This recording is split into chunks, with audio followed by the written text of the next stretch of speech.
The guy stood in the bathroom and stared at himself in the mirror. He found it hard to believe that what was happening was real, and yet it was. In the reflection, a stranger was looking at him, completely mirroring his movements. Who was it, and what was his name? Minute after minute passed, but nothing changed. It wasn't a dream. The young man couldn't get out of his daze.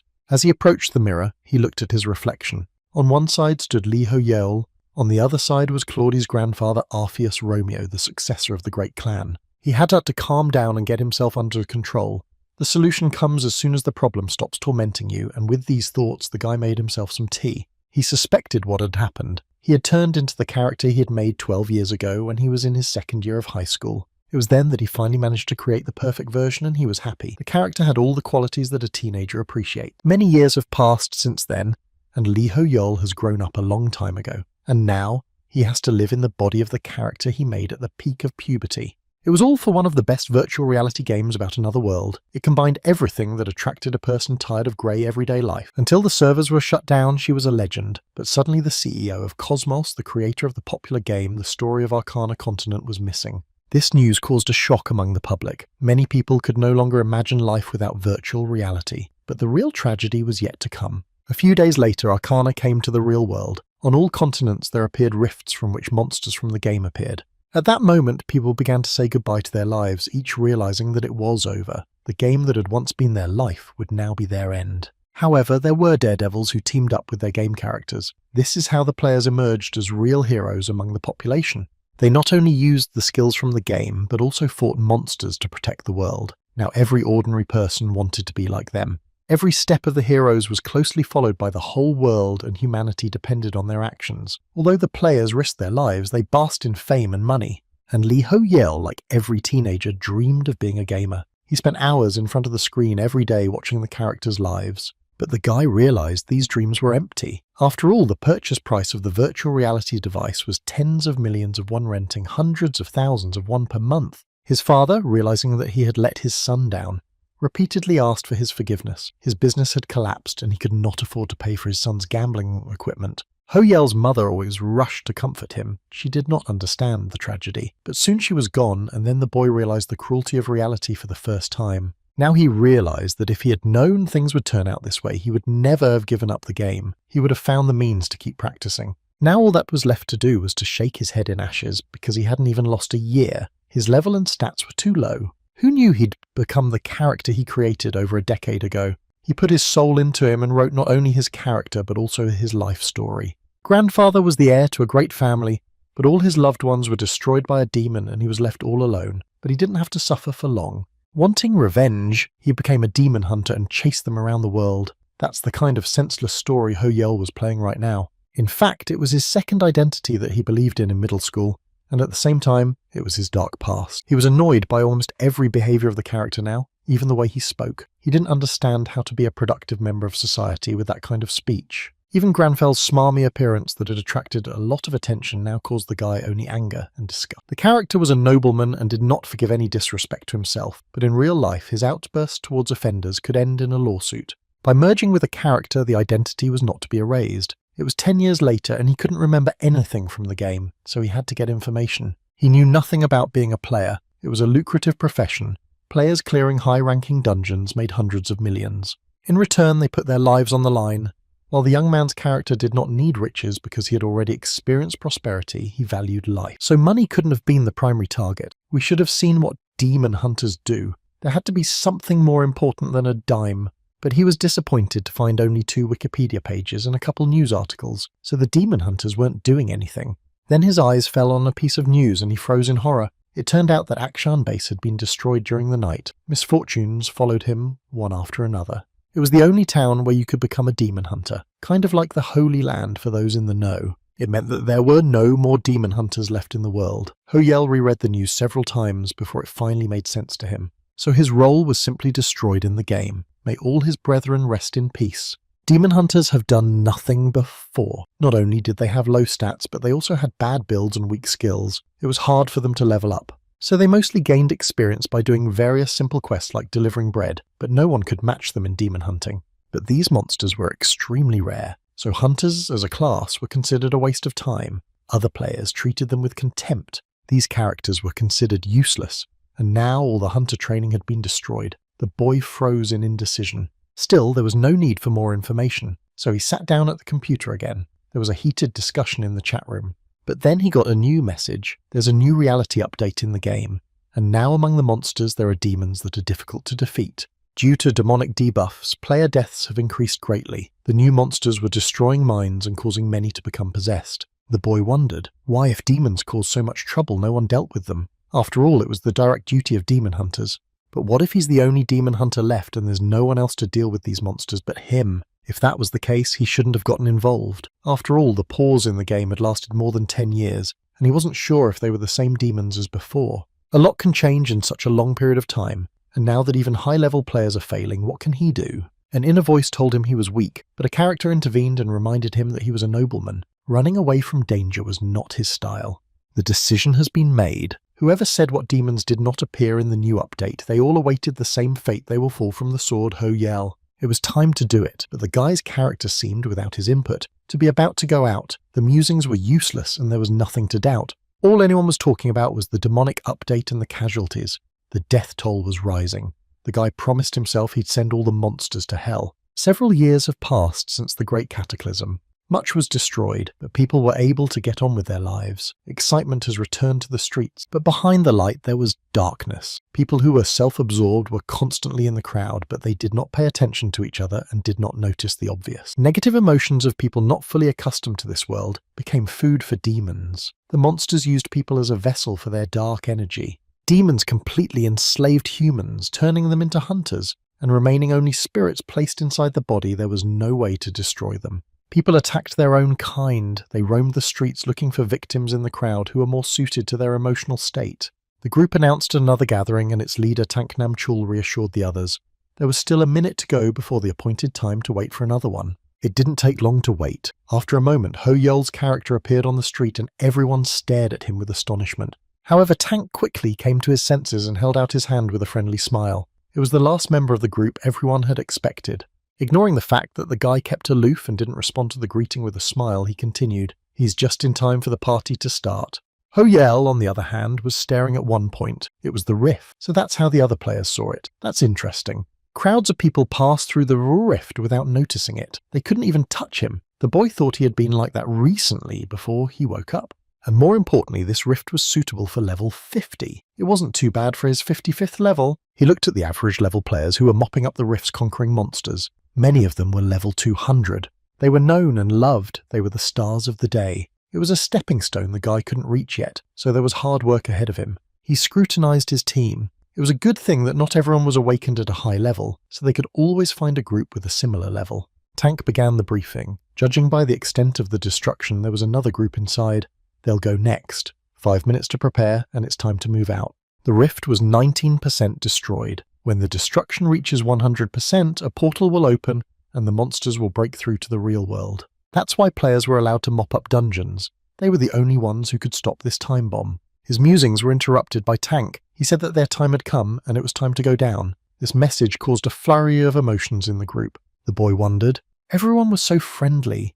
He should be nice to them and say something encouraging. They were a team, after all. Ho-Yel grew up with 3 sisters, and it was a simple matter for him to defuse the situation, so he said that no one should worry because he was with them. His arrogance was ignored, and he entered the dungeon without a pause. It was a knoll vault used as a food storehouse. The whole place looked depressing. Broken glass, broken turnstiles, and traces of blood did not bode well for the unprepared. But the group were players who came here to fight the monsters. Though confused for a moment, they quickly regained their fighting spirit. The mage girl looked around confused. There were no gnolls here except in the name of the dungeon itself. The leader of the group, without losing optimism, reminded that another group had come in ahead of them. There was no need to worry. They too would get lost if they found the right place. This statement brought back the cheerful disposition in the team. The players moved briskly into the depths of the dungeon. Ho-Yel followed, but his gaze was wary. After only a moment, the gnolls appeared in front of them, and Tank, having given the order to prepare for battle, was the first to rush to the attack. The rest of the group excitedly rushed after him. Ho-Yel was at the back of the procession, and he looked around warily. Something was not right here. He did not follow the example of the others, but stood in the distance analysing the battle. The distribution was not bad, but Tank was aggroing mobs, not protecting the group. His job was taken over by the melee player. The mage did most of the damage. I wonder if that's how the game is played now. It was not his problem to interfere as long as he was useful, and Ho Yel continued to stand there without interfering in the battle. While there was no work for him, he glanced at his stats in his inventory. The guy didn't have anything useful. He needed to find another weapon right away. For a second, he lost his vigilance and watched the mage attacking enemies with spells without noticing the arrow that flew straight at him. He looked back only at the last moment and managed to bounce aside. It was an ambush. A new group of gnolls emerged from behind the columns. Han Sung-wook hissed that there were too many of them, and he couldn't defend the group. With each passing second, they were losing the advantages they had gained in the previous battle. To the surprise of the players, the leader of the group showed strange behavior. He did not rush to help, but instead turned around and moved away. Choi Jong-hoon called out to him with irritation.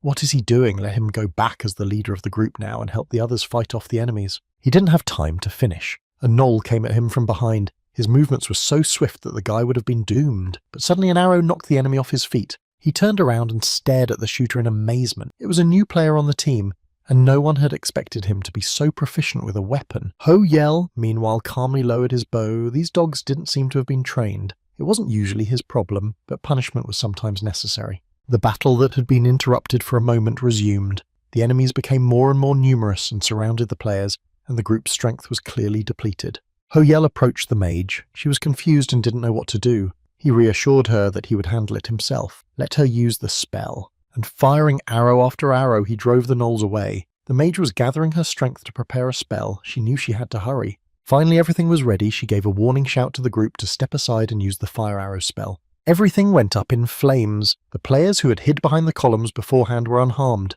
but the gnolls, wounded and enveloped in fire, howled and rolled on the floor. In a few minutes it was over. Coughing from the smoke, the boys came out of their hiding places. There were defeated enemies lying around as far as the eye could see. The mage thanked Ho Yel for his support and asked about his well-being, but he was collected and calm as usual and advised her to take care of the others. And the girl quickly prepared a potion to restore her strength. In the hustle and bustle, no one noticed that Jong-hoon had clenched his teeth in anger and rushed towards the group leader. He was still standing on the steps, watching calmly. His eyes glittered with a strange fire, but he remained silent. The player rushed towards him and yelled in a frenzy. What was he doing? Didn't he see that his group needed help? But he still didn't react. Okay, if he wasn't expecting an ambush, but he left them in the lurch and led them into a trap. Was he even a tank or not? The guy demanded an explanation.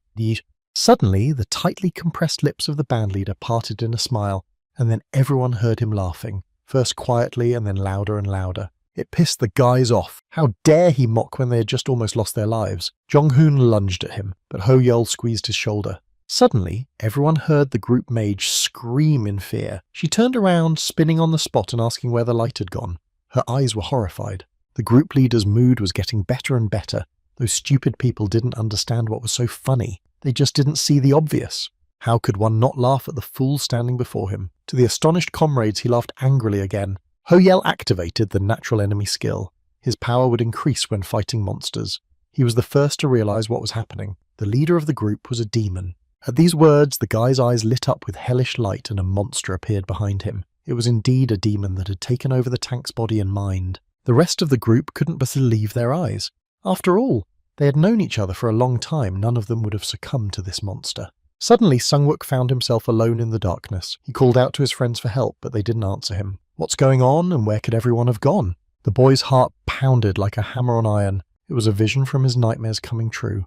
The guy panicked. Suddenly, the darkness in front of him dissipated, and he saw that the players were captured by demonic tentacles that held them tightly with tentacles sucking out their lives. He screamed in horror, and Chulmin laughed joyfully. Humans were so pathetic. Now they were shaking with fear in the illusion they had created for themselves. The demon could have continued his taunts, but Ho Yel had seen enough and rushed at him. It was time to stop this spectacle. He pulled out a silver dagger and pointed it straight at his chest, but he managed to cover himself with his hand and grinned. Didn't the boy feel sorry for the man? Ho Ye-ol knew that by destroying the demon, he'd also kill the boy. But now he was thinking about the fact that his armor couldn't be penetrated, so he had to aim where it wasn't. And clutching the blade tightly in his hand, he jumped, trying to attack the enemy from the back. The demon looked back in surprise. If he was still attacking, Ho Yel swung his blade and activated the true enemy skill. His combat power was rapidly increasing due to the presence of the demon. He turned around and stabbed Chulmin in the neck with his dagger, but the demon was alert and got off with what appeared to be only a minor wound. Jumping away from Ho Yel, he laughed. People were hypocritical. Just a minute ago, they had been cronies, and now he was ready to destroy the tank. but he didn't have time to say anything before the laughter stopped abruptly. Ho Yell didn't give him time to attack, and this time he hit the target. The tank fell to the floor and could not get up. The roar of the demon leaving the wounded body echoed through the dungeon. Black-coloured tears flowed from Chulmin's eyes. The blade that wounded him was made of silver. The demon was in searing pain, cursing his enemy, but the boy cut him off at the half-word, and he dared not speak, for he had no dealings with his prey. With each passing second, the demon was losing strength and sanity began to return to Chulmin. What a way to go! How was the last time he saw his brother? He was, as usual, badly wounded after his regular games. His brother was very worried about him, noticing that he had become too thoughtful and silent. He discouraged him from the dangerous dungeons. He didn't think it was the right occupation for Hen. It would be better if he joined his guild and became an analyst. All he wanted was to stop being a loser. After all, his greatest achievement in life was his older brother Taemin, who was known to everyone. All his life he's been told to try harder to live up to his famous brother. Although he loved his family, Hyung felt unhappy. He just wanted to be a big brother to be proud of. It was that overwhelming feeling that had attracted the attention of the demon who had promised to help the boy. And the demon promised him what the young man wanted with all his heart. The imp would do it all himself, and Hen only had to watch his dream come true. And before he knew what was happening, he was possessed. The demon had him firmly entangled in its net, and he could only watch what was happening. The tank led his group into a trap, and when the enemies began to outnumber the players, he simply stepped aside and watched the carnage. But his mind, though enslaved, suffered and resisted it. Heng was a good man, though weak because of his lack of self-empowerment. Right now, the demon, wounded by the silver dagger, was howling in pain. He accused Ho Yol of being indifferent to the owner of the body. Did he really want to become a killer? But the guy wasn't so easy to piss off, he just shrugged. So much for demon self-respect, covering up for weak people to save themselves. And clutching the dagger tighter, he gave it another crushing blow, and the demon exploded to the floor, unable to get up. Everyone froze in place. The demonic spirit could either leave the body or take it with him, but after a moment Chulmin opened his eyes in his usual form. Coughing, he sat up, not believing what had happened. He touched his face. He was possessed by a demon. His comrades were already rushing toward him from all sides. However, the tank did not answer their questions. He scrutinized his hands. He was alive, although he was pierced by a blade. Tank glanced at Ho Yell, and the latter quoted a line. "You should not hesitate any longer, for you are with me. Emotions of strong human emotions are what demons are attracted to." Everyone froze in amazement. He continued as if nothing had happened. "You should always keep your head high, and everyone would be out of reach of demons." Hyung lowered his head and thought. He thought that pride could never hurt a man, even though it had been years, but he'd never forgotten that logic. The fight was over, and Ho Yell looked at the equipment table, but it was still almost empty this time. Not a single item had been dropped. Hen was alone with his brother when he got out of the dungeon. He told him about the battle and showed him the newsfeed, which was already discussing what had happened. But Daemin wasn't in a hurry to believe it. Even though he was the head of the guild, he couldn't take in a person based on a fake post. Chulmin interrupted him. The squad leader who was possessed by the demon was him. Hearing that, he spilled tea on himself in surprise. That couldn't be. After much discussion, it was decided that Chulmin would accept himself and become an analyst in Brother Gaun's guild. He had been asking him for this position for a long time. He had resisted it for a long time, but now he realized his limit. All his life he's been trying to catch up to his hero brother. But now everything changed, and he clearly realized that not physical strength but mental work was a more suitable role for him. He was now choosing to follow his own path and not to be equal to anyone else. Chulmin finally decided to take life into his own hands. Daemin listened with rapt attention. He was happy, but he wondered what kind of person could change him so much in such a short period of time. Tank told him a little about Ho Ili, and even aside from the demon hunt, this guy's resistance was very high since he didn't succumb to the attacks, and he used a dagger instead of magic. There were many classes in the harness, but there was no way to customize it. Hen realized that the story was hard to believe, but Daemin trusted his brother, who had seen it all with his own eyes. It was time to think about the essentials. On the table in front of them was a contract for Gaun's analysts. And Chulmin began to study the working conditions. It wasn't easy even for him. After all, the analysts were not only following the game updates, but also guiding the players. In the morning, Ho Yell saw that his level had increased by as much as 12 points. He pondered what new opportunities were open to him. But the character of Granfell himself was not much interested in this. He was an aristocrat, and was not used to paying attention to such trifles. It was time to rest. But Ho Yell was in for a disappointment. His character was pedantic and clean. When he saw the dust, he took to cleaning. A clean environment meant a clean mind. In just a few hours, the house was gleaming clean, and Granfell himself had time to prepare lunch and was enjoying the taste of healthy food. Ho Yeol was holding on with all his might, but there was no one to blame. He wrote the character himself. Grandfell was an aristocrat with a measured and restrained life. Normally he would have ordered food, but now he was living a healthy lifestyle. The guy realized that the game also applied the character settings that he himself had set. What were his character's talents? He was clearly not limited to any one thing. Grandfell was talented at magic smart and had good physical potential. If the installations really had such a big impact on real life, then Ho Yeol needed to check something. However, a new message came in. It was Chul Min. He thanked me for saving his brother and offered to be a part of his group. He sent the contract without hesitation. However, Grandfell had other plans than cooperating with gaming groups, so he decided to just give up and start testing his abilities. At this time, the brothers froze over the table after receiving the message. The reply was most unexpected. After all, Grandfell had sent only the short word no.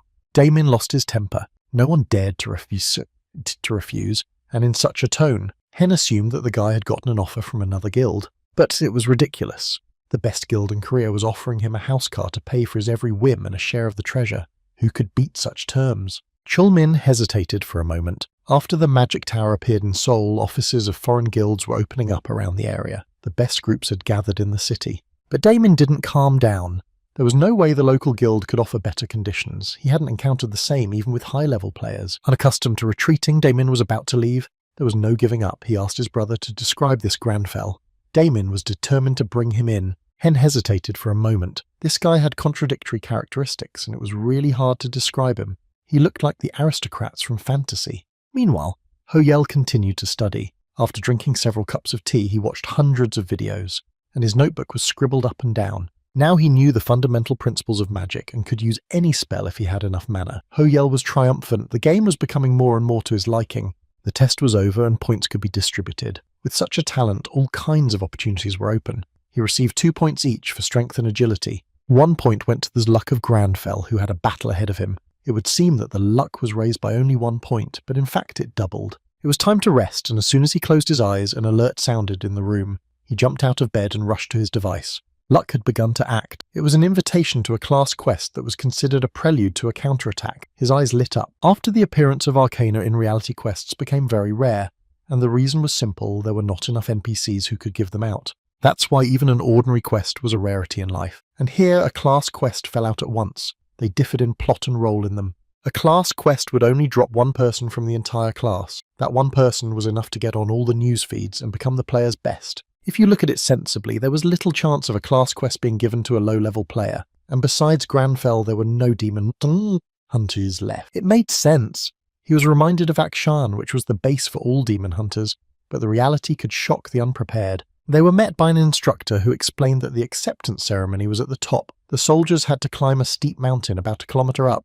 The first reaction of the soldiers was always shock. Many a daredevil who ventured to the top was blown away by the heights. The quests were a repetition of useless work. But inside, they also received a less than regal welcome. The conditions left much to be desired, and in order to get to the dining room, they had to climb another mountain. Anyone would have given up in this situation, but not Grandfell. He knew that monsters penetrated the mind and needed training to make the body and psyche stronger. That's all in the past now. Now first we need to see what the point of the class quest was. The boy clicked on the suggestion box without thinking. To deal with the chaos and damage that occurred after the appearance of Arcana in reality, an association of former employees of the game was created. They reacted to updates that were reflected in the real world and analysed information for the players. It was an overtime job. Hen was on the team. Sitting next to a colleague, they discussed the upcoming update. It was getting late and there was still hope that they would make it home tonight. However, their dreams were not destined to come true. After making one last check, Chul Min pressed refresh and froze in front of the screen. His pupils dilated. The update didn't just come out, but was such that cold sweat ran down their backs. These were conditions they had never had to face before. There was a commotion in the office. The director ran out of the office and ordered the phones to be turned off. It was not unreasonable for him to assume that journalists would be calling now. Yun remained silent in horror. According to the updates, there was a new rift demon and new monsters in the game, and in addition, the castle of the Count's family and Count Ascura's army. The analysts froze in front of the screen as the announced level reached level 430. This was far above the level of the strongest player. Now humanity is doomed. Not even the whole association can cope with the trials, and the magic tower will do nothing until it is threatened. Chul Min sighed doomfully. Everything was over. This rift would be breathed. breached and the world would face unprecedented losses. His colleague has lost his temper. If they don't handle the raid, these things will come out. But he was staring at the same point and only a miracle would save them. Granfell tried to drink the tea. His hands were wobbling and the liquid from the cup kept spilling out. It was the effects of exercising a weakened body. It was not possible to give such a load at once. In such a state, it was difficult for him even to eat lunch. The only thing that made him happy was the feeling that his work was finished. After settling into the bed, Ho-Yel sighed in relief. The quest was over and he could get some sleep. He hoped that the next quest would be more interesting and easier. But the morning didn't bring relief. It turned out that this quest was repetitive and the new training was no different from yesterday's. Fortunately, Granfell's pride kept him from leaving the task undone. The boy pulled himself up on his trembling arms with his last strength, but then 20 kilometers of running and thousands of push-ups awaited him.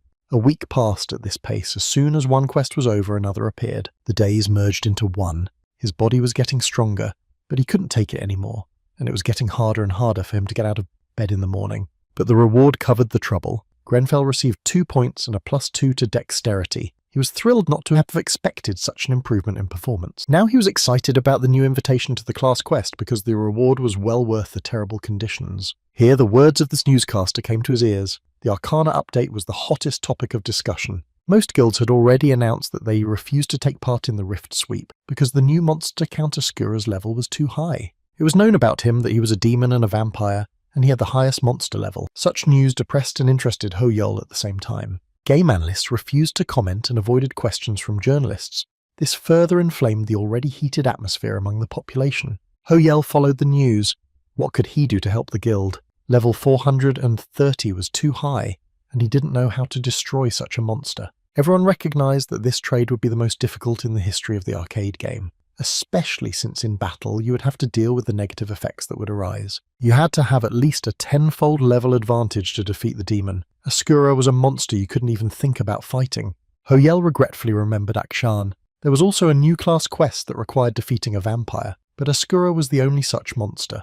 The boy was overcome with fear, a natural feeling in the face of an invincible enemy, but his heartbeat was steady and his body obeyed Granfell's mind. He in turn in this situation felt only irritation at these monsters wasting his precious time, and for that they would have to be punished severely. There were still heated discussions about the search for the rift. All indications were that Oscura was in Russia, and so it was time to go to the Magic Tower. There was a portal inside it. Magic could travel anywhere. That was the reason why foreign guilds opened branches here.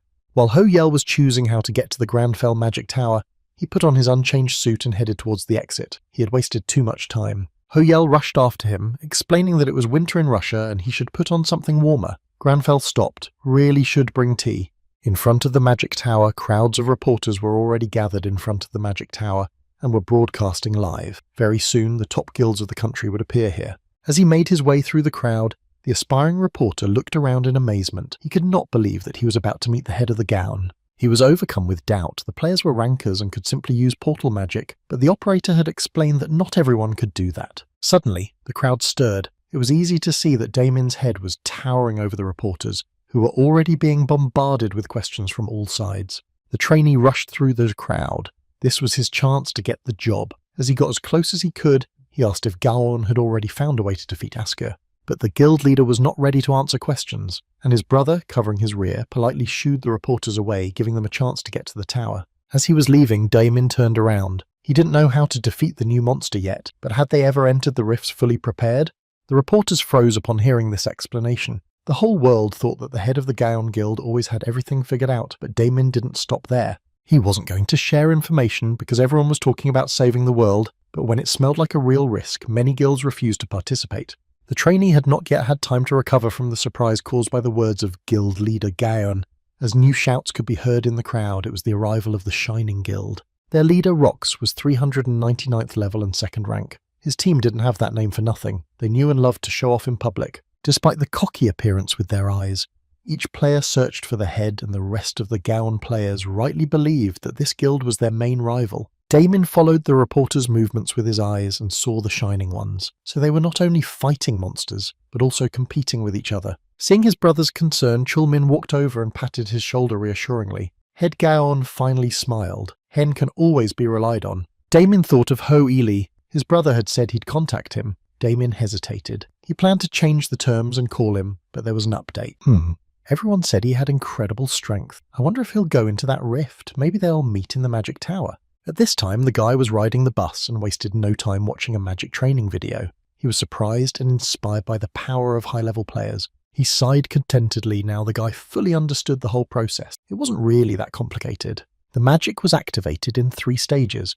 One had to examine the mana to interfere with it and manifest it. Right here on the bus, he tried to repeat these steps, and responding to his mental summons on his palm, the fire obediently flared up, scaring away the passengers around him. It was an exciting and rewarding experience. Hearing the screams, the driver turned to Ho-Yel and ordered him to stop. It was not allowed to use any spells on the bus as it was dangerous. The guy apologized and left, deciding to practice more later. However, he was disappointed to find that the performance window was still practically empty. He would deal with that later while there were more important things to do, and he stopped in amazement in front of the magic tower, looking up at the unusual tall building.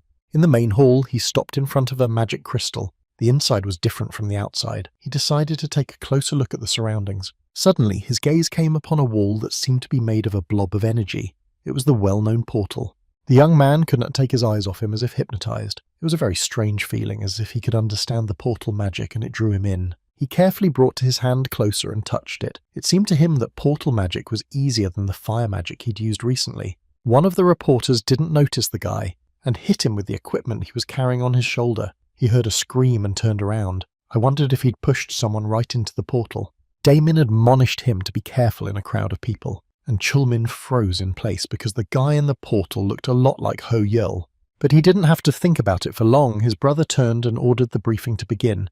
He remembered his duties and headed for the stage. The new rift included an outer circle with the outskirts of the territory that had hundreds of different entrances. There was also an inner circle with the territory of the Count's family. In the centre was the fortress where the Count of Ascura lived. Judging by the analysis of current and past rifts, in case of a breakthrough, the Count will appear in the real world. The rift was far away, but crowds of people had already arrived at the site. Many people wanted to witness the monster sweep. It was being broadcast live. And of course, the reporters were covering the whole situation. Despite the cold, their voices were cheerful and smiles played on their faces. Everywhere, there were also people with phones broadcasting and commenting on what was happening. Bloggers and those who dreamed of becoming them. One of them was Kidril, filming the rift trying to get more followers. He was so engrossed that he didn't notice a tall guy in a suit approaching him. Seeing him coming, the blogger roughly shoved him away. You shouldn't have gotten on his turf. If the guy wants his share of fame, let him earn it himself. However, Ho-Yel didn't tolerate tactlessness. His eyes darkened with anger and his voice became hoarse. He leaned toward Kidril and snarled at him to get out of his way. Ignoring the blogger, he walked past, stopping in front of the rift. The damage was less than 10%, which meant there was still time. He finally made it here. This was the edge of the territories. He hoped he could get through this quickly and get back to a warmer place. At this time, players had already encountered the first monsters. The monsters were unusually powerful and harder to defeat than usual. But for those who dreamed of being at the top of the rankings, nothing was impossible. A girl with short red hair stood beside the monster and breathed heavily. Suddenly, her name was called, and she turned around sharply. Her team was falling through the snow and hurrying to catch up with her, but her long robes made it difficult to move. Oni was level 300, and it was really hard to keep up with her. She was not only avoiding dangers, but also running towards them. Seeing the team approaching and hearing them arguing with each other, Oni sighed. She was the head of the Berserk Guild, and sometimes her players annoyed her. Meanwhile, Ho-Yel walked into the territory's edge rift and looked around. The appropriate level to be here was much higher than his own. He stopped and listened to himself. This place was colder than he'd expected, and that was good. It was a good time to hunt, for his rage was boiling.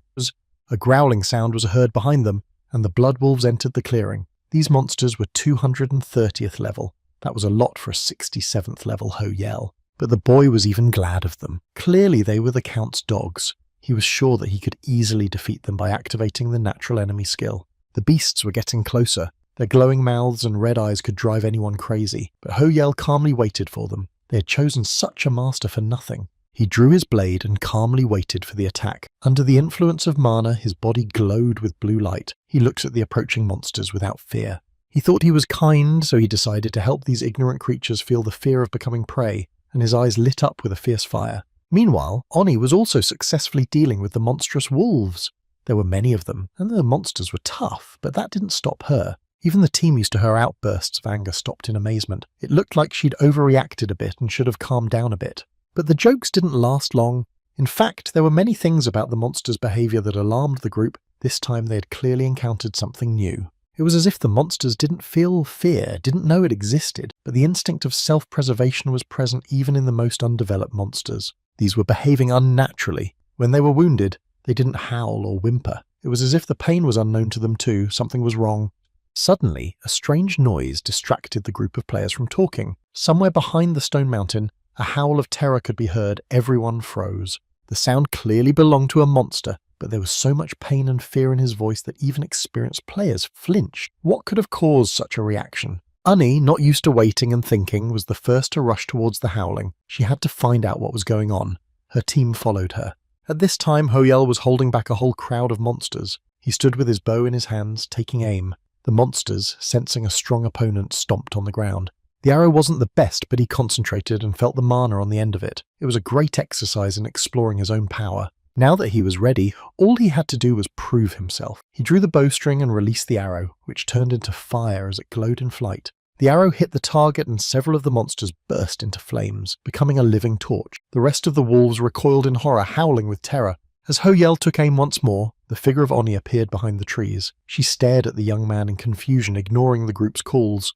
But then the situation was not only not resolved, but became even more surprising. The guy finished with the monsters and calmly took out a thermos and poured a cup of tea. Oni couldn't believe her eyes. Whispers were heard among the other players as well. They saw the magic arrow and wondered what kind of magic skill it was. The mysterious young man was dressed in a suit as if he were at a reception somewhere, not in a rift in a snowy forest, and he was quietly sipping tea in the middle of a fire. Assumed from his appearance that he was a streamer, one of the ones broadcasting from the rifts. He was probably following some guild and fell behind. Oni was tired of guessing and came out from behind the shelter. When she turned to Hoel, she said, not very pleasantly, that it was too dangerous and not a place for civilians. However, the guy only glared at her and calmly continued the tea party. The girl was stunned. How dare he ignore her and her words? Losing patience, she jumped up to Hoyel in an annoyance, wanting to teach the boar some manners. When he is spoken to, he must respond.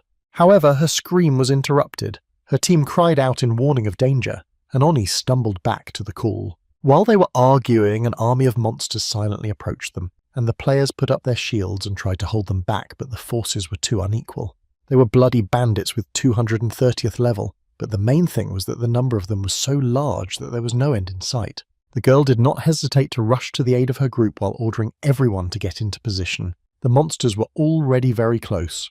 It was not easy to attack them, as almost every monster was wearing armor to protect their bodies from wounds, and each of them was holding a weapon. Oni rushed into the thick of the monsters, desperately swinging her sword. She heard herself being told to take care of herself. Let the players worry about themselves. Before she could even catch her breath, however, the shout caught up with her again. On the mountain, a few meters away from them, stood a new army of monsters ready to attack. But this time they were archers, which meant they would be fighting at long range. The group didn't even have a chance to retreat. Hundreds of arrows were already raining down on them. They were surrounded and didn't know what to do. The group turned to their head. What would she decide to do with so many enemies? The boy, despite the players' warnings, sat quietly and stared at his cup of tea. He had an interesting thought in his head. A long howl sounded over the forest. The monsters began to attack. Though outnumbered, they had seen what had happened to their predecessors. Arrows rained down on the men. There were so many that the sky turned from blue to grey. It was like a solar eclipse. Hoyel sat and scrutinized the cup. He was examining the mana inside the thermos. It was easy for him to interfere with it. All that was left was to manifest the power. Tea glowed with energy. Usually to apply this skill of the right scope required an amount of mana that he couldn't afford at his level. If his hunch was wrong, he would simply shut down if he tried to manifest. But the energy vortices were already swirling around him, creating a protective field. A stream of light burst out, illuminating everything. The ground shook, and suddenly there was a rumbling sound. It was as if an avalanche was coming down the mountain, sweeping away everything in its path. The light was so bright that the players had to cover their eyes. The power of the stream made them crouch down, almost knocking them to the ground. Suddenly it subsided and they straightened up. A sound of surprise escaped their lips. In front of them stood a high stone wall that had not been there a moment ago. It seemed to have grown out of the ground. Oni stood there with her mouth hanging open. That this was alchemy. She'd never heard of such a thing. What kind of skill was it that could create a wall of this size? Her words were heard by Hoyel, who silently approached her from behind. He leaned into her ear and quietly said that it was not a skill at all. The girl gaped in surprise and turned around. Hoyel smiled for the first time. He had used real magic. His eyes suddenly sparkled mischievously. The players didn't hear the conversation between the guy and Oni and were lost in speculation. They were trying to find out who this mysterious alchemist was who could perform such miracles. Ho-Yel stared at his hands for a moment. It was possible to change the shape of objects with mana. It really was like alchemy. At this time, the noise of approaching enemies was heard again, and the players turned around in horror and realized that the monsters were attacking again, but already from the other side. Ho-Yel set the cup aside with irritation. The tea party would have to wait. He saw Oni stiffen, but immediately pulled herself together and rushed to help. Her team was in the middle of a battle, and they defended themselves with their last strength, trying to hold off the monster army and take the brunt of it. The girl ran beside Ho-El and shouted for him to stay behind. Despite his skills, he was clearly not ready for a sword fight in his costume. But he jumped up from his seat, holding his bow. His other hand, illuminated with mana, was already reaching for an arrow. A deafening scream came from the thick of the battle. One of the players was holding a wounded comrade in his arms and calling for a healer. His eyes were filled with horror. Suddenly, he was sensing danger in the back of his head. He was an experienced player, and his instincts were heightened. The boy realized he wouldn't be able to dodge in time. But the monster jumping at him never reached his target. A few steps away from his target, he was hit by an arrow and flew away a few dozen meters. The rescued man froze in place.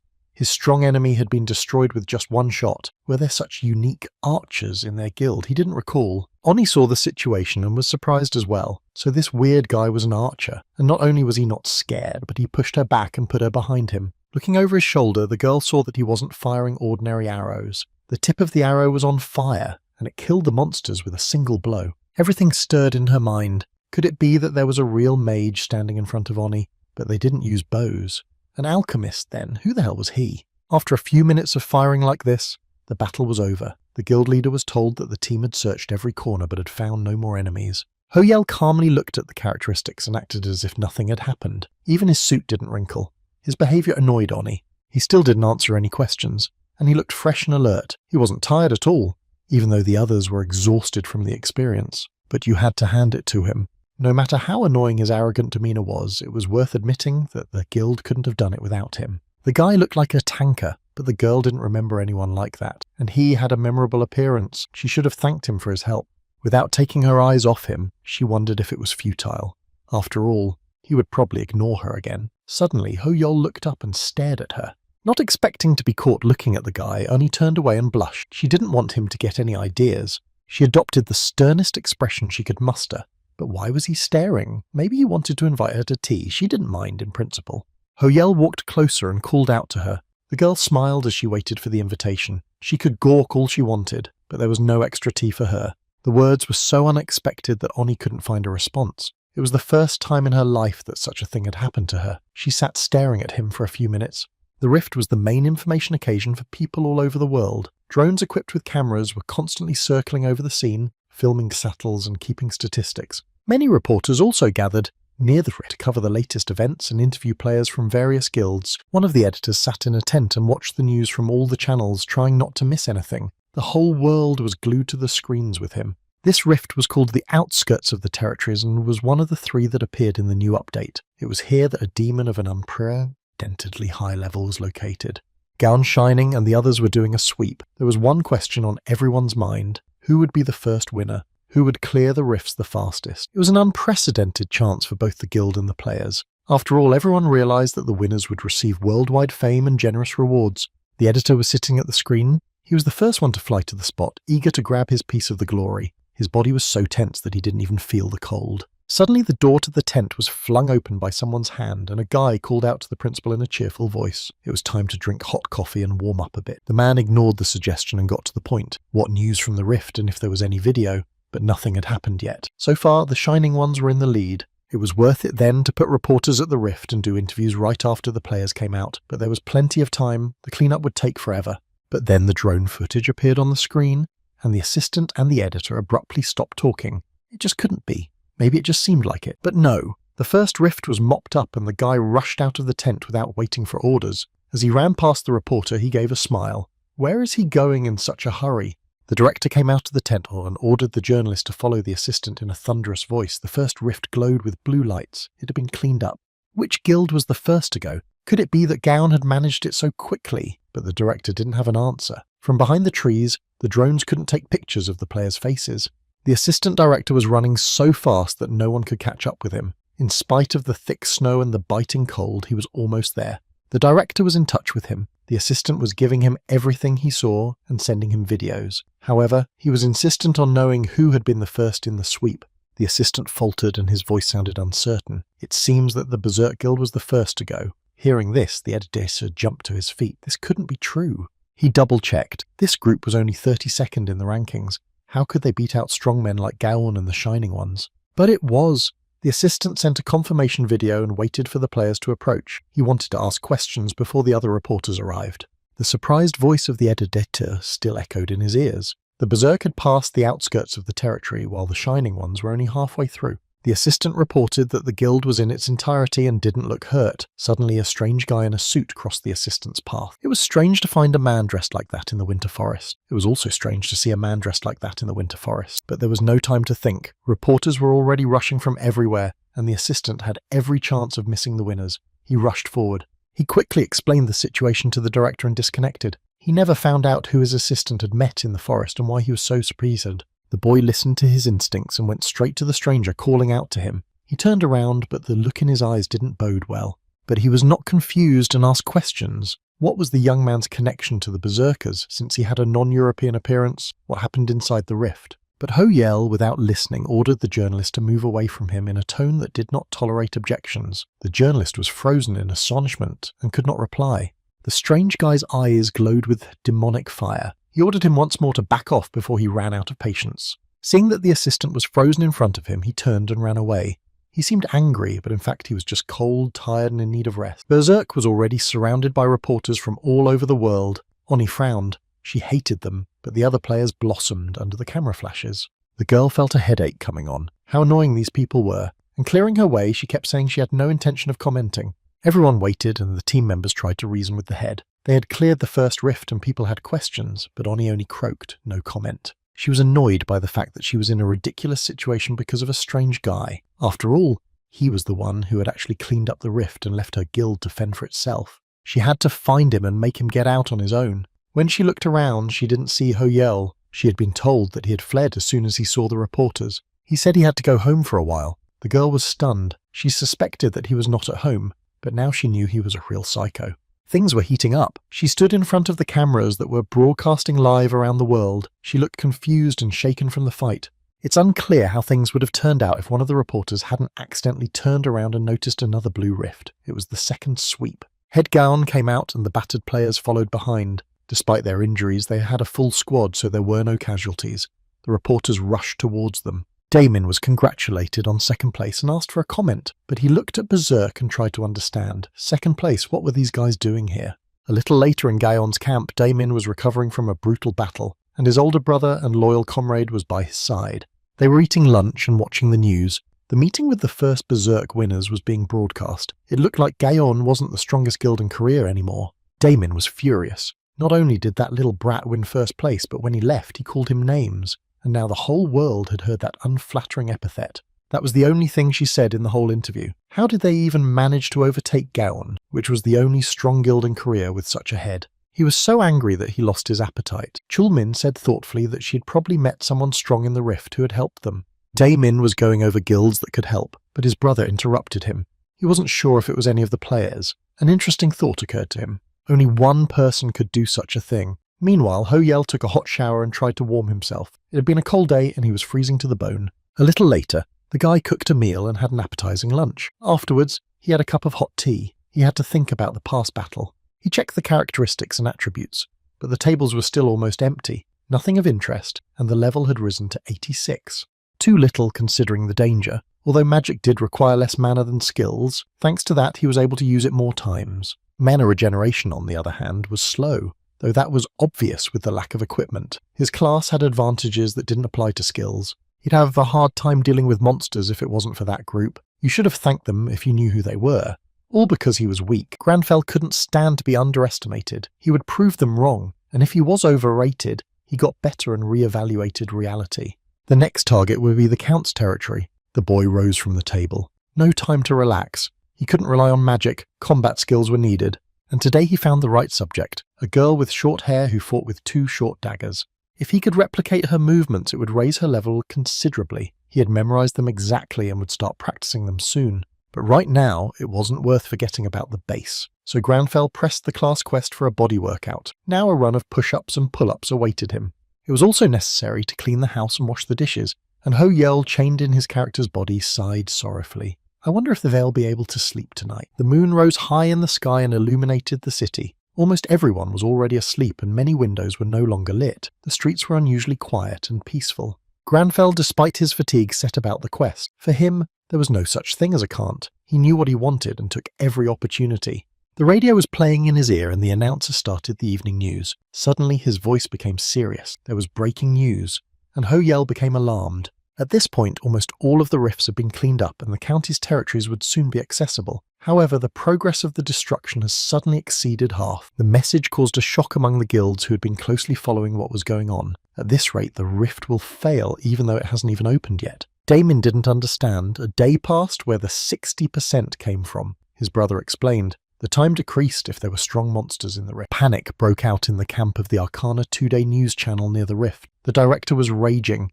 There had to be a reason for everything. Monsters couldn't just get stronger. They tried to calm him down. Even if the guilds couldn't figure it out, what could the journalist do? But it was no longer a question of the company's success. If the rift failed and the monsters came out, all the players and civilians in the area would be wiped out. Ho Yeol reread the news. No one had an answer as to why the sudden destruction had happened. It had never happened before, so the analysts didn't understand anything. Such information could only be stored in Akshan, but that city was destroyed. The boy had made his decision.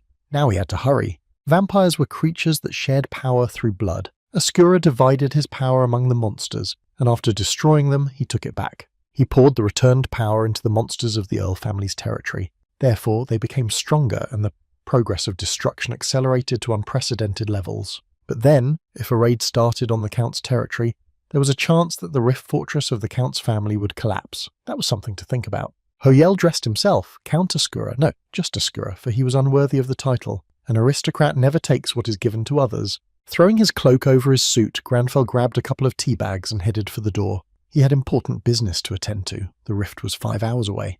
There was an unchanging bustle near the rift. Park Hui Kang, one of the many bloggers, started the stream and waved happily to the camera to greet his subscribers. He commented without stopping. The destruction had already reached 70%. It was 4 in the morning, but many guilds were already in place. There were 30 exits in the rift, and many guilds would fight for supremacy not only against monsters, but also against each other.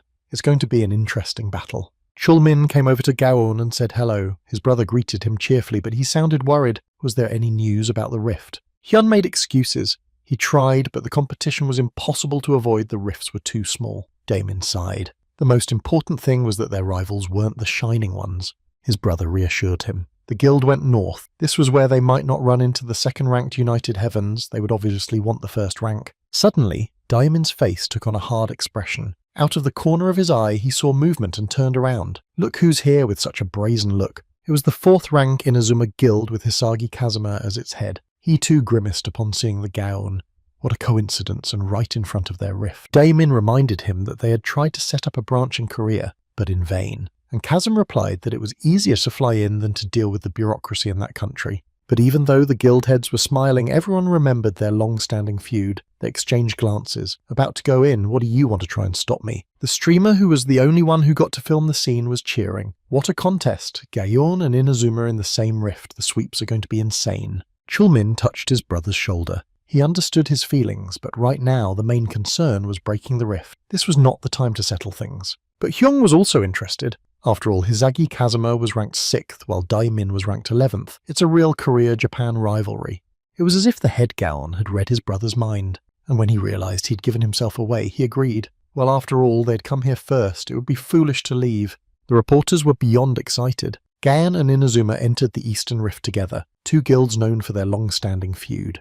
Their ranks and nationalities attracted attention. At this time, the Northern Rifts were left behind by the Shining Heavens and the United Heavens. There was a huge battle going on there. In the Southern Rift were a 30th ranked Berserk 2nd son of the 7th rank and a 3rd ranked Bohemian. The destruction had already reached 80%. This news not only aroused interest, but also fear and anxiety among people all over the world. Ho Yel sat quietly in his chair with a cup of tea and pondered. It was in the territory of the Count's family. Before we act, we need to decide on a tactic. Last time, the boy realized he might be out of mana. Grenfell looked for an opportunity to use it more effectively. The results were there. Skill-based magic allowed objects to be shaped in any way. He used the stones to make a cup and a table, but the more details he added, the more mana he consumed, so it wasn't necessary in battle. It felt like he was trying to bite off a piece he couldn't swallow, but there was another thing he realized, and Grenfell went deeper into the territory. Almost immediately he encountered monsters. They were Count Oscura's soldiers possessing the 300th level, but Ho-Yel smiled contemptuously. They were insignificant, but fit to test a new theory. And putting out his palm, the guy sharply clenched it into a fist. He used a reversion to the original state. The technique was quite successful. A powerful energy stream fell on the demon servants, turning them to stone in an instant. They got what they deserved. Ho-Yel stood there satisfied with himself. The mana consumption this time was minimal, so this skill could be called reversible magic. In the meantime, hordes of monsters wandered somewhere in the depths of the Count's territories as if waiting for their fate. Their eyes burned with demonic fire. Suddenly one of them looked back at the sound of rapidly approaching footsteps, but there was no time to react. With lightning speed, Damien attacked the monster army. In a minute it was over and the clearing was quiet again. The monsters were no longer even moaning. The head of the Gaon looked at the work of his hands with satisfaction. That's not what he was interested in. Strange that there were so few demons. A few monsters had been tracked and destroyed along the way. Too few for the rift. He was called out. The girl reported to him that she had checked the entire area. Inazuma was in a similar situation and had managed to kill no more than 10 monsters. Suddenly footsteps were heard and the Inazum Guild entered the clearing. Chasm greeted them cheerfully. Damien lost his temper. Did they really dare to chase after him? But the Inazuma leader only grinned. He had no idea what had caused such hatred for him. He was so upset that he wanted to destroy Gaon. The fight between these players was about to start, but suddenly Damien got a signal from his brother. He had almost finished analysing and was asking where they were. When he heard that his brother and his team were in the town square, he yelled as loud as he could. They had to get out of there as soon as possible. Damien realised they were in danger. Immediately he heard the murmurs of approaching monsters. There was no time to run. He looked around to assess the strength of the enemy. They weren't just monsters, but Oscura knights from the 350th level, and the number of them was staggering. They were quickly approaching them on their horses. So it's cavalry. Damien ordered everyone to be on guard and prepare for battle with a commanding voice.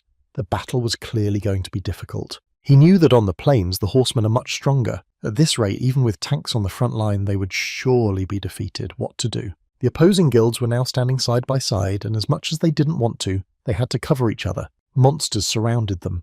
Within a minute, the players were taken in a tight circle with no way to retreat. They were coming from all sides, giving no chance to repel their attack. Chulmin's voice sounded increasingly anxious. These riders had already done a lot of damage to the United Sky Guild. It was necessary to lure them into a narrow alley. Damon knew they were in a bad way, but there was nowhere to retreat. The face of a monstrous horse with a knight with fiery eyes appeared in front of him. He didn't wait any longer and jumped towards the enemy, but suddenly a terrible scraping sound echoed over the square, and after a moment everything went quiet. The monsters were nowhere to be found. In the place of the square, stone pillars rose straight from the ground to shield the guilds from the monsters. Suddenly, there was the sound of leisurely shawls from behind. Chulmin didn't understand what was going on and why he couldn't hear the noise of the battle anymore, and tried to shout to his brother. Mr. Mushias Desumster, Ho-Yel himself appeared in front of them in his unchanged suit. He was calm, and everyone realized that the rocks that had grown up were his work. Meanwhile, the blogger hit the lost trail of Gawain and hurried after the players. From far away he heard the sound of battle and then a roar.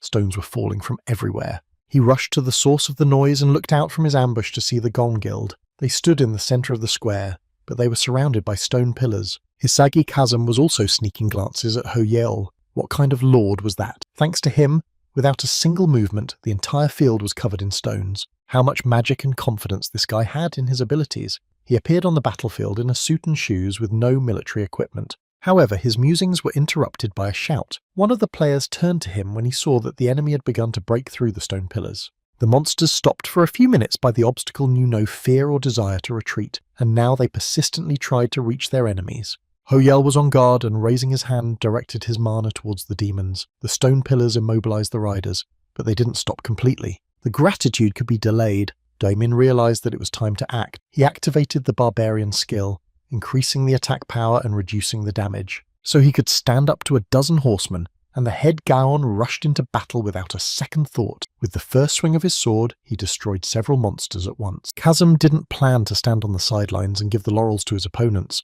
This was a chance to prove himself. He turned to his team and ordered them to attack. Players from both guilds rushed into battle. Now that the riders were not moving so confidently and were forced to avoid the boulders, their power was diminished. The blogger was watching the battle live with delight. The number of subscribers grew rapidly and more viewers joined him. Ho-Yell didn't learn his power for nothing for so long. Now reverse magic would come in handy. Standing close to the monsters, he shone his power at them. Having easily dealt with the riders nearby, he didn't stop. He took out a silver dagger and headed for one of the defeated enemies.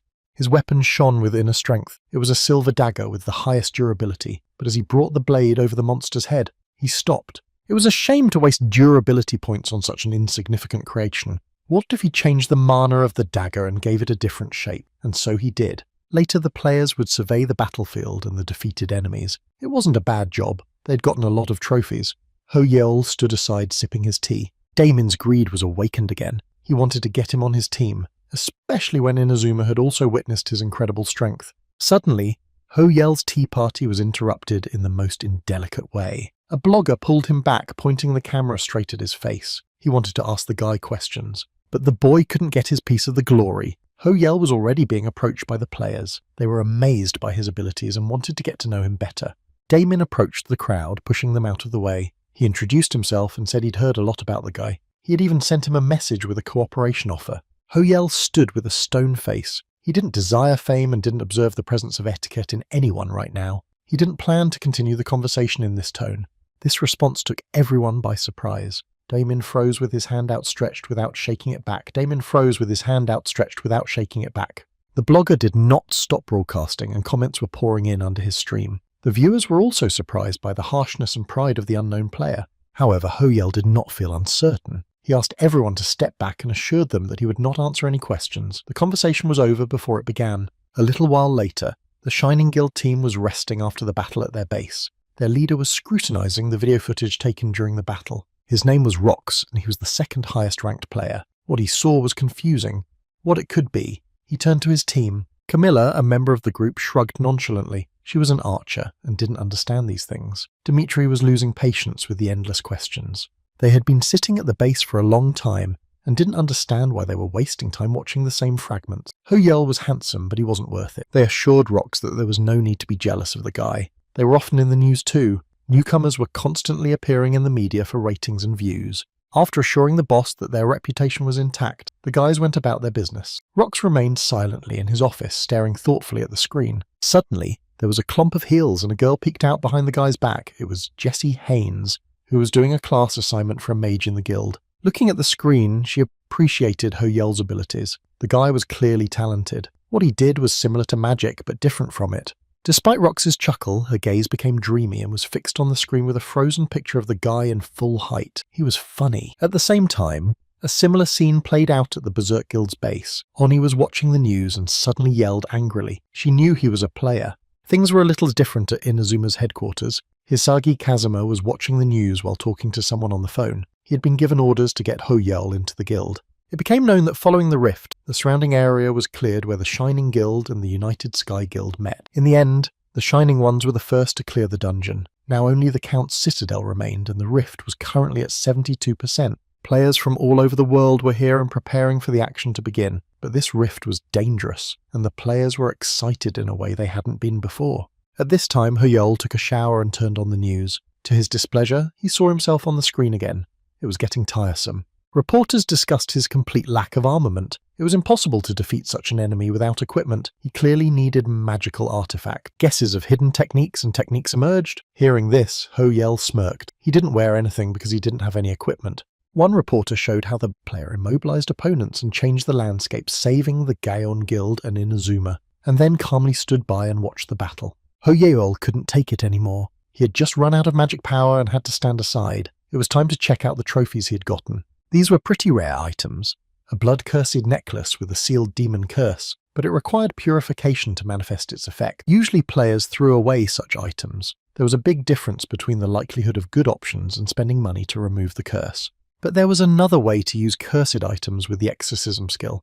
It was a demon hunter's skill and meant making a sacrifice. It was usually used to attack monsters without harming the person it was infused with. It was the one that helped Ho Yol to deal with the demon without harming Chul Min. But with a victim, it was different. The demon was invited into his mind. This method was similar to that which the demons themselves applied to humans. The demon could enter the body if the psychological strength was too low.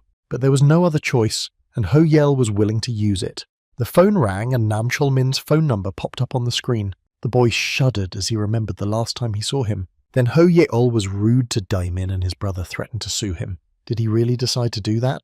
And now if Granfell picked up the phone, he was bound to run into trouble, and he had urgent business to attend to. All that was left was to send a message asking for it. Shul and Daimin stared at the phone in bewilderment. They were experiencing deja vu when they didn't call Ho Yeol and got a message saying don't. Daimin, ready to explode, suddenly heard a familiar voice and turned to the screen. The clip of Ho Yeol's unsuccessful attempt to interview him was shown again. Watching the scene from the sidelines, the brothers were forced to agree. Etiquette was indeed not observed. From the outside, it looked more like a bazaar. They could see that Ho Yeol was really trying to be patient, judging from the fluttering of his eyelashes.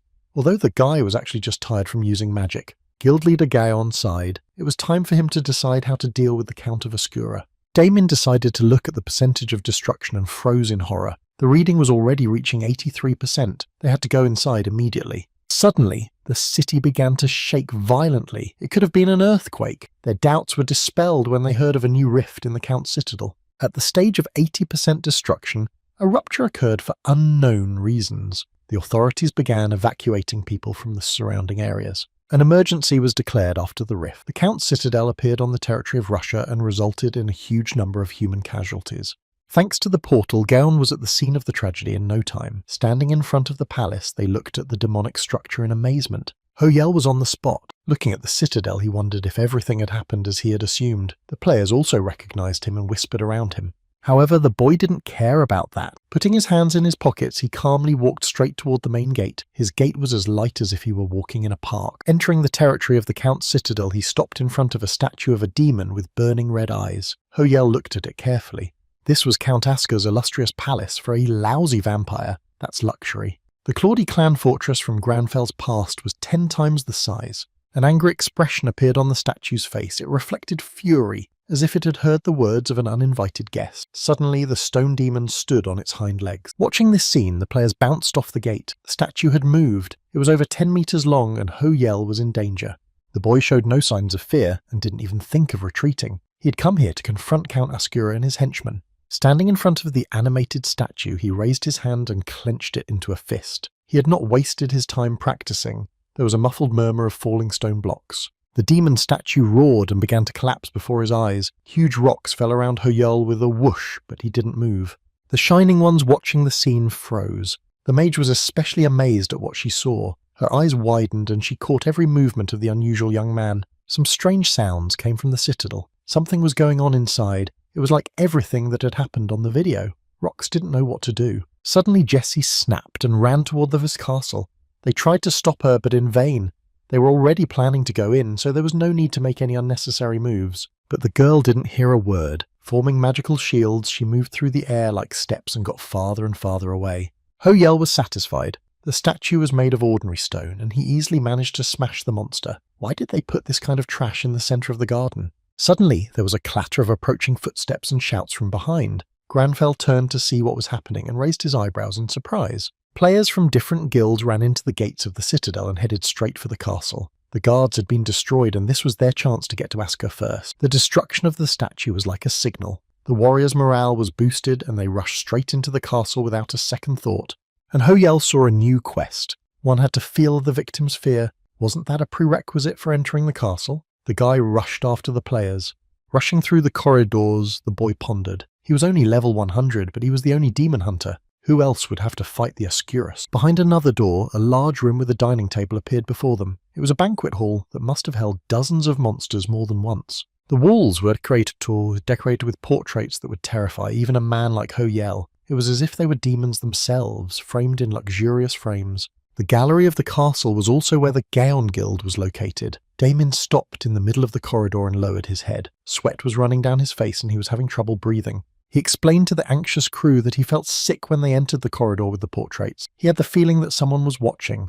Chenming stayed in touch with him at all times. He realized that his brother was negatively affected by the demonic energy of the monsters depicted in the paintings. Damon was nervous. The portraits, they were the problem. They had to be destroyed or else they would drive the players crazy before they could find the master and deal with him. Using magic, the players proceeded to destroy the portraits with magic, and after the paper was engulfed by the purifying fire, breathing became immediately easier. Chenming heaved a sigh of relief. He wondered why many players left the castle after staying in it for a few minutes. This place was full of traps. Damon thought for a moment. In the statues, portraits, pieces of furniture, absolutely everything gave off a strange feeling. The level of this dungeon was no nonsense. As barbarians vulnerable to the peculiarities of their class, they were not. But if already at the entrance simple paintings exerted pressure, what awaited them ahead?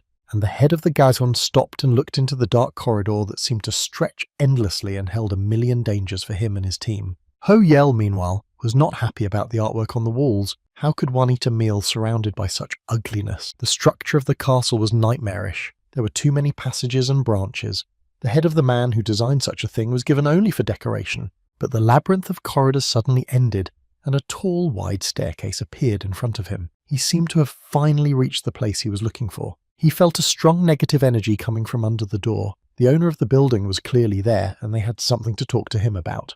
And he knew the layout of the citadel by heart. This was its centre. As his intuition told him, Count Ascura was here, and he went to meet him. As he got up, he listened. It was silent, which meant that the players had not reached here yet. Ho Yel was still disgusted by the excessive interest of the people around him. He was almost there when the silence of the castle was broken by a ringing voice. Found it! The face of a shining mage appeared in front of his face. It hung in the air. Her eyes shone. She had seen the boy's amazing magic and was in awe of his abilities. She was so curious that she couldn't stand it anymore. She had reviewed the clips of him but didn't realize what his skill was. Ho Yel frowned. Some people saved magic and others used it like water. But the girl was so engrossed that she paid no attention to his displeasure. There were no magical skills unknown to her. Could he share the knowledge? Finally, the boy's patience came to an end. He put a heavy palm down on her shoulder and sternly ordered her to behave. The girl froze with surprise. And Ho Yel taught her the first lesson. Etiquette is the basis for anyone who wants to learn anything. But he suddenly stopped. Behind him at the end of the stairs, the door he had been longing to enter opened. The tall figure of Count Ascura appeared in the light. The demon's fearsome face twisted into a grin. Who dared disturb his sleep? Could it be the humans? Meanwhile, Ho Yel activated the natural enemy skill. The guy pulled the girl away with his back to her. She felt bad under the powerful pressure of the demon, but looking at the young man, she forgot about Count Ascura. Ho Yel was even glad that the monster had come out to him. The demon's words didn't hurt him in the least. He was just a vampire. He took out a necklace of cursed blood. The Count was sealed when he saw this attribute, and the guy decided to teach him a lesson for daring to call himself an aristocrat. He activated the exorcism skill. The ritual was used with a victim so that he could summon Ascura into his mind and fight him. Ho Yel's eyes lit up at the thought of it. How to make a demon afraid, but the guy was a demon hunter, and even though Ascura was level 430, he knew he could do it. The demon laughed haughtily. What kind of necklace was the man holding in his hands? But Ho Yel was only thinking that if something went wrong, Ascura would be absorbed into him. The atmosphere was heating up and the swirls of demonic energy were almost knocking her down. Despite the danger, the mage girl did not leave Ho Yel and prepared for battle. The Count laughed again. He liked the boy's audacity. The demon liked to have fun, but that didn't take away from the fact that he was just a pathetic human. The necklace in Granfel's hands grew hot. Ascura was gathering the power he had distributed to the servants. The difference in levels was already over 300. What awaited the mages next? Suddenly, the smirk slid off his face and he looked around in amazement, where he'd gotten to and what this place was. He realized that he had underestimated his opponent. Ho Yel was standing on top of the mountain in front of him. One had to admit that this man had unusual abilities. It was a pity that there was only one outcome, and he directed his power towards Ho Yel. Every inch of the area was covered in flames. He said people are just pathetic bugs. But suddenly a mocking voice was heard through the noise of the fire. The Count of Ascuris had just imagined it. Granfell was still sitting on top and his appearance was calm. The demon howled. How did he manage to survive the demonic fire? But Ho Yel asked him to take a closer look. Who was destroyed and who survived? Count Asker's eyes flew open and images flashed before his eyes one after another. Cold sweat ran down his withered face. He saw himself from the outside, and his eyes, though open, stared into oblivion. He was wounded, and his mouth twisted painfully in a final grin. He howled in terror. Now he was once again standing in the middle of the spacious hall in his castle. but he could no longer control the situation. His mind had been taken over by Ho Yel. The girl watched what was happening. The demon howled in pain and did not understand how such tricks were pulled on him. She saw that the mage had made Asker run. Granfell calmly raised his hand with the necklace. Well, there goes Count Asker, and he feels like a victim. It was a requirement of the quest. When Count Askura heard this, he ordered his mouth shut. His rage was so strong that it erupted in a real explosion, blowing the roof off the castle. Ho Yeol was not thrown off balance by such a lunge, but only snorted contemptuously. The girl was delighted. Did he really anticipate that the demon would miss him? The guy activated the exorcism rite skill that allowed him to attack a demon, but when using a victim during the ritual another effect could appear. It was the demon's invitation. Askura shrieked in exasperation. Mind control depended on mental power, so he couldn't shake Granfell. The boy and the girl mage watched the demon's agony. It was screaming and shrieking, demanding to stop the ritual. Even Ho Yel admitted that he hadn't expected such an effect. The Count of Askura, meanwhile, had completely lost his mind. He shouted into the void or attacked the space where there was no one and ran away in fear. Count Askura was in a state of terror and could not control himself. This feeling was very similar to the one that demons instilled in people when they took possession of their minds. Ho Yel checked into his status. The quest was successfully completed and a triumphant smile appeared on his face. Then it was time to finish being a demon. He took out a silver blade and swung it. However, he was in for a disappointment. Count Asker's level was too high. The guy couldn't do any damage to him. Ho Yel turned to the girl and ordered her to deal with it. The enemy was almost defeated. There was one last step left and they would finish him off once and for all. Hearing those words, she froze with fear. Despite her strength, she wasn't so confident. Why couldn't Ho Yel destroy the demon himself? Her chatter bored Granfell, and he clenched his teeth, holding back his irritation. If he could have handled this task himself, he wouldn't have asked for help. But seeing that she was confused, the guy pulled himself together. She's also strong enough to reach this place. Hearing that, the staff glowed with magic light. Meanwhile, Ho Yel couldn't wait for her to act because the demon, though defeated, could use the power of its servants. The girl finally pulled herself together and hit the exhausted enemy with magic fire. The flash was so bright that everyone had to cover their eyes for a second. When all was silent from the almighty Count Asker, there was only a handful of ashes over which the girl sat down in amazement, looking at the work of her hands. Ho Yeol was also surprised. After all, she was in a weakened state. How did she manage to destroy a level 430 demon with a single blow? That was a power of a high-level player Jessie hadn't realized she had. She dipped her finger into a handful of ash and held it up to her eyes. Ho Yel was studying the new class quest he had received. Jessie was interrupted, however, for at that moment other players came running into the room. It was the Shining Guild, and its head Rox stopped on the threshold in bewilderment. Had a player from his team destroyed Count Askeru? Everyone was as shocked. The girl, who had not yet recovered herself, was hesitating. She had a lot to explain to the boys, but she didn't know where to start. The guild leader's gaze settled on Ho Ely. He had forgotten about the boy's existence and was unpleasantly surprised that he was also present at the decisive battle. Meanwhile, Jessie and the boy exchanged understanding glances. The girl, like him, shied away from people, and too much attention was tiring her. She wasn't familiar with etiquette, but she decided to try. She politely introduced herself. Her name was Jessie Haynes. If the young man didn't mind, she wanted to know his name. The players of her guild froze in amazement. They didn't understand what this couple was doing, but the place and time of their acquaintance were clearly inappropriate. They didn't pay any attention to them. Ho Yel thought that the important thing was that she was willing to change, and as a reward he was willing to train her. And with a sigh, he finally changed from anger to mercy and introduced himself. His name was Lee Ho Yel. They shook hands with a firm handshake to seal their new acquaintance. As long as there were battles for existence in the rift in safety, people continued to live their usual lives. The sun was shining as brightly as ever, and there was no sign of trouble. But everyone was watching the situation in the rift, so almost every house had a live broadcast of the battles. The little girl stared at the screen. Suddenly her eyes widened in surprise, and she jumped up and ran to her mother. She was on the phone, not expecting her life to be turned upside down. The woman reprimanded her daughter Aaron, but she continued to pull her daughter towards the TV screen as if she didn't hear her, because she saw her uncle Ho Yol in it. The mother walked over to the television with surprise. Aaron really wasn't making anything up. On the screen was her brother in close-up. It simply couldn't be. In the meantime, Granfell, as was his habit after an absence, was first to clean up. In this way he put not only his house in order, but his thoughts as well. But it was impossible to do business in peace. The phone was ringing off the hook. After the Count's destruction, the TV was all about him. His relatives would have found out anyway. He had 3 sisters, and they were very friendly since childhood. Well, they were friends with each other, but he was often chased away. Despite that, they still had a great relationship. Still, he didn't feel like picking up the phone right now. It was obvious that they would nag and lecture him. He relaxed, thinking he would call back later, but then there was a loud knock on the door. He had forgotten all about their persistent nature. He froze, foolishly pretending that he was not at home, but his older sister's voice sounded menacingly at the door. She ordered him to open it at once. Walking up to the door, Ho Yel began to listen to the complaints. He didn't answer the door. Let him open the door now. A warm meeting with his relatives awaited him. He tried to pull himself together and swung the door open. In front of him stood the three sisters. Ho Yel felt an excitement unfamiliar to him even in battles with demons.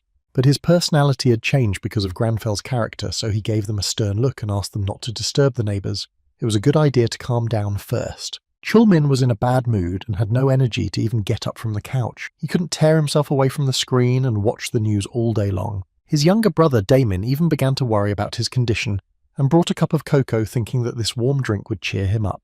Ho Yeol, who didn't want to join the Gowan Guild, was the talk of the neighbourhood. It was a real failure, but Damin didn't share his excitement, especially since it was more likely that this guy would choose their guild after all. They had his phone number here and had the perfect excuse to call him. Chulmin sat up on his couch for the first time that day. His brother explained that he was referring to the trophies collected in the county square. They had gotten them thanks to Ho Yel. According to the etiquette the guy liked to follow, it was worth sharing. And Hyung had to admit that it was a really good idea. Head Gaon turned serious. Even if they failed to hire Ho Yel, they should do everything they could to remember him. Then maybe not immediately, but he would return to them. And squeezing his strong palm so that the cocoa cup shattered, he smirked. For that purpose, he'd need to turn 10 from 0. When Damin split up, he couldn't stop now. He ordered his older brother to get up off the couch and call Ho Yol with a new proposal. The guy, on the other hand, was spending time with his family and was an object for his little stylist niece. His phone was ringing non-stop, but he couldn't pick it up. The sisters watching their brother were puzzled. He had changed since the last time they met. Even his speech was different from the way Ho Yol spoke before. The older sister tried to find out the details, but the boy's attention was completely taken up by the girl, Aaron, and yet it turns out he's a pro player now. The two younger sisters could not contain their laughter. Their brother's style and mannerisms made them laugh, especially when they remembered how he used to be. They recalled that 10 years ago he had called himself Granfell and dreamed of dyeing himself ash-coloured. Ho Yel shrank inwardly from these taunts. However, the elder sister brought the conversation back to a serious direction. Wasn't it dangerous for Ho Yel to do what he was doing?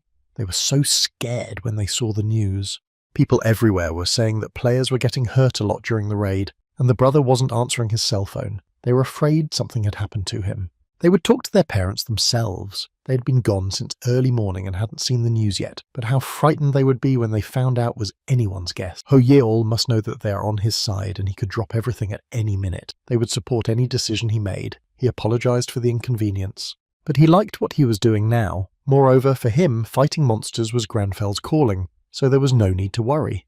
The statement left the girls stunned, but he was an adult and this was his life, so they spent the rest of the day quietly chatting and drinking tea. When they said goodbye, they asked him to take care of himself. Ho Yeol bowed and invited them to visit him again. He was especially looking forward to the next meeting with his niece. Standing on the doorstep, his older sister turned around and advised him to put away his savings. He couldn't be a gambler forever. Hearing that, Granfell was surprised. A happy thought crossed his mind. He was to be rewarded for mopping up the new rift like the other players in the battle. It was known that the income provided by Arcana depended on both the level of the player and the level of the gap. It was worth checking the score. Cosmo's company went under. Rumour had it that director Raymond Shawn was giving money out of his own pocket, but the kid always wondered how much it was.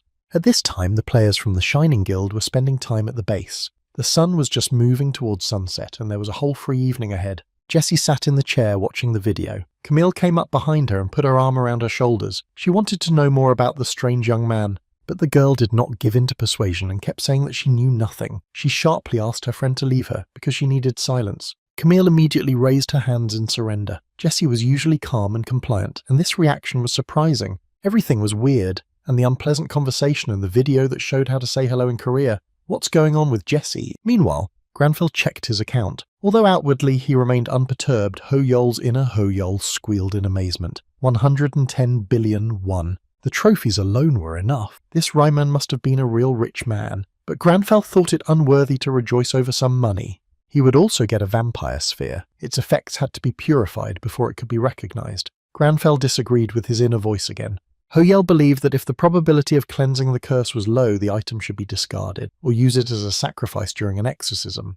The trophies were not clear at all. For example, during the battle with Count Oscura, Ho Yel chose a necklace that he used to defeat the enemy. He had read that the item would disappear after use, but looking at the specs, he was surprised to note that it remained, and the curse had been lifted. Apparently the exorcism ritual had a cleansing effect. He calculated the total profit of the necklace sphere to be 110 billion. This was something he couldn't even dream of. He didn't know what to do with that much money. Maybe open a savings account or tell his family, "No, we need to buy equipment to protect the rifts."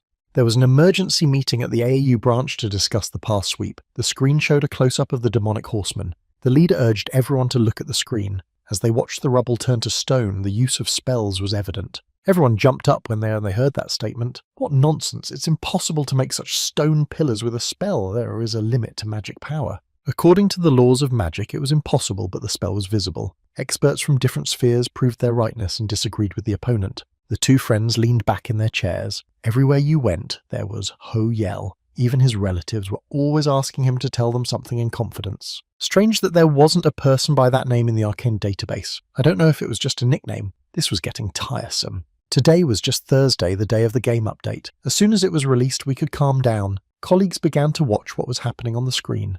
Within minutes, their expectations were realized. The update was released, but it turned out to bring even more tension. A new location, Yusra Island, has been added to the game. When Arcana was a game, it was called Treasure Island. There were also gems growing here that could not be compared to any of the existing ones. Now the island appeared in reality and the news became a sensation. It was decided to hold conferences of magicians to develop magical skills. Granfell was also watching. It was the first conference since Arcana had appeared in the real world, and it had aroused considerable public interest. Ho Yel learned that one of the contestants was Jessie Haynes, ranked 4th in the rankings. However, when she arrived at the tower, she refused to be interviewed. The boy hurriedly packed to leave the house. He didn't know what the conferences meant yet, but he thought it was to his advantage. He had to be there too. But first, we must not forget the pressing business at hand, and Granfell decided to move out as soon as he had done the dishes. There were no small matters in his life. Order and strict discipline were his credo in life. It was the only way he could achieve his goals. Ho Yel sighed doomfully as he watched his character. People were already crowding around the Mage Tower. They were reporters, gawkers, and conference participants. Getting in was difficult for everyone, regardless of the purpose of their arrival. It was crowded inside too. There was a girl sitting off to the side waiting for someone. She was looking at the people around her with interest. People passed by without noticing. Despite her youthful appearance, Claire was an experienced tower mage. She was happy to resume the conferences she had been looking forward to each time. Thinking about the results of the research and Mr. Marcello's report, she didn't notice the boys rushing past her. Suddenly, one of the young men slipped back and flew toward the girl. She froze, but the guy hitting the magic wall caused everyone to laugh. Suddenly, a familiar, friendly voice called out to her. It was Jessie Haynes, who, being a magician, easily recognized the wall as an illusion created by the tower's master. In front of the astonished boys, she walked right through and said hello to Claire. Yeah, it was hard to get in here without an invitation. The girl jumped up. She recognized the guest and was pleased with her. Indeed, even experienced magicians had a hard time bypassing this magic, but Jessie certainly made it look easy. Today, Claire was assigned to escort the hunters to the Crystal Hall. She was happy to do her part, chatting with her idol. Claire explained that the girl was the last person to be invited. All the guests on the list had already arrived, so she was going to go in with her. But the magician smiled and asked Claire to wait. Something told her that there would be another person to meet at the conference. Just at that time, Ho Yel had already taken care of his household chores and reached the tower. He managed to get in, although the number of people annoyed him. He stood in front of the portal and looked at it thoughtfully. That magical wall beckoned to him. Perhaps he should have learned more about portal magic, but not today. He couldn't concentrate now. The crowds of people annoyed him.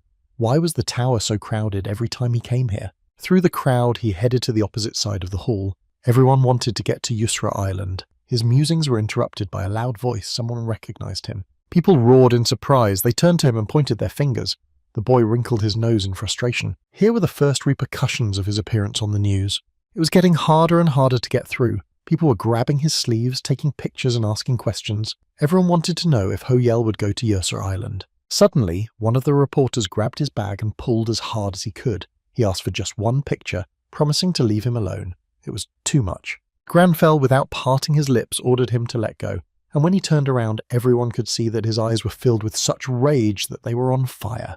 The reporter was stunned with amazement. Normally, players were happy for the attention, but he thought that if people saw a terrible character, the guy would get more attention. To Ho Yel's surprise, everyone else thought the same thing. There were enthusiastic shouts all around. Now everyone wanted him to say something rude to him too. Granfell turned around, looking for a place to hide. Suddenly his eyes came upon a wall. Without thinking, he walked through it. Claire, who had erected the illusion, stared at the boy in amazement. Who was it that could so easily overcome an obstacle beyond the control of powerful magicians? Ho-Yel didn't expect the girl to be an obstacle, and only slowed down at the last minute. He barely managed to stop to avoid hitting her. But he looked pleased. He'd managed to get rid of those pesky gawkers, and he deserved the credit for this amazing magic of illusion worthy of praise. Later they were walking up the steps leading to the hall. Both walked in silence. Granfell was thinking about the upcoming event, and Claire couldn't figure out who the young man was. Besides, she was worried about another problem. All the hunters who had received the invitation had already arrived. There were no new hunters on the invitation list. When he noticed that the girl was clearly uncomfortable and was not taking her eyes off him, Granfell turned to her. I wondered if she had a problem. Delicate Claire blushed. Not at all. It's just that he said he wanted to participate in the conference, but he didn't have an invitation card. Ho-Yel confirmed it. The girl thought for a moment. The magic of illusion was used by the master of the tower without an invitation. Even mages could not simply pass through without an invitation, let alone an ordinary person. Granfell looked at the girl carefully. What could be wrong with her? She might have a fever, but he wondered aloud if he could participate without an invitation. Claire stammered. There was a clause in the rules of participation that a person without an invitation card could attend the conference if he or she passed the magic of illusion. But in the history of Ho-Yel Tower's existence, he was the first person who had succeeded. She didn't know how to react, whether to be admired or surprised. Granfell was glad to be in touch with this magic. He had already understood the principle. All that was left was to add magic power. The stairs ended, and they came to a door, and Ho-Yel looked inside before entering. It was a large hall, and a speaker was already on the podium. Claire was by his side. She greeted him in a crystalline ashfall. Her voice trembled with delight. This was to her a sacred place of sublime knowledge. When Arcana became reality, its inhabitants who were NPCs also moved into reality. Among them was a man of great influence. His name was Marcello. He was the youngest mage to be named the future successor of the Tower of Mages. He absolutely lived up to his nickname of genius. To take action, he used his knowledge by becoming an organizer of scientific conferences at which new advances in magic were put forward. The girl in the back rows was bored. Her magic hat was just explaining how great Marcello was, and she was calling him boring. She couldn't help it. The only skill she had was magic. She didn't understand anything about research, and tampering with magic didn't interest her. She understood that being in such a majestic place of knowledge was the highest honor for a mage. But if it weren't for the quest, she would have skipped the event. She said the last one loud enough for Marcello to hear her. He turned around and stared at her, and the girl froze in horror. All her sleep was gone. But the mage didn't dwell on it for long and continued. The magic tower had been summoned to the hunter world for a specific reason. He turned to the girl. She may not be familiar with magic and the difficulties they were experiencing, but it would take a united effort to bring peace back without conflict. Therefore, at this conference, the theme of the paper was related to science. In it, he observed the possibility of developing magic. A magic field lit up in his palm. A fusion, and the flash was the result of a harmonious fusion of science and magic, but it was worth being alert and wary of. The girl bored 2 minutes ago listened. One had to guess to combine magic and science. Marcello was a promising young mage. The mage continued calmly despite the rumbling in the hall. He needed the help of hunters to complete his research. The audience murmured. Could it be that a new quest awaited them? They had become worth their weight in gold lately, but the mage let it pass. If anyone had any questions, let them ask him. But there were only whispers in the hall, and he did not even hope for an interesting discussion. Suddenly someone raised his hand boldly, and Marcello was startled. It was Ho-Yel. In his speech, the magician mentioned the error that had been discovered during the research. The boy asked for clarification, and the mage looked at him blankly, all trying to see the daredevil who pointed out the magician's mistake. He had the audacity to say he understood the research. Some recognized him as Ho-Yel. It was quite a scandal. The magician Marcello himself had a tricky question. Everyone realized that with his temper he would not just keep silent. The mage was really looking down, and his gaze didn't bode well. In fact, he was trying to remember the boy's face.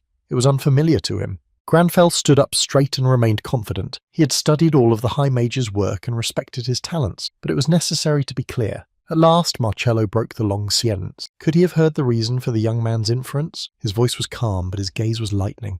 The audience impatiently awaited the outcome of the argument, and then Ho-Yel's calm voice sounded in the silence. It was very simple. He felt the difference. Magic and science were two completely different spheres.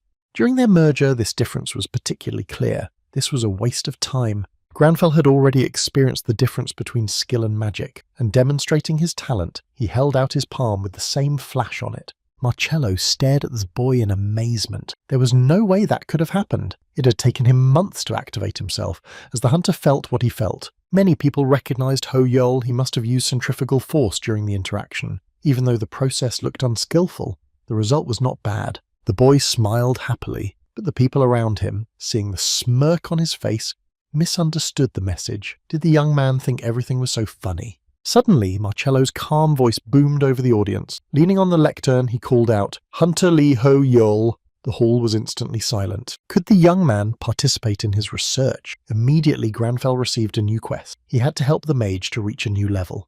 The boy accepted the challenge without hesitation, and once again he was glad to realize that he had come here for a reason. Such an opportunity doesn't come along every day. Yusra Island appeared in the real world and attracted a lot of attention. Both adventure hunters and ordinary people rushed here at once. There were players, of course. Berserk had arrived on the island at the front of the line, and despite the harsh guild leader, the team members enjoyed the views and the weather. They were in high spirits, forgetting that they hadn't come to the island for fun. That made Oni angry. The girl was always serious. The chatter of the team finally pissed her off. Sometimes she regretted that the conditions of the game forced her to be a guild member instead of a loner. Trying to distract herself from these thoughts, she looked around. There were a lot of people on Yusra. It was so noisy they didn't seem to have travelled outside of town. The guys from the guild were also looking around in bewilderment. They had expected the reporters and bloggers to arrive, but they hadn't expected the Arcana people to come too. When one of the team members heard about the NPCs, he was startled. He had heard of them, but had never seen them. This was a great chance to get to know them better. He turned around and saw knights in armour. These strong and handsome men belonged to the Lionheart Order. The commotion and increased attention were tiring them out. Behind them stood other guildees. Judging from their figure and muscles, some of them were shadow mercenaries, and the rest were members of the Hunters' Alliance. Yusra Island must have been known as a treasure island in Arcana as well, and many were adventurers and wealth seekers unaware of the rift. Oni's mood got even worse. Now he had to compete with some NPCs. A call came on the clock and she had to answer it. The magician called to say the conference was over, but it was attended by Ho Yel, who pointed out the flaws in High Magician Marcello's research. Oni burst into laughter, anticipating the sequel, but the fun was cut short. The mage not only acknowledged his remarks, but also gave him a quest and thanked him. At this time, Granfell sat across from the mage in his office and read the list carefully. The quest had begun, and he was invited to start work immediately from the conference. Marcello promised he'd get all the substances he needed for the study. All we have to do is write it down and give it to him. He'll do everything he can for Ho Yel. Since the High Magician offered the guy himself to get what he needed right now, and his face lit up with a smile that rarely appeared on his face. Later, Marcello had an audience in the mage's tower on the top floor. He went into the room where several figures were waiting for him seated on thrones. As the mage came closer, he stopped and bowed respectfully. He was summoned by the 5 stars and the noblest of mages. What could he possibly be of use to them? One of the figures, shrouded in a deep hooded cloak, spoke in a muffled voice. It had been reported to him that Marcello had made an unexpected lunge at the conference. A mage has suggested that one of the demon hunters do research together, but the mage tower does not interfere with the hunters. Marcello broke the rules, so why would he make such a mistake knowing the laws? The magician paused for a moment to gather his wits, hearing this accusation. He had to justify himself, and Marcello explained. Hunter Lee Ho Yol understood the basics of magic like no one else. It was also noticeable that he could distinguish them well. His abilities will be a huge help in the world situation. Now they would no longer have to watch them break the rules, but the magician was not allowed to finish. The mages of the tower make their own decisions, but they are also responsible. Marcello was trusted and respected here, but he would have to answer for his mistakes personally. He was ordered to leave and he obeyed, but left alone, the expression on his face changed. There was no trace of reverence, only irritation. He walked down the corridor and pondered. How dare they remind him of his responsibility when they themselves lived in an illusory world and ignored reality? Here his musings were interrupted. A girl caught up with him from behind and called his name. It was Claire, and when she saw her idol, she was delighted. She came to this floor as she was looking for the things Mr. Ho Yol needed for his research. Everything was packed and she was just about to go to him. Marcello was glad. Now that everything was ready, he would take his things to him himself. When Claire heard that, she was confused. How could she? Mr. Magician is so busy she can do it herself. But the mage stopped her outpouring.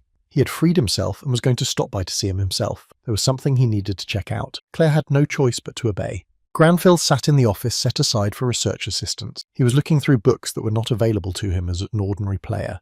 There was a knock at the door and Marcello entered. He placed the items on the table in front of Ho Yel. They were magical tools related to restoring power. The guy kept his expression neutral and was delighted. In front of him were the frozen knowledge and forbidden knowledge brooches, as well as the sun essence ring. Yet despite his joy, he had his doubts. He turned to Marcello, who was also sitting with an impenetrable expression waiting for further instructions. The mage thought the items fit him, but even the pendant had a level 620 limit, and Ho-Yol was only 134th level. Hearing this, Marcello flinched and then laughed. He knew it. The magician apologized for overestimating Ho-Yel and offered to take away the extra items. When he was asked to bring the tools to restore magic, he thought that Ho-Yel knew of the existence of this thing. Granfell was annoyed. He's overrated. Have him give him the item he's using. And his hand reached for the artifacts, but his gaze strayed to the brooch and the boy froze. This brooch had a level restriction that suited him if he restored magic by 10% with no limit on options. That'll be good. Marcello nodded. When Ho-Yel understood the basics of his magic, he immediately thought that the person in front of him was an unusual person, but he didn't think he knew about this subject either. Hearing these words, Granfell took another close look at the brooch. It was a simple object, and what was so great about it that Marcello himself wondered? The mage continued. So far it was not working normally. As Ho-Yel had said, there was a lot of unnecessary work to be done.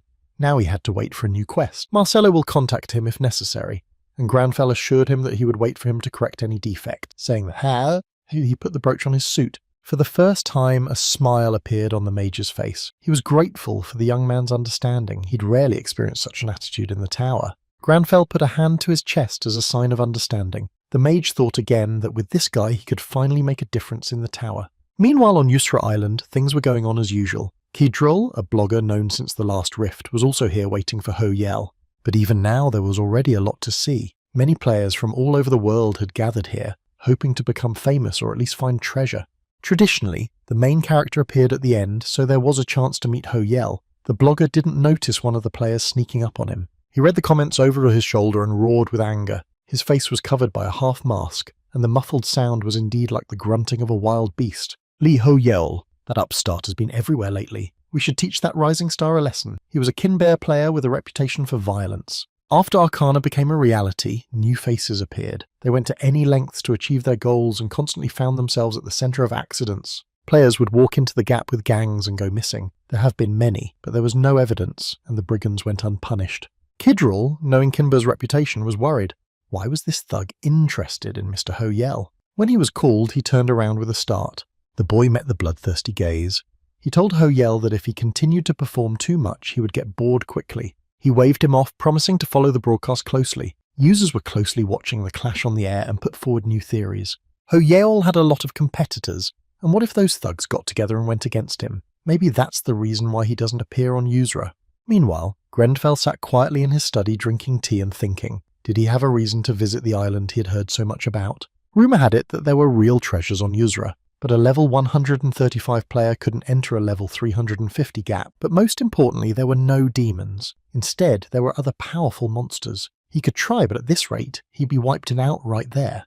A new message appeared on the screen. Granfell had a new quest. He was to go to Yusra Island and find out what great evil lurked there. The 7 major sins were called the Great Evil: pride, envy, anger, gluttony, lust, laziness, greed. Now it's up to the boy to explore evil from the inside out. The task was not an easy one. He had recently defeated Count Asker, and just a few minutes ago he had no reason to visit the island. Now the situation had changed. Granfell's logic was simple. There was no reason to think about how to defeat evil now. They knew it was there, and they knew where it was located. We had to go in there and eradicate it. There were no other options. With these words, Ho-Yel stood up and put on his jacket despite the hot weather on the island. He was on his way right now, and as usual, grabbing a few tea bags, which he couldn't live without, the guy calmly moved towards the exit.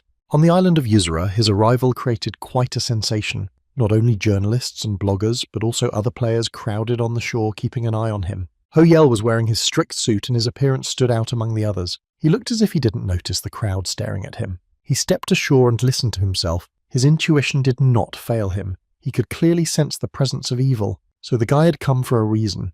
A great evil was right beneath his feet. Maybe the whole island was evil, so a connection to the predator was what was needed now. He watched the demonic energy flow near his feet. It looked good with the evil flowing beneath his feet. The anticipation made him drool. Ho-Yel was not in the habit of putting things off, so he went straight to the forest. He didn't notice that he was being followed by Kidrol, who was broadcasting live. Users from all over the world watched him with bated breath. How cautiously he moved like a wild animal. I wonder what he was looking for. Maybe a hidden dungeon. Suddenly, Granfell stopped and looked around. His audience suspected he was suddenly afraid of something.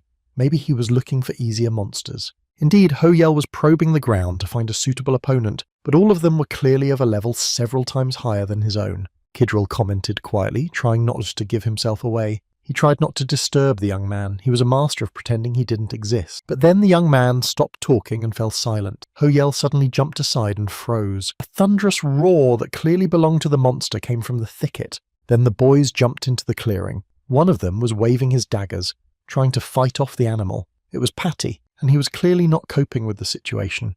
The second mage holding a fireball shouted to the archer, "Why was he standing there like that?" It was time to grab the monster and disarm it. An emerald tiger of incredible size emerged from the forest. He moved silently and slowly, as if he knew his victims would not escape. It glared so brightly that the glare made it impossible to aim properly. Suddenly, the monster stood on its hind legs and roared furiously before making a decisive leap. The power of the sound left everyone in the clearing on their feet. Patty was thrown backwards, and when he felt his back bump into someone, he turned around. It was Ho-Yel, who had his hands in his pants pockets and was calmly watching the scene. He seemed to be watching a movie, so relaxed was his posture. Patty jumped back in surprise.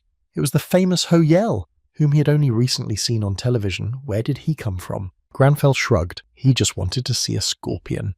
And then he'd come across an emerald tiger with the highest level on the entire island of Yusra. The difference with Count Oscura was only 10 levels. There was definitely no way to escape. Because of the bright sunlight and the shine of his body, nothing could be seen. But there was no choice. And Ho-Yel raised his hand and pointed his palm directly at the beast. If he immobilized the tiger, his skills would be useless. Indeed, the monster collided with the invisible energy beam and froze. He couldn't move and became furious, realizing that he was trapped. The participants in the fight seemed stunned. Kidril, even though he could barely stand on his feet, kept the camera rolling. His viewers had to be there for the legendary battle. Granfell resorted to fire. On the palm of his hand glowed a magic circle just like the one Marcello had shown at the conference. The players whispered. What kind of magic was this? However, they were immediately enveloped by a hot wave of air. Ho-Yel threw a ball of flame at the emerald monster and the entire clearing, and the monster ignited. The beast, unable to move, burned. The flames engulfed it in seconds, and in a minute it was gone. The battle was won. Granfell had won. The boy put his hands on his chest, expressing his gratitude. His contribution to the destruction of the emerald tiger had been recognized, which meant that his level had increased. Patty and her comrade couldn't recover from their amazement. In front of their eyes, the man had destroyed a level 420 monster with a single blow. Unbelievable. Somewhere on the island, amongst the thickets of the forest, other players came out to hunt. Among them was the Second Sun Guild, ranked 7th in the team rankings. The swordsman Shrag was throwing thunder and lightning. It had been hours since they'd arrived on the island, and they were still circling the outskirts of the island. It was worth it to join up with the squads moving separately. The Shining had already cleared almost the entire centre of the island, and they had to hurry. Shrag grinned. His troops couldn't cope with the monsters that were stronger than expected. They were planning on beating Berserk's past achievement. That's why they split up, to get as many trophies as possible. Shrag wondered if he'd underestimated Yusra. He had to admit he'd been greedy. But no sooner had he ordered a change of tactics than one of the players called out to him. He was talking to someone on the phone and his voice was anxious. They were contacted by a squad that had gone to the west of the island. They were in urgent need of a commander. Schrager looked at the screen and saw Patty looking worried. Shrag shook his head in confusion. He was about to call to go to their meeting himself. Patty, however, interrupted. No, they'd better come themselves. Their route was already completed, and Shrag did not immediately understand the meaning of his words. What he was saying let him express himself in a language he could understand. Patty's voice trailed off into a shout. Lee Ho-Yel, this guy, had already passed through here, and all that was left behind was scorched grass. This man had destroyed all the monsters. Shrag rubbed his forehead in confusion. Where had he come from on the island? But the day held much strange and unpleasant news for him. He was called again. One of the team members ran towards him with all his legs. He had received a report from the guild attending a conference in the Magic Tower. The news was unimaginable. Lee Ho-Yeol received a quest from High Magician Marcello. In addition, he became the first player to be assigned an entire laboratory on the top floor of the tower. Shrag thought for a moment. The NPC befriended the player. He thought it was a Biep fabrication. Tell them to tell the analysis department to check everything about Ho-Yel. Granfell looked at the trophy he had received in battle. It was a pure emerald with a unique rank. It was used as a high-quality material. And while Ho-Yel was triumphant because he had never dreamed of such an artifact, his character was not happy. Granfell didn't pay much attention to things. There are too few craftsmen capable of handling such a stone. It would just disappear. But if the tower requests the production of an item as part of the research. However, Granfell interrupted himself. He felt the air around him change. It was as if waves of demonic energy had been woven into it. The boy tensed up. His intuition told him to be on guard. He heard an ominous shiver run through his body. The window with another class quest appeared. The mission was to find out what great evil lurked on the island of Yuzra. Suddenly, the earth shook. Even the birds flew off the branches and into the air. Ho-Yel stared at the quest scoreboard in horror. A countdown appeared in the window. The island began to be consumed by greed, leading to a process of destruction. The other players received similar messages and screamed in horror. Was the island really a rupture? But it was originally just a new territory. Granfell thought, if this was about greed, then it was aroused by the petty desires of so many people who had come here for profit. The great evil of Yuzra Island, according to the pop-up window, it was a demon of greed. But how do you defeat it in a crowded place like this? Kedril never took a step away from Granfell to fend off questions from his subscribers. Everyone was excited by the news of the destruction, and he would find out why. Ho-Yel realized that if the destruction scale filled up, a great evil would awaken. It was good that he only needed to prevent the resurrection of greed. Suddenly he heard the shouts of players running by. They were saying that the Shining Ones had cleared the island and found the treasure. They must hurry or they would get nothing. They too had to get to at least one treasure before everything around them was destroyed. It was just a normal human reaction. Ho-Yel thought for a moment. Everyone was thinking about one thing. In order to prevent greed from reaching the treasure, it was necessary to let go of the desire, but it was impossible to convince everyone. What was there to do? The whole world was at stake. Finally he sighed. There was only one way to avoid the awakening of evil. Granfell was self-confident and knew that material wealth would never shake his moral fibre, so he must take the treasure for himself. At this time, the Shining Ones were holding a small meeting on the second island of Yuzra. Camille explained that the cells of the destruction scale corresponded to the 10 islands. One cell filled up after they found the treasure, so it was a countdown. Rox nodded in agreement and remembered the mysterious magician. The guild leader continued to remain thoughtfully silent. He was pondering about Li Ho-Yel. The guy is rising fast enough and could carry danger to all of them. Finally, Rox asked thoughtfully, would the Shining Guild be able to defeat Granfell if they went against him? But the players stared at him incomprehensively. There was enough rivalry with other guilds, and Jessie won't be left out. She would turn against the team. Rox agreed with the reasoning. Before they could speak, another cell on the scale turned red. It became known that the United Sky had just found another treasure. The players around them had definitely activated all their powers, which meant there was no point in sitting around. If the Shining Ones were going to be left with nothing, it was time to move.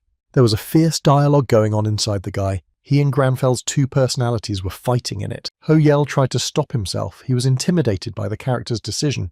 But Granfell wasn't in the habit of backing down. He couldn't let the demon of greed wake up, completely taking control of Ho-Yel's body. He had to obey. The guy jumped out of the woods heading for the next island, but he had to stop. An army of knights in armour were watching him closely. Their flags bore the image of a lion's head. Ho-Yel immediately realised who was in front of him, the legendary Lionheart Order since the existence of the Arcana. The boy shifted his gaze. It was Harkon Kingsguard himself. One of the knights rushed towards him. What insolence! He had not shown deference to their commander. Harkon stopped him with his hand and turned to Ho-Yel. The boy identified himself and apologised. He hadn't expected to find the order he had heard so much about here. The commander examined him carefully. He was an ordinary-looking player among many of his kind, but he felt that Granfell was different from the others. Suddenly the commander's gaze stopped on a brooch pinned to the lapel of his suit, and he raised his eyebrows in surprise. It was a familiar object. However, he did not manage to finish. Suddenly fireballs began to fly from the sky and crash into the ground right under the feet of people, scattering them in different directions. Breathing out the dust, he looked up at the sky. What was that? A meteor? But in a second his doubts were dispelled. The master of the island himself appeared. It was a monster of monstrous proportions. His lizard-like head towered high above the people. The sight resembled a huge turtle with fangs. The commander came to his senses and ordered everyone to prepare for battle. He knew that the monster was a level 450 and would be difficult to fight. The monster prepared to launch another fireball. The next second, a powerful wave of hot air hit the squad ready to attack. The turtle moved toward them, but the flames made it impossible to see anything. It was hard to get close to it, let alone attack or disarm it. Deputy Harkon's Enoch was dangerously close. It was too late when he noticed that the huge paw was already over him and was about to crush him. Harkon rushed to help, but not in time. The monster's foot came down on the spot where his deputy was standing. It was clear that he had no chance of survival. However, when the squad leader took a closer look, he froze in amazement. In front of Enoch stood Ho-Yel, and right before their eyes he was growing stone mountains out of the ground. Who was this mysterious guy who could easily make walls out of stone? But Granfell didn't think now was the best time for introductions and explanations, and the squad leader agreed with him. The monstrous turtle, just realizing that its prey had been snatched from under its nose, roared furiously and headed straight for the knights. The army once again took a defensive position. Ho-Yel realized that he had spent too much magic power, and if it wasn't for the brooch he would have fallen unconscious by now. It was worth saving the magic now and letting the Lionheart Order fight. If he didn't recover, he wouldn't be able to defend himself or them. Ho-El stepped aside, but Harkon stopped him. He wanted to thank the adventurer with the magic brooch for helping his order. The commander also needed help, and if Ho-Yel helped them in this battle, they would never forget his kindness. The army of knights will swear loyalty to him. Granfell gratefully accepted the offer. If he needed help from Harkon, he would gladly give it. He knew how to deal with the monster. Kidrol Su, who was following Ho-Yel, managed to take this picture. This kind of content increased its popularity and the number of viewers exceeded 50,000. Because of the owner of the island, he couldn't get close enough to hear what they were talking about, but the audience will have the opportunity to watch the most spectacular battles. Harkon Kingsguard called upon his army once more. The Order of the Lionheart attacked the monster in the name of honor without fear or reproach. They had the truth behind them, and the knights rushed into battle despite the fact that the giant turtle could crush them with a few movements of its huge paws. They searched for its weaknesses. Deciding that the head and vertex were the most vulnerable, Harkon ordered a kick to the monstrous beast's legs to topple it over and attack. Ho-Yel, the adventurer, gave Enoch mixed feelings. He was grateful for the help, of course, but the commander swore on his heart. It was the most reliable oath that only the Emperor could swear. But to this guy it was just an empty oath. Why did the commander do this? The knights fought desperately against the monster. Shouting the slogan of the order, they fearlessly rushed into battle, and many of them had already either fallen or were wounded. Granfell watched dispassionately from the tactic and felt some disappointment. Lionheart was far worse than he had imagined. They were not weak, but they were used to fighting in close combat. The reserve troops just stood behind and waited for their turn to attack. Ho-Yel checked the destruction scale. It was half full. The treasure was being found too fast. At this rate, they would soon reach this island. Watching the knights fight the turtle and the fiery lava rising from the ground, Ho-Yel thought, if he could create a space for them to fight. Many of the knights lost their courage, and some of the ranks were in turmoil. They rushed in different directions trying to avoid the fire. Shouts were heard everywhere. Ho-Yel needed to expand the place. He remembered his meeting with Claire in the magic tower, and how they had climbed the illusory stairs to the conference room. In a thunderous voice, he turned to Harkon.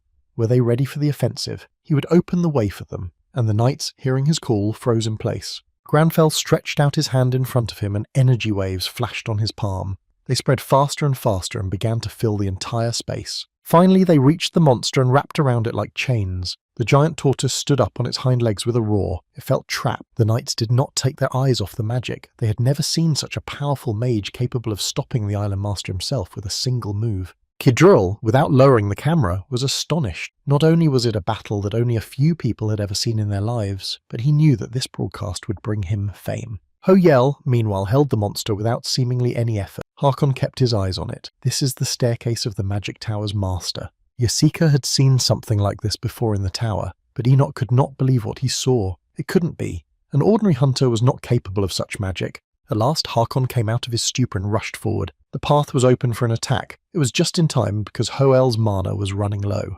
They couldn't miss this chance, and the commander's army followed him without a second thought. The monster's head was just close to the ground. The knights rushed at the turtle from all sides, not giving it time to deal with the situation.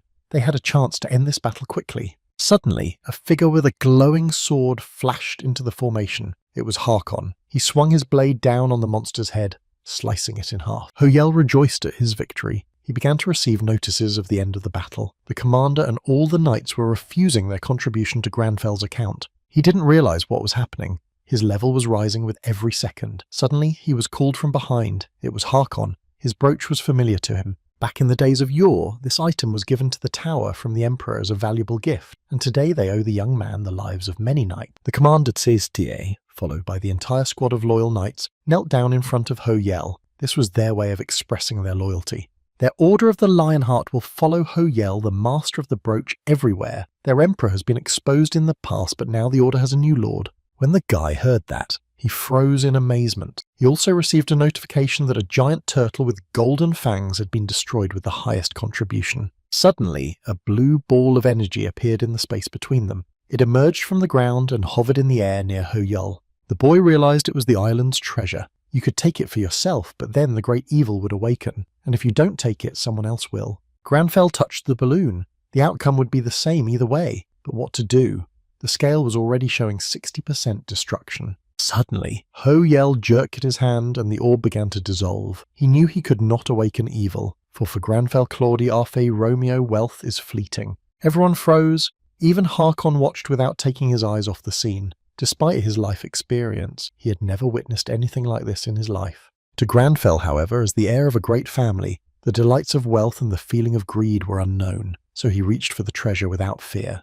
The way to keep greed from consuming the island was very simple. It was necessary to take the treasure without any hint of greed, and it worked. Absorbed in solving the problem, Ho Yell lost his vigilance and did not notice that some player was closely following them through binoculars hidden in the thicket of the forest. He had seen the battle from start to finish and could appreciate the strength of the famous Ho Yell. It really amazed him, but it didn't scare him.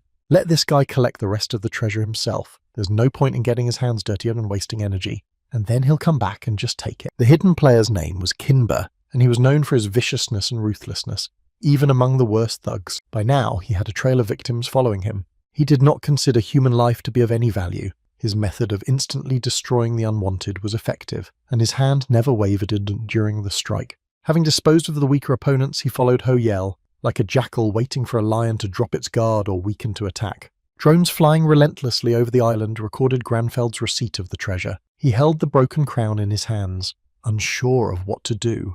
Suddenly, a notification came to him. The Order of the Lionheart had joined his team. It now included a level 600 level Harkon. Ho Yell was surprised, but the squad leader only laughed. Hadn't they told him before that they were ready to follow him? The boy was confused, so that's what he meant. Granfell expected him not to attack him when they met, but Harkon insisted. The lad had saved their lives and showed a pure heart without greed. Of course, none of them knew Ho Yell's ultimate goal, but each could swear that on Yuzra Island they would be their leader's sword and shield. The boy could not recover from his amazement, no matter how limited the island was, to have the best order in the Empire following him. This was a new level. The character of Granfell, however, did not exhibit surprise. He thanked and accepted the Order's favour. Now it was necessary to move to the new island sooner rather than later. Kimber's voice came through his earpiece. He'd heard that Harkon himself had joined Ho Yell. Would they be able to handle him now? But the man only laughed scornfully. He didn't need advice. If anyone was afraid they could leave, he had already prepared something for them. As they get on the boat to sail to another island, Kinberg just needs to snap his fingers and the deadly poison will spread throughout the boat. Once they destroyed it, they could get to the treasure in peace, but he didn't have time to finish. Ho Yell looked at him from a distance as if he was standing very close to him. The bandit grabbed his throat like a wounded man and coughed. At first he thought he had been attacked, but he could not have been. He was breathing hard, however. A squirrel ran on a branch nearby, but Granfell was not fooled. His expression remained sinister. He was staring straight into Kinbeer's eyes.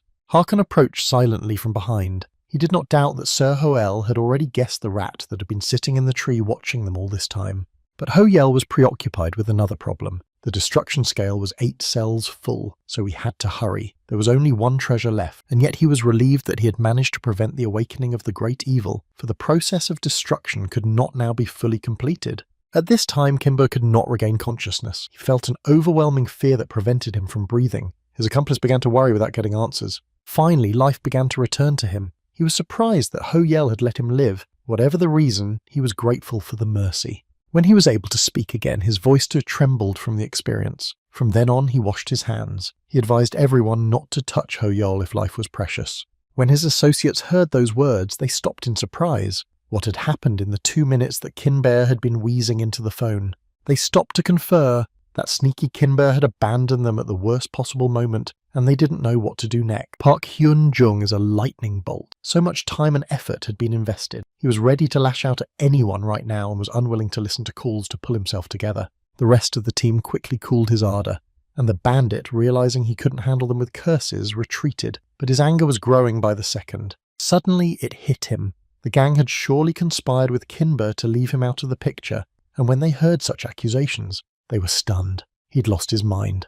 But Pa Hyun-jun couldn't be stopped. They decided to cheat him and take the money he was owed, but he can't play that kind of game. His vicious scream echoed far over the island. He would destroy them all, and then he would reach Kinber himself. The treasure will be his alone. Ho Yell stood on the other side of Yuzra and looked up sharply. He saw the birds, frightened by something, shouting and screeching as they took to the sky and began to fly away. Harkon raised his head too. What had Granfell seen in the sky that made him stop? But the man assured him it was all right, just a demon hunter's intuition. He received a message not unlike the ones he had received when he arrived on the island. The influence of the great evil had spread across the island, but now he could feel it even more. The demon was close by, probably possessed by some player. Ho Yeol was right. Park Hyun-jun was just killing the last member of his team, but he didn't know that Kidril was lurking nearby and filming the whole thing. His hands were shaking with fear, so the picture was fuzzy, and yet everyone could see clearly behind the bandit's back a creature with the shape of a demon. Unable to bear the strain, Kidril ran. If he fell into Jun's hands, he wouldn't get out alive. He could only hope he remained undetected. The player had a bad reputation. Not everyone came back from the rifts after meeting him, but there was no proof. Suddenly he stumbled backwards and flew to the ground. He was about to fall, but a hand grabbed him and held him in place. Kidril was about to scream in terror, but stopped just in time to see who was in front of him. It was the Pathfinder League of Arcadian natives. The guy who caught him questioned Kidril sympathetically if he was being chased by monsters.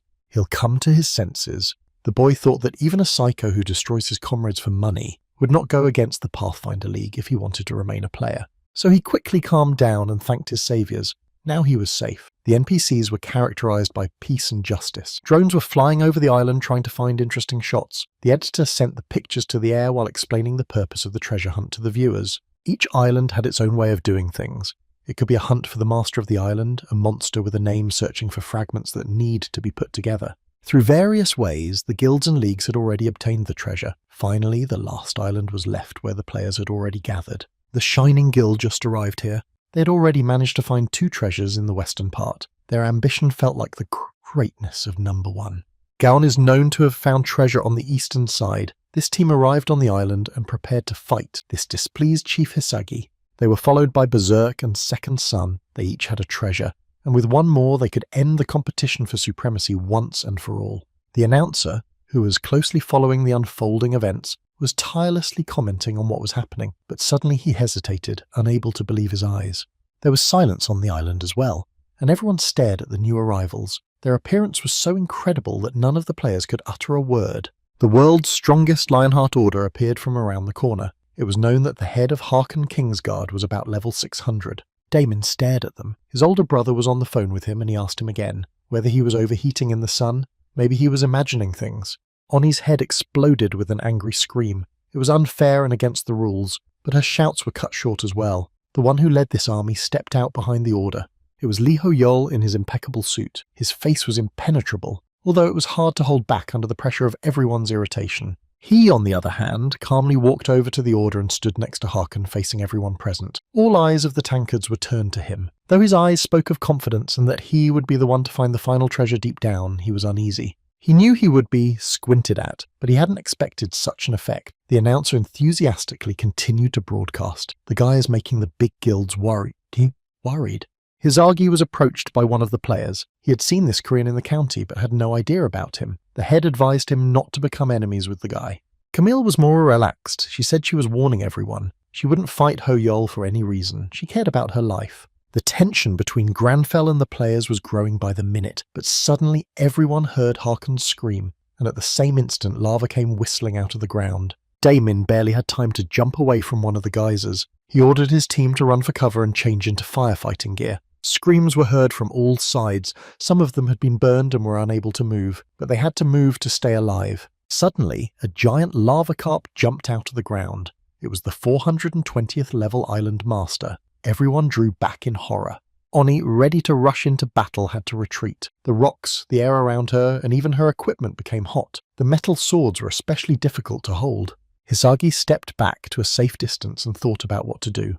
There was lava all around, and the carp were out of reach. He decided to watch the situation for a while. Meanwhile, the monster was wriggling and throwing around splashes of glowing lava. The voices of the guild leaders were heard every now and then, ordering them to report casualties. How to fight an island master who couldn't even be approached. The wall of lava easily blocked any long-range attack. Drones circled around, trying not to miss a single detail of this brutal battle. Even through the screen, the viewers could feel the heat of the glowing mass. Harkon kept close to Ho-eden. He, as well as the guy, realized that the tankers could not get close to the monster in such conditions. Besides, the commander berated himself. He was glad to hear that Ho-Yel was okay, but he couldn't justify it to himself. He had promised to be his sword, but he couldn't get close to the monster. However, the guy smiled to the commander's surprise. He shouldn't have worried about that. He wouldn't bring the whole squad here without a plan. His relaxed posture and smile were so inappropriate under the circumstances that Rox froze. How could that psycho smile when there was so much going on around him? Everyone watched his actions with interest. Meanwhile, Ho-Yel walked right to the edge of the pit where the carp was splashing. What a method he had devised. Granfell pondered. The use of magic could be divided into 3 stages of seeking intervention and manifestation. The boy held out his palm toward the monster. The lava around was not a skill, it was just a part of nature. The players, oblivious to the danger, crowded behind Ho-Yel and watched in amazement. Granfell thought further, tuning in. To him, this lava was nothing more than scattered rock, and he lifted them into the air with his mind. The effort cost him almost all of his mana. There was no time to stare, so he called out to Harkon. What's he standing there for? Let him hit the carp while he was immobilized. The squad leader drew his sword and rushed forward without waiting for a second sentence. He was glad to contribute to this battle. The players followed him as if out of a daze. Rox gritted his teeth. He'd been distracted for a minute, and he wasn't the first. The way was open, and it was time to start the attack. The carp was beating its tail and gulping air like a common fish washed ashore, losing strength without its familiar surroundings. Damon especially tried to come first. Hyung was prompting. There was no chance of getting a share with Harkon. He was bound to get the first strike bonus. Suddenly, however, the situation changed. The monster was taking its last breaths a second ago and suddenly jumped up and jumped high into the air. The players froze, not knowing what to do. The fish seemed to hover, wriggling its entire body. And there was no way to get him now. Oni lost her temper. She was annoyed by the behaviour of the monster that kept slipping through their fingers, especially when it seemed the outcome of the battle was a foregone conclusion. The carp began to jump up and down relentlessly. Once again, it was impossible to get close to him. It looked like this battle was going to go on for quite a while. The situation seemed hopeless. Suddenly everything changed again. Rox was the first to notice something wrong, and he tried to take a closer look. He wondered if he was imagining things. The monster fluttered and began to pounce on the stone spears that seemed to grow from the ground. Many people immediately realized that Ho-Yel was using the change of state. He cooled the lava to turn it into rock, like turning water into ice, but to do that was a whole other level of challenge. Such a strong change was impossible given the mana limit set by the system, but Ho-Yel seemed determined to break all the laws. Without turning round, he ordered Harkon to attack the monster, and he rushed to do so. His eyes burned with wild fire. He hadn't had this much fun in a long time. In a moment, he caught up with the carp and drew his sword. The blade glittered in the air and separated the fish's head from its body like a blade. The great koi was defeated. The players were unpleasantly surprised at the speed with which it was over and the lack of rewards for their low contribution to the victory. The shining ones headed back. The drone operators, the first to see the outcome of the battle, cheered. A show like this hasn't happened in a long time. The audience would be thrilled. We had to get the footage on the air as soon as possible. The Island Master was defeated. The biggest contributors to the victory were Lee Ho-Yol and the Order of the Lionheart, who was part of the guy's team. Granfell could barely stand on his feet for lack of mana, but the others attributed his appearance to pride, how easily he had defeated the boss himself. An orb appeared in front of him for his supreme contribution to the victory. It was already the island's second treasure as a reward. He held out his hand to it. It was the last. Everyone froze, waiting for the consequences. There were only 2 cells left on the scale of destruction. What awaited the island and the people on them after receiving the Hoeden Award. The orb glowed dazzlingly, but nothing happened. Why didn't the process of destruction appear? It was not the treasure of the island in front of them. But suddenly the scale shifted another cell. Yusra Island began to be consumed by greed. Ho-Yel stood there hesitating, not knowing what to do. The players immediately noticed that the number of treasures did not match, and a terrible guess occurred to them. Could it be that there was another treasure hidden here somewhere? Granfell did not experience greed in taking the bounty. This treasure didn't affect the destruction process. Why did he feel a strong demonic energy? At this time, the Pathfinder League was standing in front of June, terrified and with rage in their eyes. He had gotten to them and destroyed half the group. Now one of the treasures that the NPCs had obtained earlier was finally in his hands, and he kept getting alerts. You destroyed the player.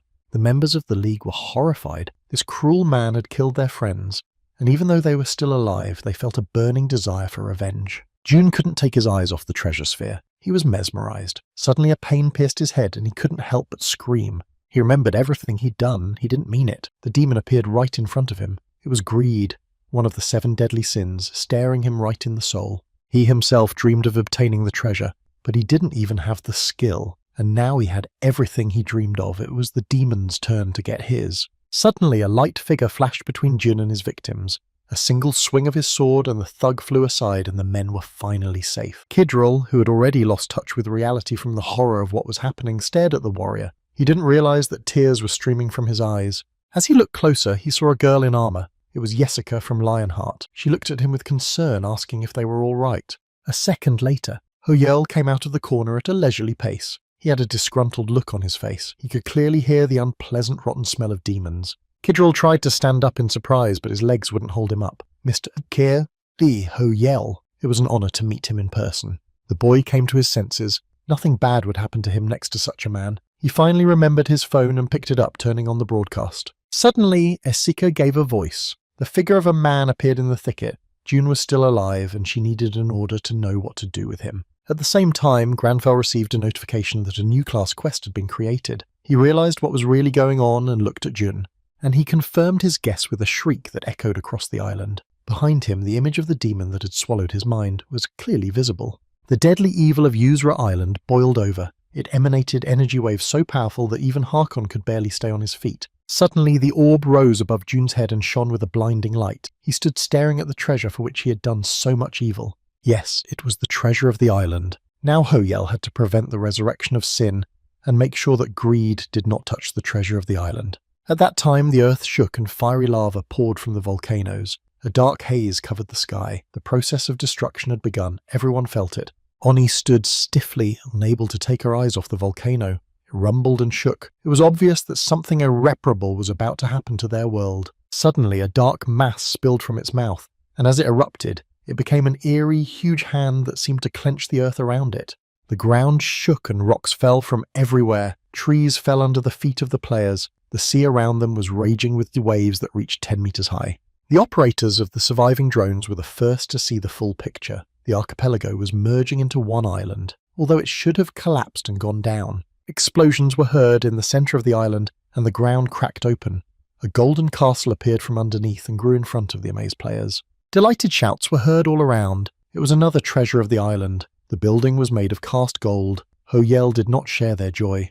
It was a palace of greed where unbridled greed sat on the throne. Granfell could sense the ominous aura around him and didn't even want to go near it. Suddenly Harkon felt the ground shake and drew his sword. Something was approaching. He ordered to be alert and prepare for defense. And indeed, at the same instant, monster hands began to burst out of the ground and reach for the humans.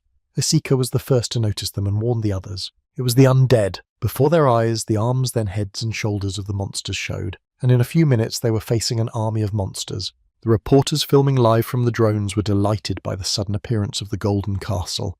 And now the undead. The principal's cell phone rang. An analyst at AAI. He had just received confirmation of a new update. All teams of players needed to leave immediately. At this rate, they will soon be wiped out. Players need not prevent the invasion, but simply cordon off the entire island. The enemy levels were unimaginable. Hoyel also received a notification. One had to be at least level 600 to fight monsters, and the new boss, the embodiment of greed, was even stronger. The players panicked. It was necessary to save their lives and evacuate the civilians first. Harkon ordered the knights to hold formation and slowly retreat. Suddenly, the squad leader was called out. There were so many enemies here, and their strength far exceeded that of the knights. Granfell should have behaved more carefully. But Hoyel interrupted him with a question. The oath of becoming his sword was still in effect. It was necessary to hold the battle line, and Harkon lowered his sword in surprise. Did the guy really plan to fight? The enemy is formidable, and his life hung in the balance, but Hoyel didn't waver. The demons must be destroyed, and there's no other way. The Lionheart squad leader held his gaze on him for a second. After a second, a smile touched his lips. He did not see any fear in Hoyel's gaze. His thunderous voice boomed over the battlefield, and all the knights heard his words. They must keep their oath, for now Hoyel will get to his enemy.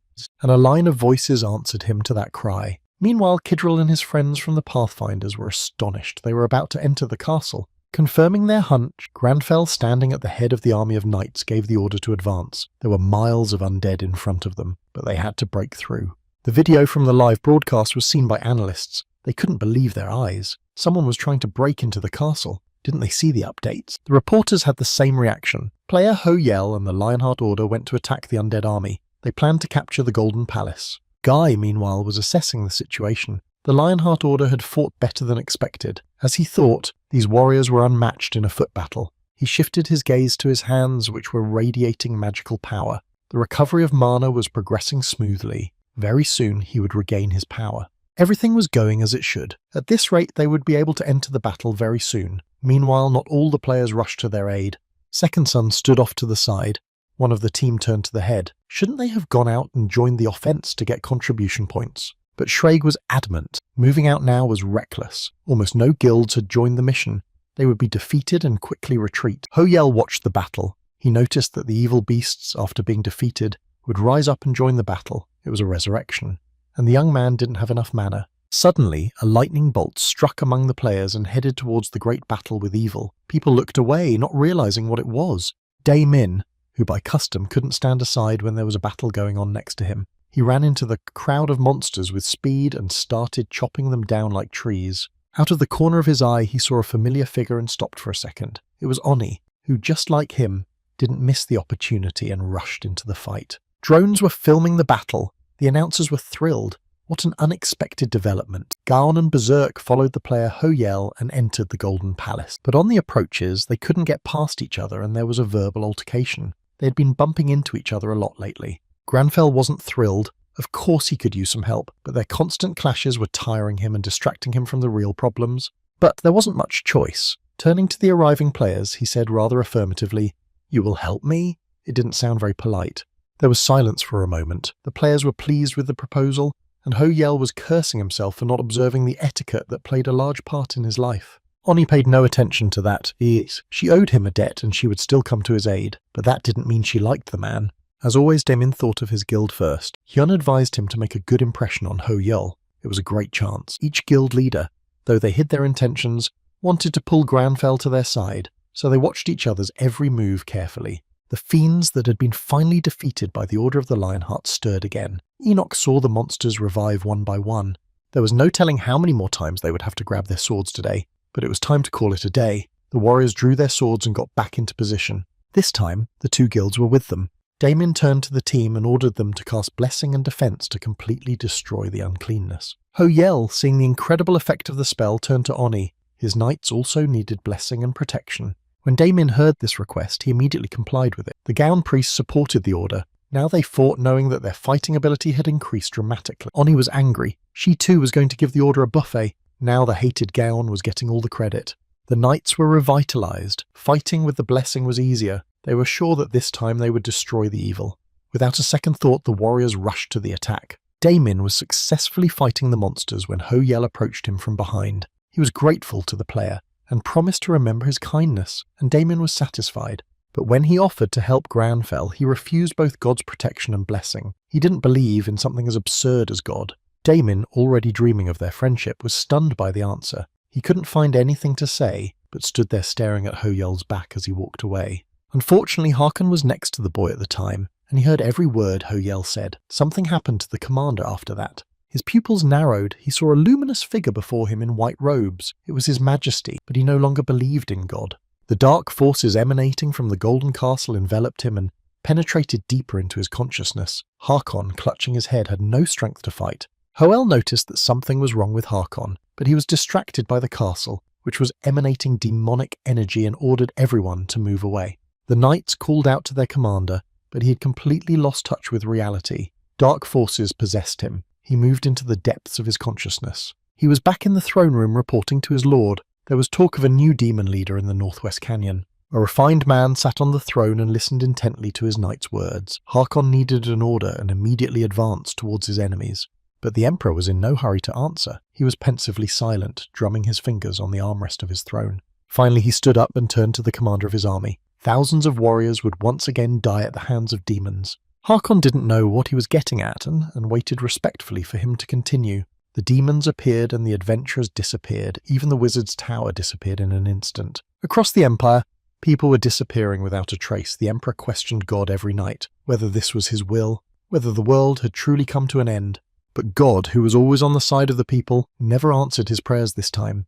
Maybe he disappeared too. The Emperor turned a thoughtful face to Harkon and asked what he thought about it. The Emperor turned his thoughtful face to Harkon and asked what he thought about it. The commander answered quietly and hesitantly, then more and more boldly that the demons were to blame. God couldn't have left them. It was just the demons blocking his way. Getting angry, he jumped to his feet. Hakon would go to these monsters and defeat their leader. The path to the god would be cleared. However, the Emperor interrupted him with a quiet voice. He didn't believe in God anymore, and he didn't need battles, but he did believe in his commander. That was enough. Hakon boldly led his army into battle when confronted with evil. His voice inspired courage in even the most cowardly knights, and they fought without fear. Hakon didn't know that the chief demon was watching him. He realized that the leader in front of him had to take their heads off first in order to deal with the whole army. The commander saw the demon riding a huge horse and bravely rushed towards him. His sword was ready to pierce the enemy and save mankind from a great evil. The head demon didn't even move. He knew it was too late for Hakon. As if he'd heard those words, he stumbled and stopped halfway. He had looked at the figure in horror, but now saw only a vague outline. Hakon tried to protest and could not. The demonic tentacles held him tightly. He suddenly found himself in the streets of the city with his army, and the people were terrified of the knights. It seems another of Arcana's inhabitants has moved on. Hakon must have felt panic approaching for the first time in his life. He had to go back to his majesty and stand in his defense. Suddenly, the image of the emperor appeared before him, and the great warrior calmed down. He wandered from place to place to find his way, and his lord was here all the time. Hakon begged to be forgiven for his slowness. From now on, he would become the Emperor's sword and destroy all his enemies. The knight's eyes burned with the fire of devotion. When Ho-Yeol heard those words, he froze. This strong man was trapped in the demon's trap and was tangled in the depths of his mind. But how to help him get out of it? Meanwhile, Hakon drew his sword with a blurred vision and walked straight towards Granfell. The players froze, not understanding what was happening to this man. Ho-Yeol was annoyed. Of all of them, it was the squad leader who was the strongest mentally and physically who had become possessed. It would not be easy to bring him out of this state. Must have been some kind of debuff, mental control on an ad hoc basis, and in this situation it was much more complicated than a normal possession. Suddenly, Hakon jumped up and swung his sword, rushing straight to Ho-Yeol. His eyes were burning with demonic fire. The guy didn't have time to react and move aside. The sword was aimed right at this guy's neck, and Ho-Yeol would have been unfortunate if at the last moment Damien hadn't managed to jump up and set his blade down. The sound of crossed swords rang out, and the guild leader successfully repelled the attack. Satisfied with himself, he waited for at least a thank you, but Ho-Yeol's gaze was displeased. He stopped in confusion at the sound of Hen's voice. Brother had clearly overreacted. No one could stand in the way of Ho-Yeol's associate. He was clearly disappointed. But they were both far from the truth. Granfell was still recovering mana and was exhausted. Therefore, he couldn't express his gratitude for the life he had saved. He heard the sound of battle and turned around. Hakon, still out of his mind, was attacking Enoch, and he was desperately trying to contain his rage without hurting him. The knight called out to the commander, reminding him who was in front of him. But Hakon's mind was clouded and he saw a different picture. Suddenly Enoch had a clever idea. He wouldn't fight, but he played along with the commander, reminding him that they should return to the Emperor together. When Hakon heard that, he stopped in confusion. But rage boiled up inside him again. How dare these foul demons mention his majesty? The knights tried in horror to remind him who was before him, but all in vain. This only enraged the commander. Now these monsters dared to insult his order. He didn't want to hear any more. They would pay for this with their lives. His sword glowed with demonic energy, and he tore from his seat towards his companions. His eyes burned with rage and a desire for revenge. He was going head on. Damien saw the danger approaching and rushed forward. The players rushed to his aid as if they had woken up, and everyone knew the strength of the commander and understood the danger. Seeing these preparations, Hakon finally lost his temper. He swung and his sword went deep into the ground. There was a rumbling sound and everything began to crumble. It was unimaginable, and then suddenly everything went quiet. The wounded players turned around and saw that Ho-Yeol was standing right in front of Hakon, holding out his palm. And this just a few minutes ago. The enraged man stood calmly, as if mesmerized, and did not take his eyes off the boy. His mind began to clear. Yasika and Enoch froze in amazement. This was unbelievable. He had stopped their furious commander with a single gesture. What power he possessed! Ho-Yeol, meanwhile, took up a don't hit me stance, giving Hakon time to recover. He looked back at the guy, puzzled, and stared at him again. Why among the blurred horde of demons he saw only one figure was clear, but Granfell didn't have an answer. He himself certainly didn't understand exactly what was going on. Ho-El didn't know what Hakon was seeing, maybe because he was a demon hunter. Maybe it was one of the effects of the exorcism skill. Hakon drew his sword again, and his gaze darkened again with rage.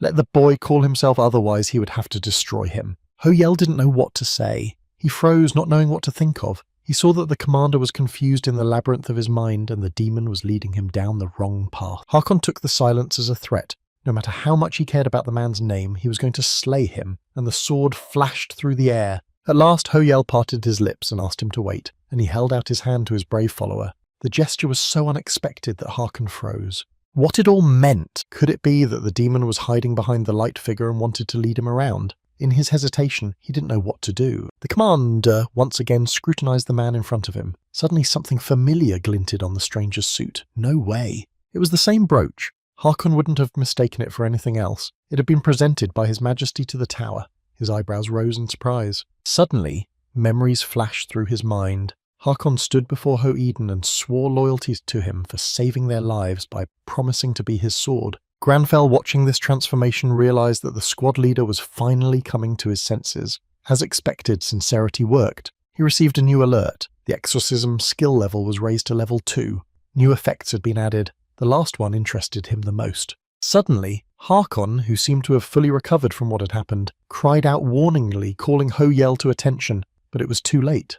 The guy, absorbed in studying the new effects for a moment, lost his guard and did not notice how the waves of demonic energy enveloped him. The next second, he was in front of the throne on which some man sat. The next second, he was in front of a throne with a man sitting on it.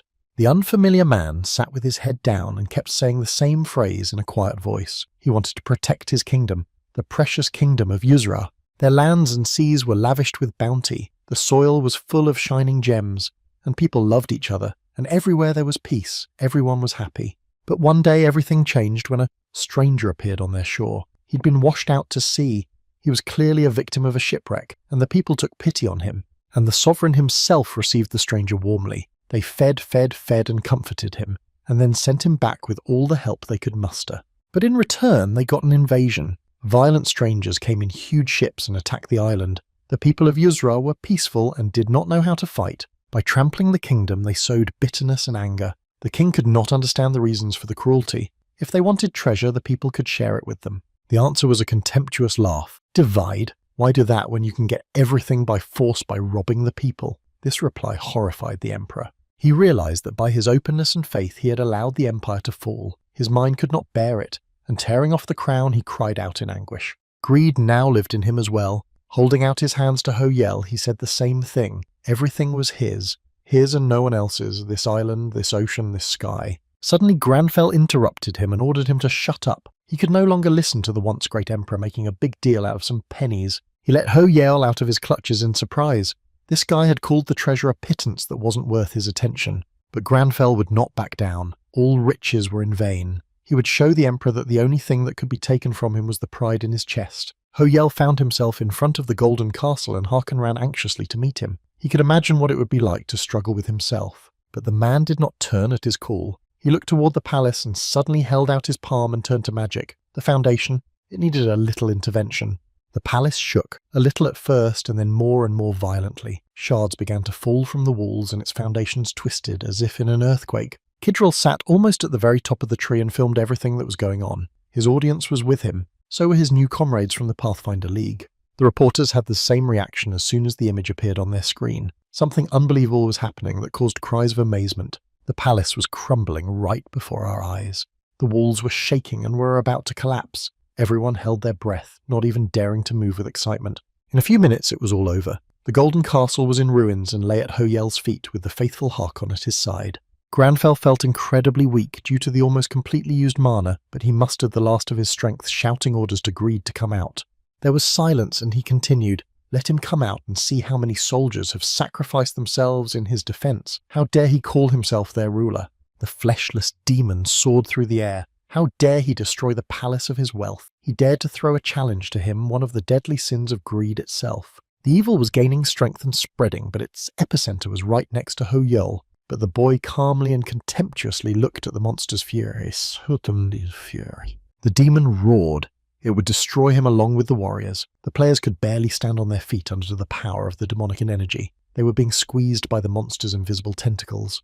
Oni coughed, her eyes widening with horror. She couldn't breathe. Greed turned its gaze on her. She realized what was happening. She couldn't take it. Damon was next. The demon was going to turn them all undead, and they would stand guard over his riches for eternity. Ho-Yel saw his comrades suffering and roared. He ordered the demon to stop, and a menacing voice rang out across the island. Even the knight shuddered. The players stopped as well. They had faced Hoyel several times in extreme situations, but they had never seen such fury in him. There was disbelief in the demon's voice. How had this little man managed to break free from his domination of the mind? After all, he was the very primal greed. Granfell only smirked derisively. No, this demon was not greed or original sin, and he had chosen the vampire sphere as an offering. Next, Hoyel activated the exorcism skill to protect the allies nearby and lure the demon into his mind. He turned to King Yuzra, asking him to wake up. It was his time. But the demon didn't let its victims go so easily. It thought it could easily repel this attack. The Emperor didn't want to fight. His palace had already fallen. Hoyel didn't even think of stopping. His power only grew stronger and stronger, and the vampire sphere glowed brighter and brighter. In the end, the demon fell unable to resist this power. Everyone who had been following the events exhaled with difficulty. Hoyel had once again accomplished a difficult task. He just didn't know when to stop. When the smoke cleared, everyone shuddered. There was a man sitting on the road with a look of doom. He had just emerged from the remains of original sin. Finally, he raised his head. He had just committed suicide along with mortal sin. Who was that standing next to him? Could it be the one who stood up against greed? Hoyel suddenly saw an alert with a new quest, but this time there was a new condition of time limit. He only had 9 seconds left. He needed to urgently remind the Emperor that he remained Lord of Yuzra and find reasons to move on. That could be done with the crown. The players whispered around. Who was this mysterious stranger? He appeared where greed had fallen. Maybe it's another original sin.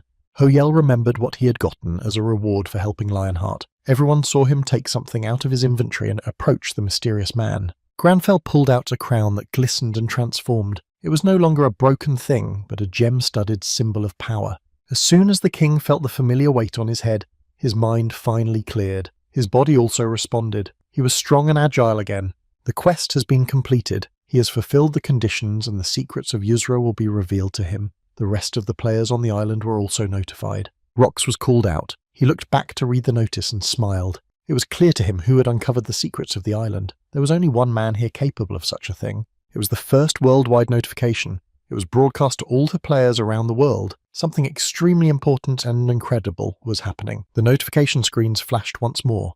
Yusra was revealing herself. Everyone froze in anticipation.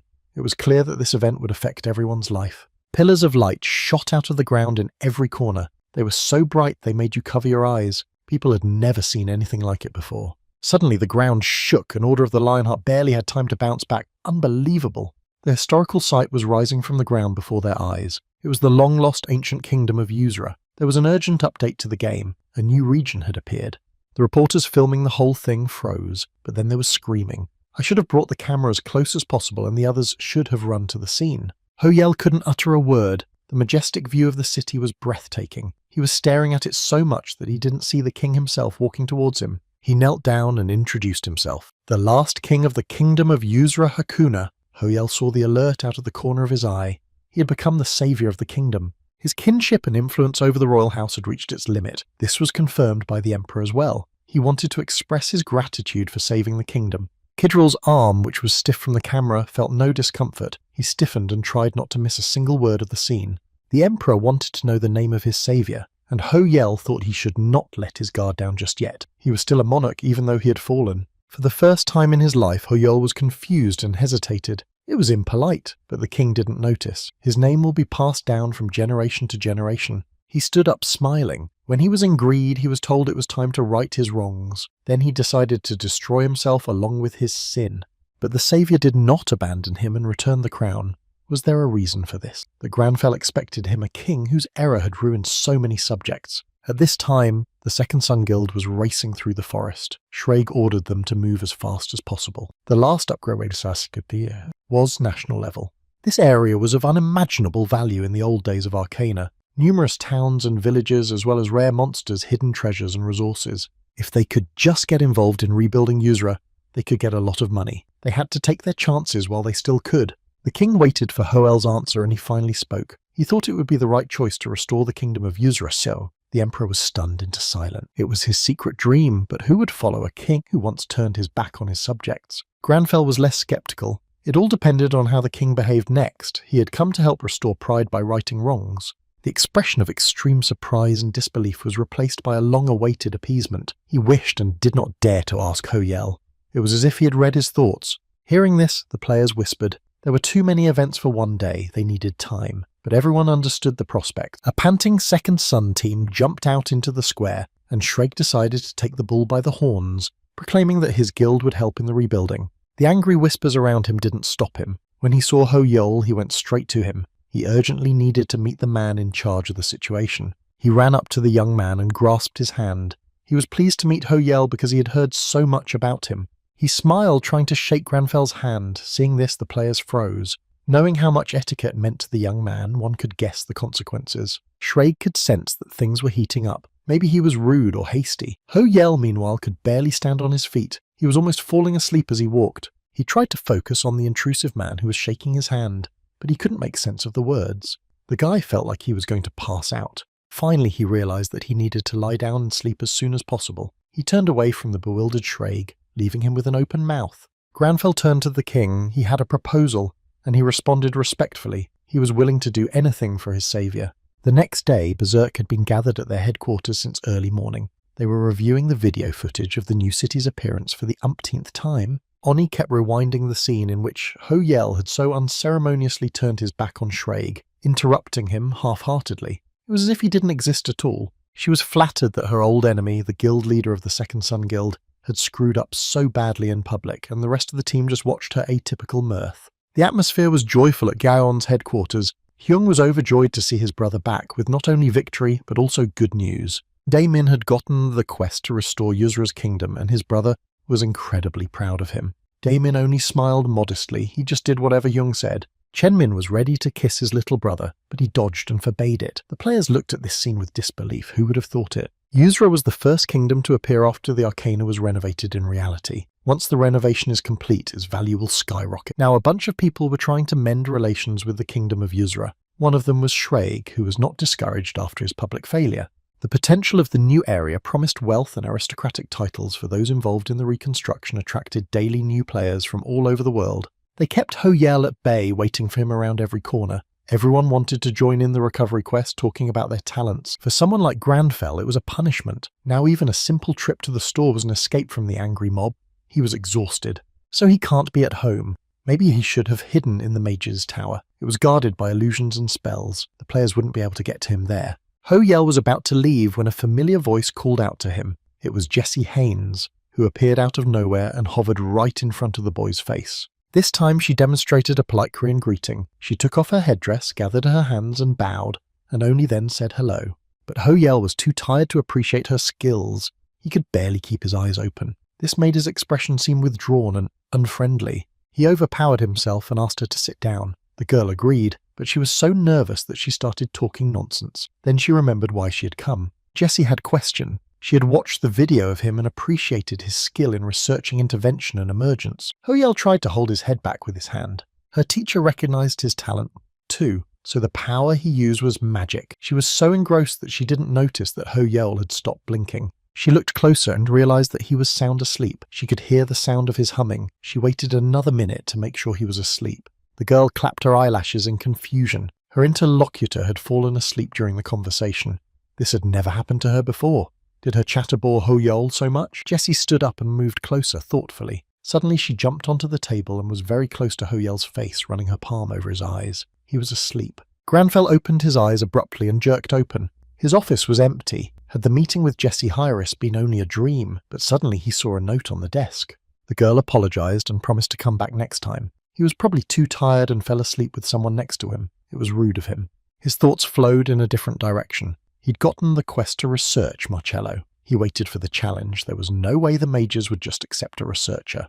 But today was clearly not a good day for that. He felt terribly tired and wanted to sleep. The battle had drained him of his last strength. He was popular today. It seemed as if everyone was conspiring to keep him from resting. There was a knock on the office door and he invited the guest in. It was Marcello and he had a look of confusion on his face. He had obviously come in a hurry because he had something important to tell me. However, Ho Yeol already knew why the head mage had come to see him. He invited him to sit down and listened attentively, suppressing a yawn. He needs to prove himself.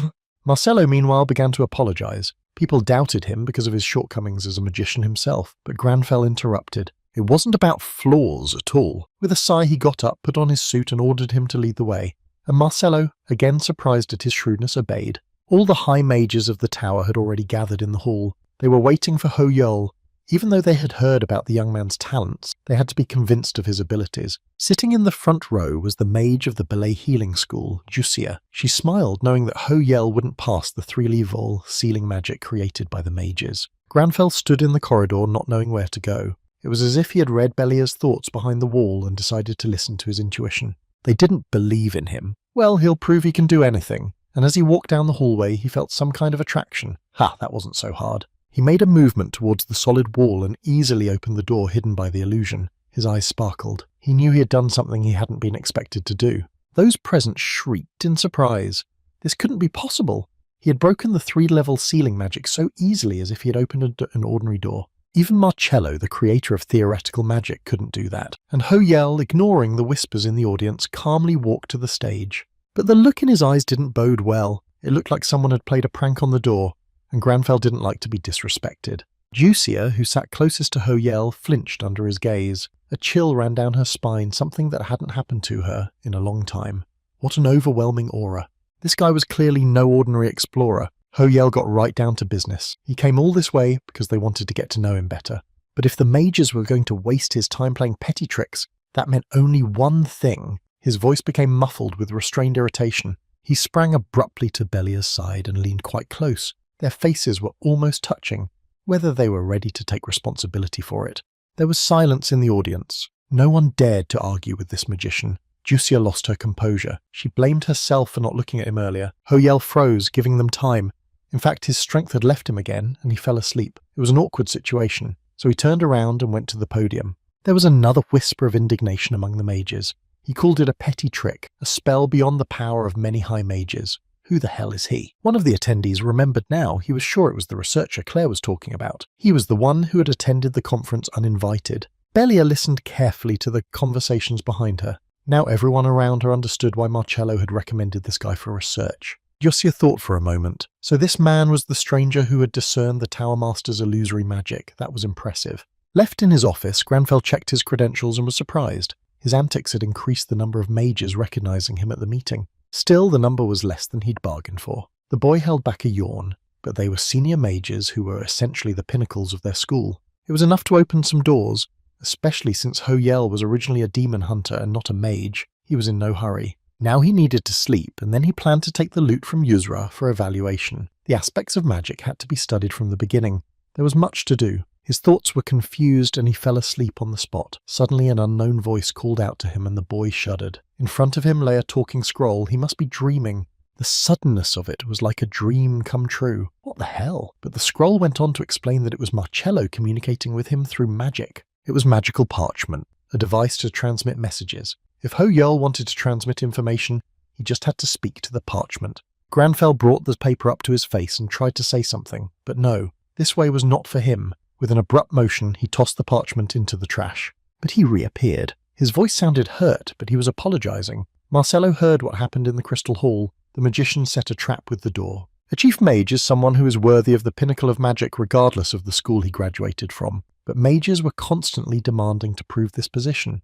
It was more like a bully at school fighting for supremacy. Ho Yel hesitated for a moment. This must be too tiring for a man like Marcello. This case was no different from the others. Ho Yel was put on trial because Marcello couldn't prove he was good enough and he was sorry. Marcello himself had long been used to such trials, but he was worried that his new explorer was being underestimated because of him. Granfell shuddered. When others underestimated him, he had to prove himself. When they overestimated him, he had to make it real. He assured Marcello that if anyone doubted him, he would just keep proving him right. That was his role as a leader. The magician should have talked to Ho Yel in person, not on parchment. The boy assured him it was all right, but Marcello wouldn't stop. He's coming to see him now. Granfell desperately ruffled his hair. What to do? He could no longer carry on endless conversations. He needed to get some sleep. There was almost no strength left. Creating illusions in the palms of his hands, he pondered, recognized by the older mages as a novice, and interrupted himself. He was not a true magician. He would find it difficult. Whatever he did for them, he would only be a novice of only 226th level. Senior mages are at least 600th level.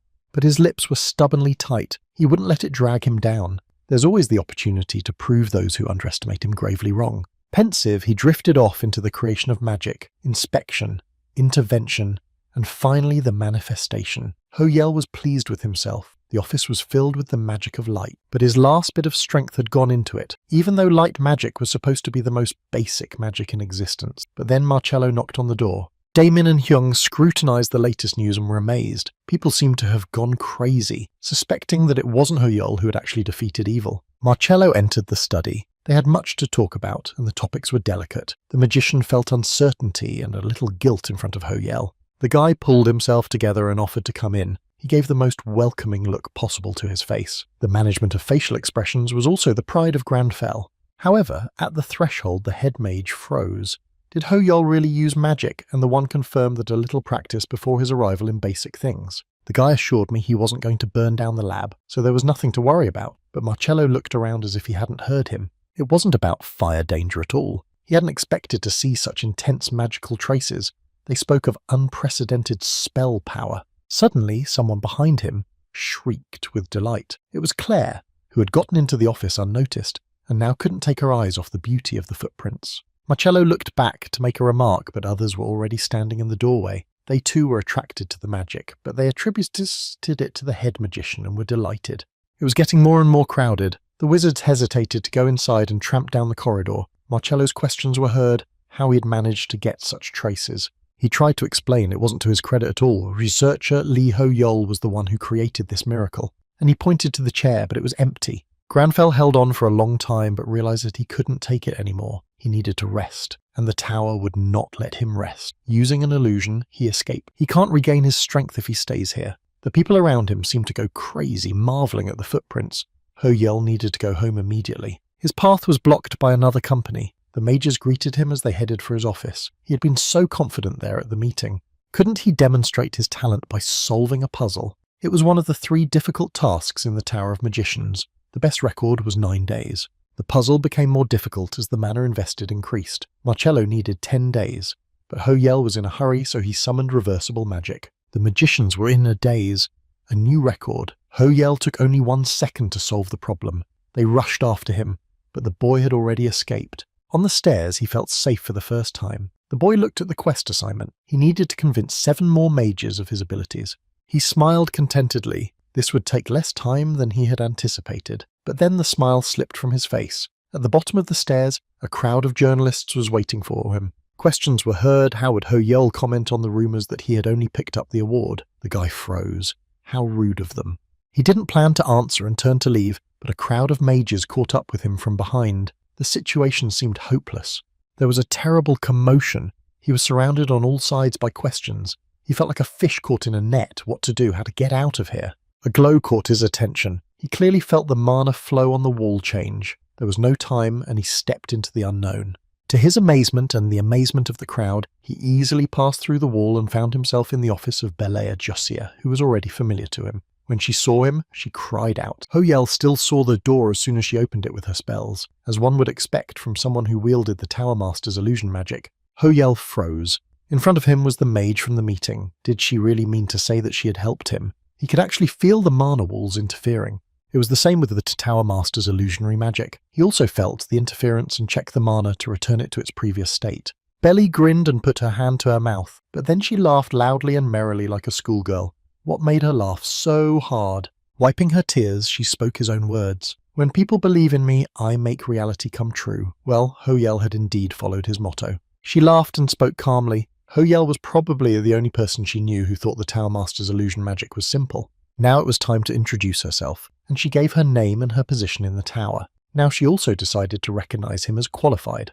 Back home, Ho-Yol looked at the latest news. He was disappointed. The tape was full of meaningless gossip that did not reflect the truth. He decided to just ignore them and finally get on with the pressing matters at hand. Before resting, the guy needs to clean the house and do a workout. While preparing lunch, he remembered that his characteristics had improved significantly due to the systematic completion of class quests. That was gratifying. Of course, for a demon hunter, stamina and agility stats were useless. It would be better to get extra mana. It'd be nice to come up with something for melee combat, or if Granfell had developed magical abilities despite being a demon hunter. Like the sword aura Harkon had used the time he was possessed by a demon and attacked them. Ho-Yol tried to remember in great detail how it had happened. This power was a little different from mana. Something had triggered it. You have to concentrate on remembering the smallest details and understand the process. Ho Yel covered his eyes and concentrated. Suddenly, the knife in his hand shone and there was a terrifying rumble. He opened his eyes without realizing what was happening. It turned out that the knife blade had not only split the sink, but also the wall of the house. The huge crack was the size of a window. The boy stared at the knife. He used the sword's aura to cut carrots and the result was immediate. He just didn't expect it to work. People were already beginning to gather in the street. A crack in the wall, from which a fountain of water spurted out to form a beautiful rainbow, caught their attention. At this time, work was in full swing on the archipelago of Yusra. The Berserk Reconstruction Squad, among others, was also working, including guild players. The guild leader was among them, but right now she was watching something on her phone, and her team members couldn't understand why she was in a bad mood again. Anoni listened to the reporter and became increasingly nervous. There was a debate about Ho Yel's contribution to the victory. So far, no one had made a statement on the matter. Her patience was wearing thin. Surely it was Granfell who had single-handedly defeated mortal sin. She had been right there watching it all happen. He had saved them all. She opened the video and roared. It was the same everywhere. Everyone questioned Granfell's talent, preferring to think that the demon had been defeated by someone else. She angrily threw the phone to the ground. Uni had a bad temper, but she always stood up for justice. Ho Eden was being treated unfairly now. One of the mages came over to calm the raging head. The other players stayed away, knowing their commander's bad temper and heavy hand. Oni was offended. There was nonsense about mortal sin everywhere, from people who hadn't come close to that dangerous place and hadn't lifted a finger to win. But she knew the truth. It was Ho Yel who had single-handedly destroyed the demon. However, everyone kept saying the opposite, repeating each other like parrots. Her reaction made the players suspicious. Was Oni really worried about this guy, and the girl was completely pissed off? She just wanted to help an acquaintance. But the people around them laughed. They thought the head was in love, and that was perhaps the harshest punishment for Ho Yel. He had too much on his head. Oni took a step towards them, but they had prudently run away earlier. The girl approached Oni and tried to calm her down. It was just meaningless gossip. She turned the conversation to more pleasant topics. In due time, they would be given prominent positions if they raised the level of national influence. After the reconstruction of Yusra, they could count on aristocratic titles in their own territories. They would be able to rub their noses in the rest of the guilds. Even the Shining Ones and the Second Son would be obliged to treat them with royal respect. Hearing this, a smile played on Oni's lips for the first time in a long time. She was ambitious, and in this world of strong players among men, she did everything to earn the respect of those around her. She was a force to be reckoned with because of her character. But suddenly she was serious again. Of course, the quest to restore Yusra's kingdom was a great opportunity for them, and promised many benefits. A treasure land where they can mine arcana resources without going down the gap. Even just the right to develop a single mine would be incredibly valuable. She had her doubts. Why Ho Yeol had given them this opportunity when he could have handled the treasure himself. Now they were even more indebted to him. These thoughts were swarming in Oni's head and she couldn't rest. She was distracted by her physical work, not realizing that she would soon meet her boyfriend again. Granfell pondered aloud. Of course it was great that he was able to use the sword aura, but not being able to control that skill was bad. His health was rapidly declining. He managed to reach his bed and lost consciousness for a few days as a result of using the sword aura and losing his strength. When Ho Yel woke up, he went straight to Yusra. He scoured the internet, but it all came down to web novels. He needed a teacher, whether Harkon would take him on. Suddenly, a guard sprang up out of the ground and blocked his path. From that moment on, the land of the Kingdom of Yusra began and entry was forbidden. It was currently under renovation and only people with papers were allowed to enter, and Ho Yul had no citizenship. Then the guard yelled that the guy couldn't get in. He was obliged to return. Ho Yel hesitated for a moment. The knight looked very enthusiastic about his work. He tried to explain that he had come to meet Harkon, but there was no other way. But the guard didn't believe him. To the royal guard himself. He was an important person, and no one had the right to meet with him without special authorization. Ho Yeol caught the sneer in his words and began to lose patience. Still, he tried again. He wanted to send a message to Harkon or Hakun through them, but he was immediately interrupted. No, that was definitely not possible. How dare he address a royal guard or the emperor? There have been many such explorers here, claiming to be the saviors of Yusra. The argument could have gone on for as long as Ho Yel had patience, but suddenly footsteps were heard. It was the emperor himself who was hurriedly approaching. Hakun shook Ho Yel's hand joyfully. What had brought their dear savior here? The guard was already calculating in his mind exactly how this guy would want to punish him. Granfell informed his majesty that he had business to attend to Harkon, but it seemed he would not be able to go as he did not have permission to visit Yusra. Hakun was speechless for a second. What kind of permission was he talking about if Ho Yel had the same level of influence in the Yusra kingdom as the emperor himself? He assured him that he didn't need permission to enter his domain, and Ho Yel realized that Yusra was free to enter, but what business he had with Harkon. The knights of the squad, meanwhile, were practicing under Yoshiki's guidance. Despite the heat, they wore iron armor and wielded heavy swords. The girl, despite her young age, had a lot of experience in battles and was Hakon's deputy. She made sure that the exercises were performed correctly. Hakon received this guest in his tent. He was happy to see Ho-Yel, but he was discouraged by the request. Did he really want to study the aura of the sword? Granfell calmly sipped his tea and saw nothing unusual in this request. As he said, he wanted to learn how to control the light the sword gave off. So he saw that light. It was something you can't feel unless you have an innate talent, even if it takes decades of training. He looked at Ho-Yel in surprise for the umpteenth time. Hakon had witnessed the guy's incredible talent, but was he not carrying a heavy burden this time? Finally he sighed. He could not fulfill this request. The sword aura was not something that could be studied at will. Ho-Yel should have realized this as a mage. Even if he could see the aura, he would have to train for years before he could manifest it. Ho-Yel interrupted him to assure him that he could already do it. Hakon was accustomed to trusting his leader, and this time he did not dare to question Ho-Yel's words, so the commander summoned Yesku without hesitation. He ordered the sword and the lion's oath to be brought. The girl surprisingly agreed. Discipline was high here, and no one dared to comment on the commander's orders. In a minute, everything was ready, and they went out into the courtyard. Ho-Yel paused thoughtfully in front of a huge slab on which was carved a lion's head. Yasika and Enoch stood aside unhappily. They didn't understand their commander's actions and thought his attachment to Granfell was a bit far-fetched, Hakon explained. This wall was called the Lion's Oath. It was a relic passed down from generation to generation among the knights of the Lionheart Squadron. It was made of steel and was indestructible, symbolizing the inviolability of the oath. Only 2 blows had been struck on the slab in history, and the second was from Hakon. The commander walked over to Ho-Yel and held out his sword to him. If the guy can really manifest sword aura, then let him leave a 3rd slash on the slab. Granfell listened in silence, and when Hakon held out his sword to him, he was in no hurry to take advantage of the offer. He was thinking hard, and no one dared interrupt him. Enoch rushed towards them, outraged at the suggestion of a man who was not part of the order, but Yasika stopped him. For a researcher, it's an impossible task. Finally, Ho-Yel refused. He couldn't wield the commander's sword. Everyone stared at him. How was he going to learn if he wasn't going to wield a sword? However, the boy was not confused. He went to the stand with training swords and asked permission to borrow one of them. Hakon realized that Ho-Yel was overstepping his bounds. Was he really going to make a cut on the steel plate with a practice sword? He was overconfident. Granfell stepped closer to the stove without listening to the indignant whispers around him. He realized that the aura of the sword was not stored in the blade's tip, but in its inner strength. His figure lit up with the glow, and the knights jumped aside in horror. Yasika and Enoch could not believe their eyes. Could he really do what he had planned?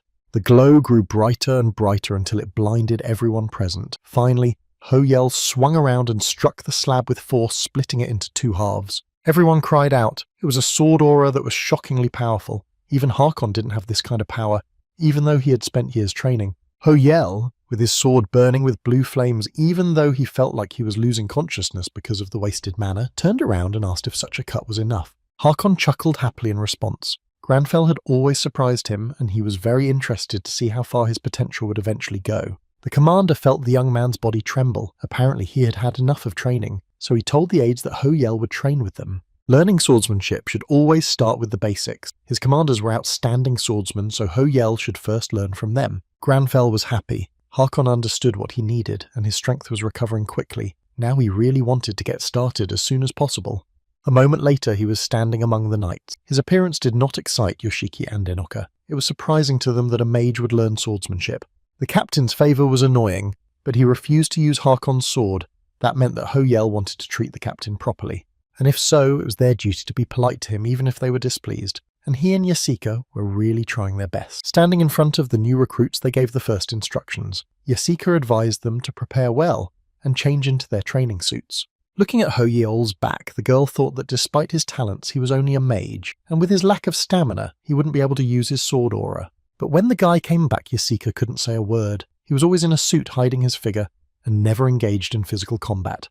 It was clear that the guy had a strong and hardy body. He had obviously spent months to get such muscles. It was a surprise. To hide the awkwardness, she added sternness to her voice. The basics of swordsmanship began with how knights held a sword. She ordered everyone to raise their weapons. Training has begun.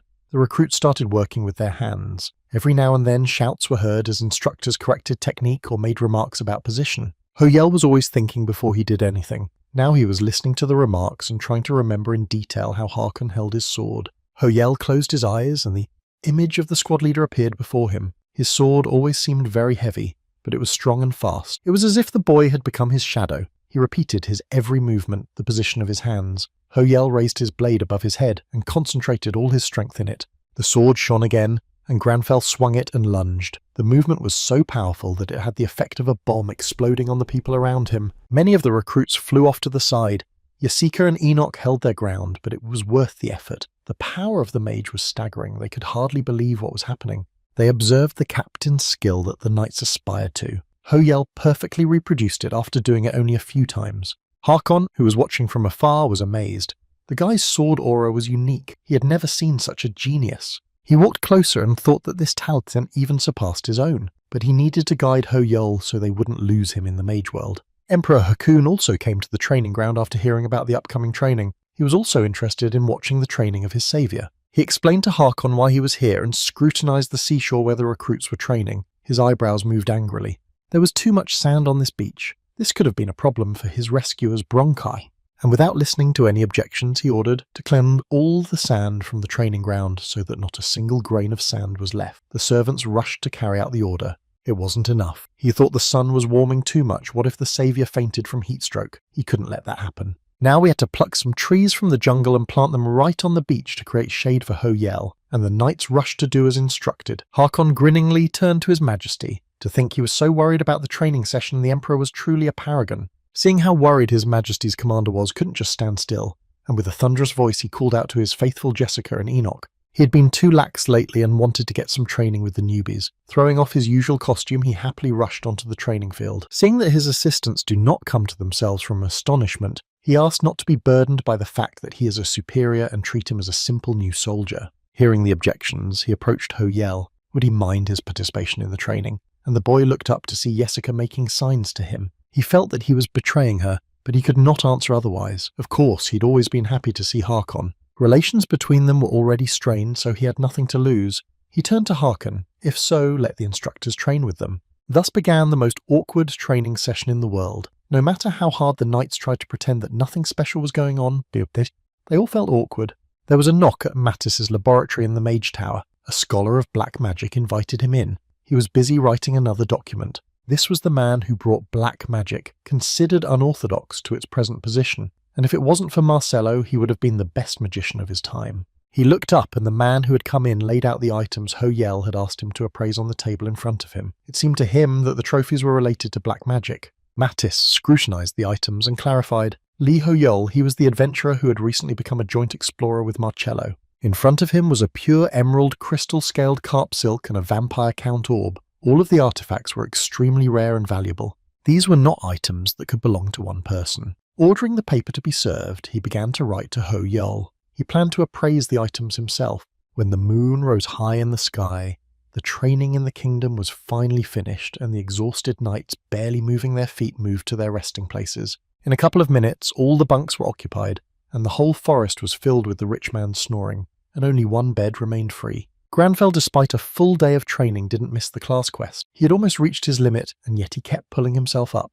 Harkon was having fun like a child that day. He was happy after training for the first time in years. The commander offered to do another 100 laps. Although Ho-Yel felt tired, he was happy to see his performance improve. He was also rewarded for his training. Now he really needed a good night's sleep, but his intention was interrupted by a large bird carrying a letter in its talons. It was a magic scroll that the boy had dealt with before. Mattis had contacted him to inform him personally of the result of the examination requested by Ho-Yel. The boy belatedly remembered that he had given the trophies from the battle with Ascuris to the tower, but he'd forgotten all about them. He ordered the scroll to speak. The vampire count's orb was filled with vampire blood, and when it exploded, it did a lot of damage. Mattis wished to rent it for research. Ho-Yel thought he could use it as a bargain when he wanted the hexagram brooch back, so he agreed. But what about the other items?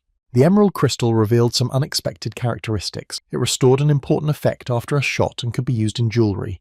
The scaly silk carp showed increased affinity with the fire attribute, increased evasion percentage, and revealed aesthetic stats. It can be used to make items, and Mattis wanted to rent this trophy as well, but Ho-Yel wanted to know more about the aesthetic stat. He couldn't afford to rent scaly silk. He also asked to use the emerald for jewellery and the silk for a handkerchief. Mattis agreed, but warned that the cost of such items would be very high. Ho-Yel remembered the size of his bank account and smiled. He took the scroll in his hand so that it was as close to his mouth as possible, and spoke loudly directly into it. The head mage shouldn't have missed a word. Regardless of the price of the work, Ho-Yel wanted the best results, and Mattis thought to himself that Marcello must have chosen him as a colleague for a reason. The head mage wanted to discuss a few more things, but Granfell said a quick goodbye and went to bed. He didn't have the energy to even talk anymore. After a moment, he fell asleep. Mattis could not wake him, no matter how hard he tried. He had to give in, but he left a note for the young man to meet him in the garden. The sun rose over Yusra, illuminating this beautiful island. The reflections of the rays on the gilded roofs of the buildings dazzled the rare passers-by. Birds chirped. The recruits were sleeping sweetly after yesterday's hard day. Once again, only one bed was neatly made and empty. Granfell was once again absent. By this time, he had managed to complete several tasks of the class quest by running 20 kilometers. He had even gotten used to the exertion. Suddenly, he was called from above, and he looked up and saw the bird from last night in the sky, with the negotiation parchment clutched in its talons. The letter spoke in Mattis's voice. He was worried. Ho-Yel still hadn't contacted him after last night. Perhaps he didn't like the message. Granfell assured him he hadn't noticed the note, and the mage breathed a sigh of relief. In any case, he was going to ask to meet tomorrow afternoon in the floating garden. But Ho-Yel replied to every suggestion that it would be difficult for him. The magician realized he was testing him on etiquette and formalities. Well, Granfell was finally tired of answering the same thing and explained. Right now, he was focused on practicing his sword aura and couldn't waste time on face-to-face meetings. But the High Magician was not so easily confused. When a meeting would be possible, he only cared about the timing. Ho-Yel remembered that he was going to go to the tower for research in 2 days, so he made an appointment for the morning. He would only be free for an hour. The bird hurried back, as Mattis was afraid that Ho-Yel might change his mind. Mattis was afraid that Ho-El might change his mind. The morning training began at the usual time, and the commander had come to attend. The new recruits were already in formation and waving their swords vigorously. Granfell was a little late for negotiations with the High Wizard, and he was angry about it. He considered it a grave sin to break discipline. Harkon stopped him wanting to talk. He repeated that he could no longer teach him, and Ho-Yel asked in surprise what it all meant. The squad leader explained, so Ho-Yel was now at the stage where he needed to earn enlightenment through real fighting. The boy didn't understand. He had only been studying for 1 day, and he was already being sent into battles, the thought of which excited the young man. Did Harkon really think so? And the man confirmed it. He thought that Ho-Yel had underestimated his abilities. Now, if he didn't mind, Harkon wanted to take another look at his sword aura. The boy got into a stance. He had to concentrate, or he'd be completely drained of mana like yesterday because of the uncontrollable power surge. He remembered what the sword aura meant in theory. It was different from the usual skills. It was a power that could be mastered regardless of class. His eyes widened in surprise. He saw the usual blue glow, but this time he felt a stream of something other than mana moving through his body. The knights looked at him, dumbfounded again. They would probably never be able to get used to such a sight. Ho-Yel, meanwhile, directed the flow to his sword. Harkon was watching carefully. The boy, meanwhile, was probing the limits of his abilities. He realized that this process was very similar to magic. It was clear as day now. The aura had the same power as magic. After applying analysis and interference, it stabilized. The commander approached. A stable aura emerged due to a firm mental attitude. Now he knew for sure that there was no reason for Ho-Yel to fail. And then, unable to bear to put his hand on his shoulder, he added, he had never seen such clean work. Granfell was a born swordsman. Harkon's eyes lit up with a fierce fire, and he got close to the young man. So what did Sir Ho-Yel himself think? Would he follow the sword's path to the end? Granfell did his usual thing. He turned and walked away. May the commander forgive him, but he didn't plan to devote himself to the sword alone. But as he was leaving, he turned and added with a smile, but if there is a sword on the path he will take, let it be his path too. Hearing this, Harkon heaved a sigh of relief and smiled back. He hoped to meet this strange man again at the end of the journey. The other knights, who were watching the conversation carefully, also decided to put their knowledge into practice. So it was all about having a strong mental attitude, and they started swinging their swords non-stop, trying to get to the right level. The instructors didn't stop. It was better to leave them alone now. Yoshika's face grew sad. She had never heard of anyone being able to control a sword aura in 1 day. Ho-Yel was truly a genius unlike them. He stood far above her with innate talents, and a mere knight could never keep up with the likes of him or Harkon, no matter how hard she tried. But immediately her eyes lit up with righteous fire. No, she too was a proud swordsman. 1 day she too would stand side by side with these two warriors. Enoch, standing next to him, felt the same way.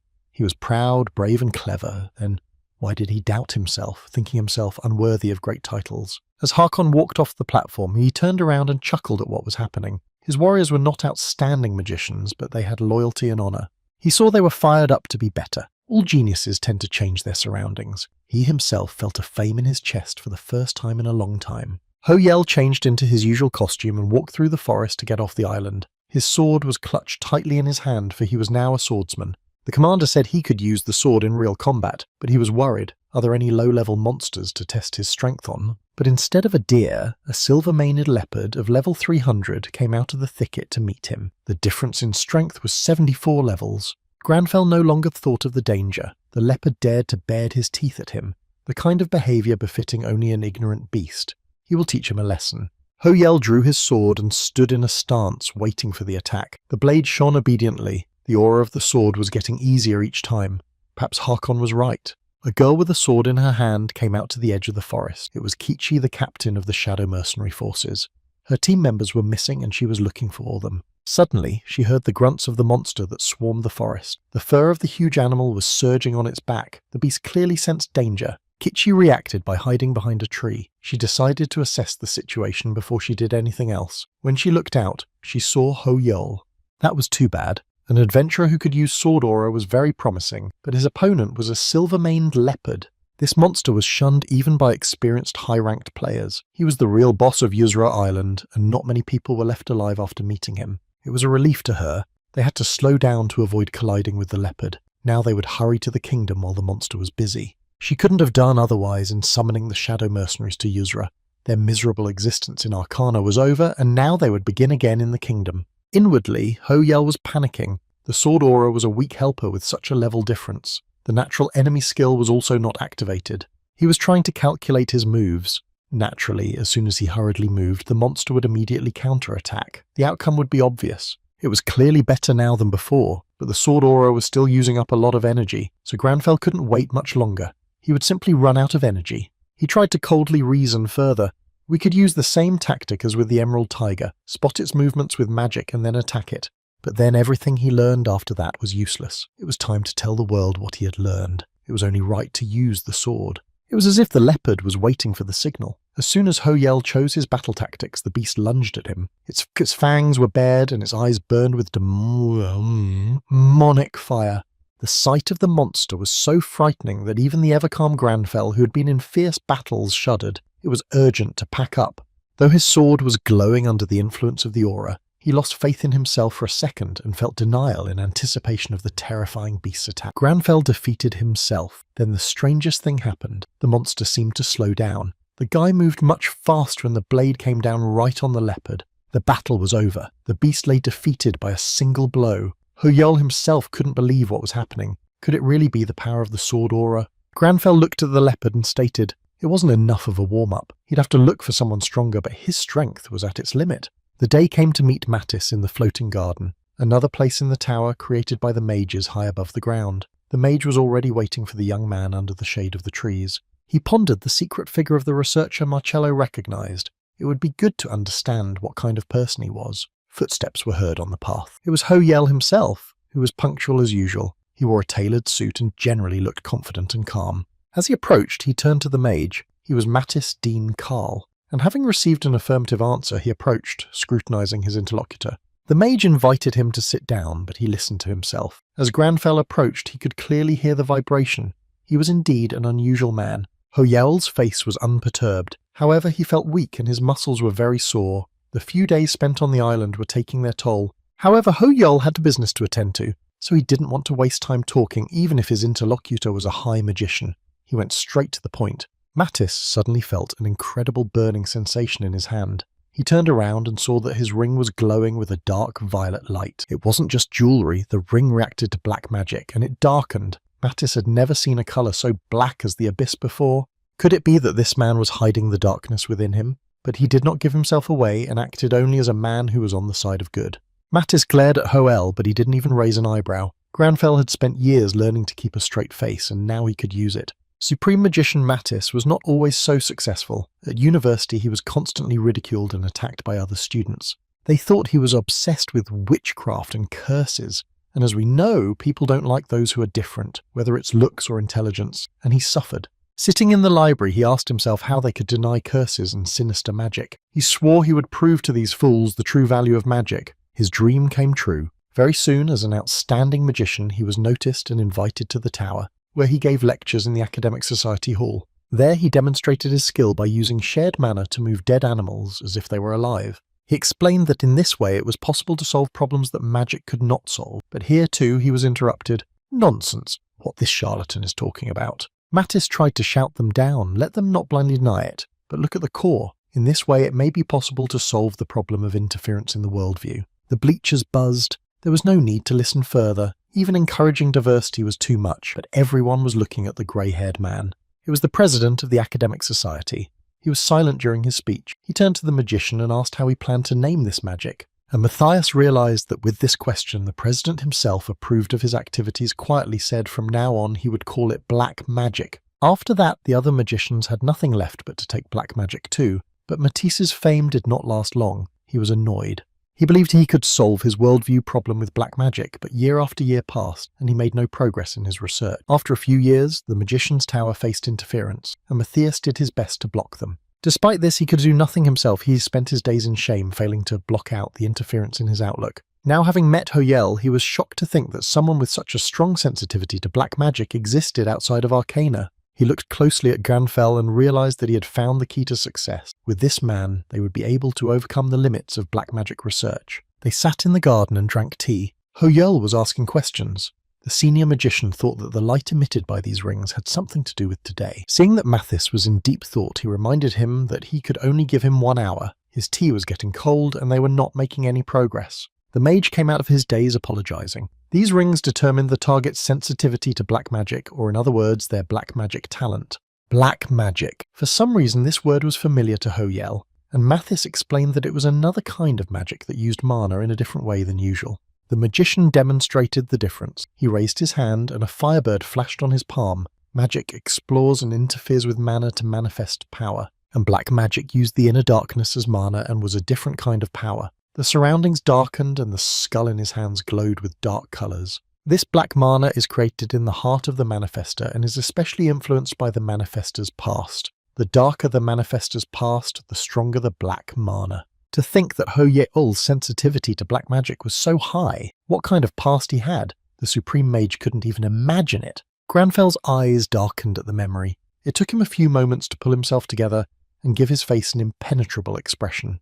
However, no matter how he held himself, his hand trembled, and putting the cup on the table he broke the saucer and was angry with himself for this oversight. Hoyel put his foot on his leg and asked in a cold tone, was it really the High Magician's etiquette to find out someone else's past at the first meeting? Mattis was upset. He apologized for the great impoliteness he had shown. He was sorry that he had made the mistake of insulting him in his thoughtlessness. As punishment, he should report it to his superiors and officially receive a disciplinary action, but Hoyel thought that was too much. So with a full breath of air, he ordered himself to calm down and assured Mathis that he accepted his apology and considered it an exhaustive punishment. Hoyel explained, a research mind is the virtuosity of a scholar. He had no dislike for someone who is dedicated to his duty in researching black magic. But if black magic used a different type of mana than normal magic, it meant that it was possible to use black magic in a state of mana depletion. Mattis stepped closest to him. He was interested in black magic. If so, how would you like to go the academic route with him in that direction? And it seemed to Granfell that all this had already happened. He remembered that Harkon had recently offered him the way of the sword, but this time he could not refuse so easily. He had his to convince the older mages. Now the number of those who recognized him had increased from 8 to 9. And Mattis was among them. 11 remained. Once he had achieved his goal, it was time to leave, and he bade the mage farewell, promising to contact him later. Mattis remained in the garden, staring thoughtfully at him. As soon as Hoyel reached the mage tower, he sat down to read. Maybe he was wrong to turn down the offer. He felt like he was going to be a graduate student. Another scroll brought the young man out of his reverie. These were messages from Marcello Bellet and other mages. After looking at the quest, Hoyel realized that the goal had been reached. Following Mattis, all the senior mages recognized Hoyel as being quite powerful. After completing the quest, his characteristics also skyrocketed. The boy was jubilant. He saw a rapid rise on the scale of the relationship with the Mage Tower affecting the state level. He had both Yusra and the Mage Tower in his hands. However, Granfell was not satisfied. Crumpling the scrolls, he tossed them straight into the trash can. All these accomplishments were not the goals he had been striving for all this time. Hoyel started receiving new notifications. The quest had been completed successfully and he was being populated with rewards. The activation of a new feature in the tower caught his attention. Arcana first appeared in reality. Now a huge amount of capital was being invested in the Yuzra kingdom. It remained the top news in the world. There were programs with analysts giving their predictions, especially after Gaon and Berserk invested heavily in Yuzra's kingdom. Experts supported this decision of the players and believed that it was made with an eye to the future, and it was not about the distant future. Damon and his brother also kept up with the news. The Gaon Guild had recently jumped from 5th place to 3rd place in the rankings. The Haid leaned over to Hyun to ask his opinion. Yi Chongmin only sighed. He was constantly thinking about how to repay Ho Yul for everything he had done for them. Damon, despite his pride, was in agreement with him. Really, the only reason their guild rank had skyrocketed was because of this guy. If it wasn't for him, his older brother probably wouldn't be sitting here right now. And it was Ho Yul himself who recommended their guild to the Kingdom of Yuzra. They couldn't stay in debt forever, so now the guild must decently complete the quest to restore Yuzra that Ho Yul had given them. Shulmin wasn't so optimistic. The news constantly mentioned the Mythology Guild that Gaon had refused to cooperate with. The team competed for the top spots in business, trying to influence all areas. But members of the National Assembly will not act just for money. Hyun thought for a moment. There was no denying that the council members were clearly interested, but it was too serious an accusation to say out loud. And yet somehow the Mythology Guild managed to influence them. There was clearly a secret, and it was most likely dangerous. Mythology Guildmaster Baek Yi-seol was talking on the phone with the bodies of the guards lying around. There were no signs of violence on them, but they were breathless. The girl was looking through old videos of Ho Yul. The receiver clicked and she ordered the secretary to cancel appointments for tomorrow. She had other plans. She was going to the Kingdom of Yuzra. There was a man there that she wanted to meet very badly. A carnivorous smile appeared on her face. Granfell sat in his office and tried to work. His phone was ringing incessantly, which was annoying. It was messages from his sisters.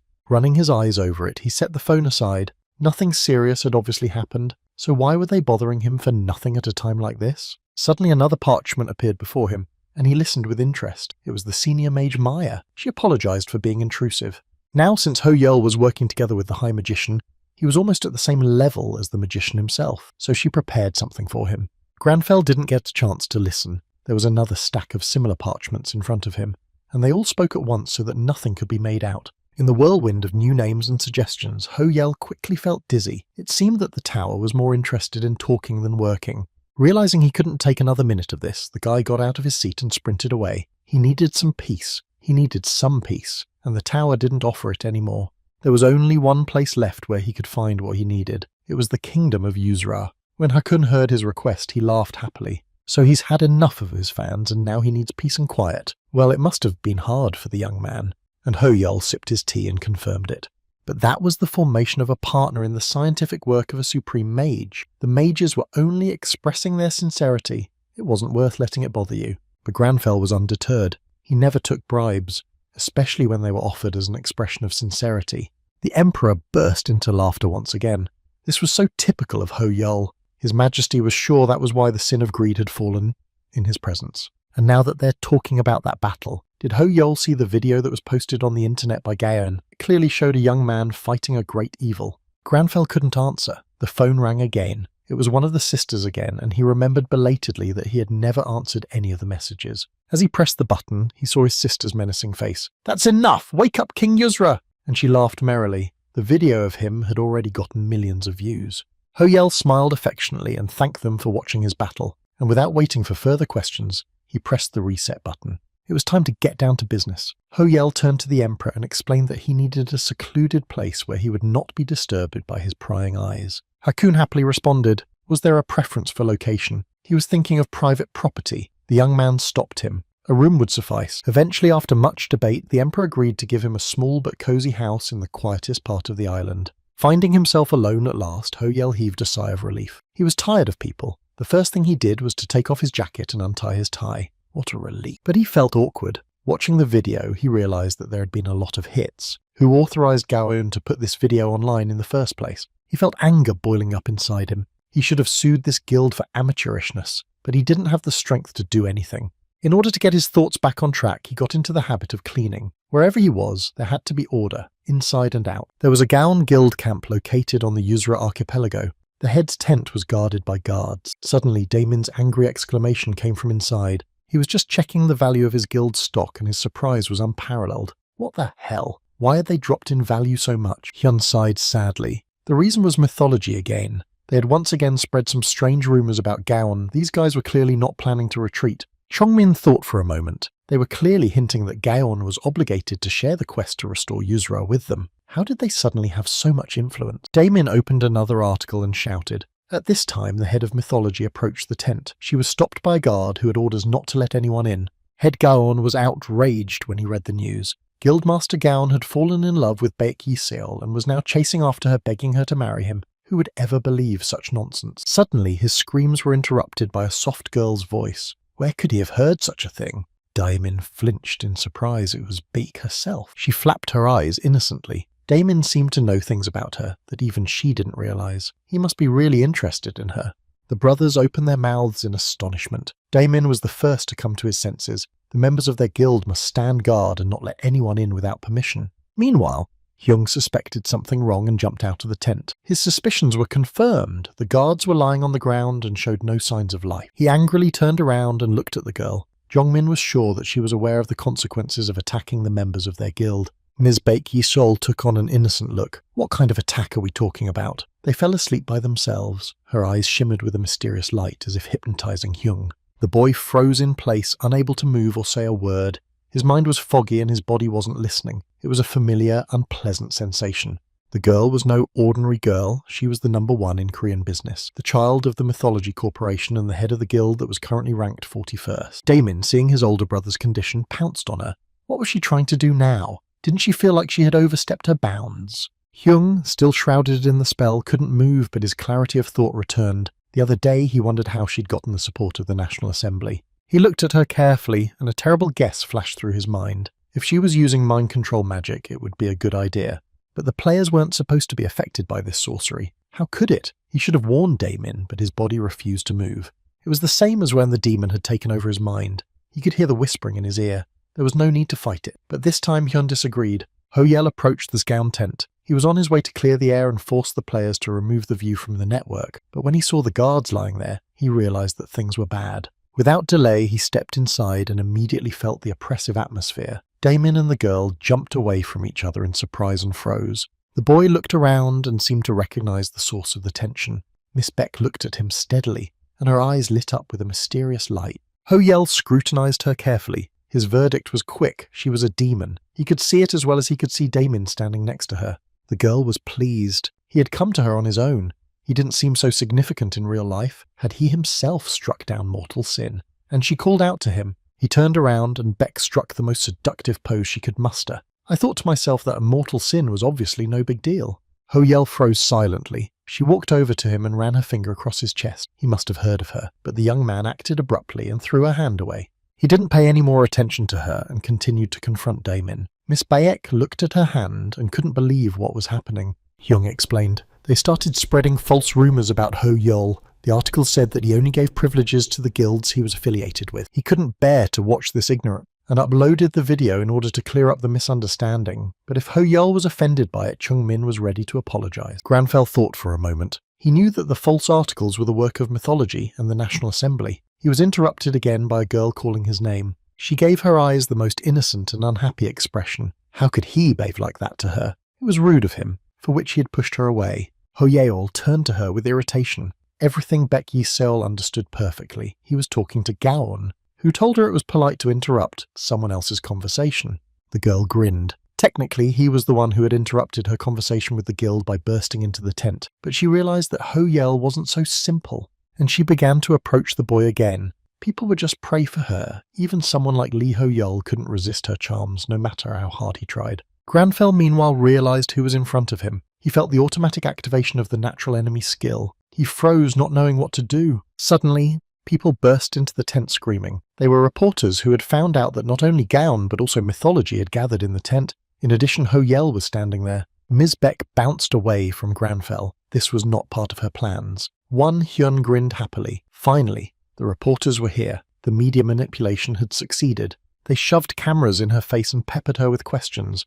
Why Beck left Berserk alone and turned her attention to Gaon? What was going on here while they were gone? Ho-Yeol was thinking about something else. What he felt when the girl approached him. Maybe the natural enemy was activated by Daemin's presence here. Ms. Beck caught his eye and the boy turned round. They wouldn't be able to talk in this setting. Maybe they would choose another place to meet. But Ho Yeol didn't want to play these games. Looking her straight in the eye, he coldly refused without giving a reason. He looked determined. Ms. Beck faltered. She didn't understand why the witchcraft worked on everyone but the weird guy, and the reporters had filmed the moment. She whispered a spell, but something prevented her from finishing. Ho Yeol continued. He doesn't have time for people who can't make appointments in advance. The media frenzy was understandable. Miss Beck had over 14 million people subscribed and was considered the most popular celebrity of the era. Everything she wore, drank, held or put on herself became a trend and sold out in seconds. Everyone loved her and wanted her attention. Then why for the first time her seduction didn't work with Ho Elame, also in front of witnesses? She pounded her fist on the mirror. Never would she forgive him for that. How dare he make a mockery of her? She would destroy him. The girl banged her forehead against the mirror. Blood ran down her body, but she ignored it. Suddenly her reflection begged her to stop, but she fiercely continued. She had begged her to help, and now she wanted to play mistress of the body. She begged for help. She begged for salvation. She wished she could live like this. She said she wanted revenge on those who looked down on her and hated her. And Beck leaned against her reflection, smirking. But the girl in the mirror, though a copy of her, looked different. Her look was frightened, and there was despair in her eyes. She used to say she'd do anything to succeed, and now she was backing down. Tears sprang from the girl's eyes in the reflection. She never wanted this. The way she talked, thought if she could get it all, she could do it on her own. Even her father called her a mistake. She should be destroyed, not Ho Yeol. The girl's hand grabbed the sharp shard of mirror and held it to her neck. Since she couldn't stop the demon from acting mean, she had to stop her body. Her wounds bled, but she never gave up. Success was the fruit of her work and position in society. Essence realized this and was shaking with fear. She wasn't afraid of dying. It was more frightening to stay in a body and not be able to control it. Ho-El saw her. He saw her in the depths of the monster's eyes. Closing her eyes, she remembered the look he'd given her before they parted. How he'd promised to see her again. He wanted to help her out of this trap. The demon was raging. Her wounds were causing her to lose her strength fast. She needed someone to devour. A guard passing by saw her injuries and rushed to her aid. Like during. The man didn't even have time to realize what was happening when he was gone. The demon finally sighed contentedly. No more slacking off. After the reporters raided the village on the island, it was quiet again. But Ho Yeol remained vigilant. The memories of his meeting with Beck were still lingering in his mind. He drank tea in silence as he suddenly felt the activation of the natural enemy skill and glanced at the door. It was still as unassuming as before. Well, let the demon come in. Of course, for Ho Yeol, this was not a guest he was happy to have, but he promised to be hospitable and smirked. The door immediately swung open. Baek Yi-seol appeared on the threshold with a happy smile. The guy was more empathetic than she expected. It was even more interesting. Granfell grinned, trying to break into the house through the window in the middle of the night. Those were manners she'd learned. If she'd just knocked, he would have let her through the door. The girl responded with a smile. Oh, right manners. He had asked her to work on them faithfully. May he forgive her, she had completely forgotten her promise. Ho Yeol was preoccupied with something else. Looking closely at the guest, he was nervous. This time he couldn't see Baek Yi-seol's silhouette like last time. What had happened? Had it been sealed? And he asked the question aloud. The girl laughed. What is he talking about? There she was, standing right in front of him. Ah, he's talking about that Beck inside. She was careless and stabbed herself with a shard of mirror. The girl couldn't feel her anymore either. Interestingly enough, it was Ho Yeol's fault. Poor thing kept saying that the young man was the only one who could see her. She had a hard time leaving. She was illegitimate. Her father was the CEO of Mythology Corporation. The news of the illegitimate daughter made a lot of noise in the press. As a child, she lived quietly with her mother. But when she was 8, the first expose came out and everything changed. The media was watching her around every corner. She was bullied at school and in the yard. She wasn't allowed to get away. In the end, her mother couldn't stand it and killed herself. Her father wasn't known for his soft heart. When he found out what had happened, he went public. She was a mistake, but he wouldn't let the child be orphaned. The girl burst into laughter. Demons had no compassion for humans. They enjoyed the cruelty they showed to each other. After a few years, Beck awakened to her abilities as a hunter, and her father made her plough the rifts. She would do whatever he wanted without complaint. Her only desire was to earn his love. Even small praise was accepted as the highest reward. She wanted to prove that she was Baek Chu-sung's daughter. The girl wanted to take revenge on everyone who poked fingers at her mother and drove her to depression. But in the end, she was nothing, and the demon sighed fake sigh. Her last words were that she would repay the debt because Ho Yeol believed in her. How stupid of her. The girl laughed, but her eyes were angry. With each word, Granfell's eyes lit up with fire. He held back his rage, but his hands clenched into fists. Finally his patience broke and he ordered silence. How dare the wretched demoness speak? Her insolence knew no bounds. He glared at her, and she felt her mental strength give way to his. The girl froze. Why did Ho-Yel look so dangerous? She felt the terror and couldn't handle it. All she wanted to do now was to run away without looking back. His eyes lit up with demonic fire. She knew that glint well. He gritted his teeth and said he didn't negotiate with his prey. Inwardly, Ho-Yel shuddered as well. He felt that the exorcism skill had been activated, and it was strange. After all, he hadn't sacrificed anything. How could it be so? The guy was in his character Granfel's past, which he had written himself. There was a smiling child standing in front of him, and all around him was a large family. He realized that he was in the character's mind, and suddenly he felt a heavy weight in his heart. It was as if someone had squeezed it hard. The pain was unbearable. Before him was the memory of Granfell. He stood over his family that had been brutally destroyed by demons, and his soul was torn apart by pain. Ho-Yeol was experiencing the same agony of syncretizing with his character. Now he understood his rage that made the young man swear an oath. Then he decided he would finish off all the demons that came his way. And now he was facing one of them who dared to offend the pride of man. How dare this demoness laugh at the one who risked her life to do her duty, the one who didn't lose her pride despite the demon's dirty tricks. Granfell stood as the judge who passed sentence, and he would be her executioner. The boy held out his palm and the girl fell to the ground in front of him with a shriek. She tried to resist his magic, but in vain. Meanwhile, Ho-Yel bent down and called out to Baek Yi-seol. He still had hope that the girl was alive. And for good reason. After a moment, Ho-Yel noticed that her features were softening and tears were flowing from her eyes. The demon was defeated and Baek was free again. Her physical strength was failing, and she collapsed at Granfell's feet, and he stumbled helplessly, not knowing what to do. He remembered what the demoness had said about Baek's self-inflicted wounds.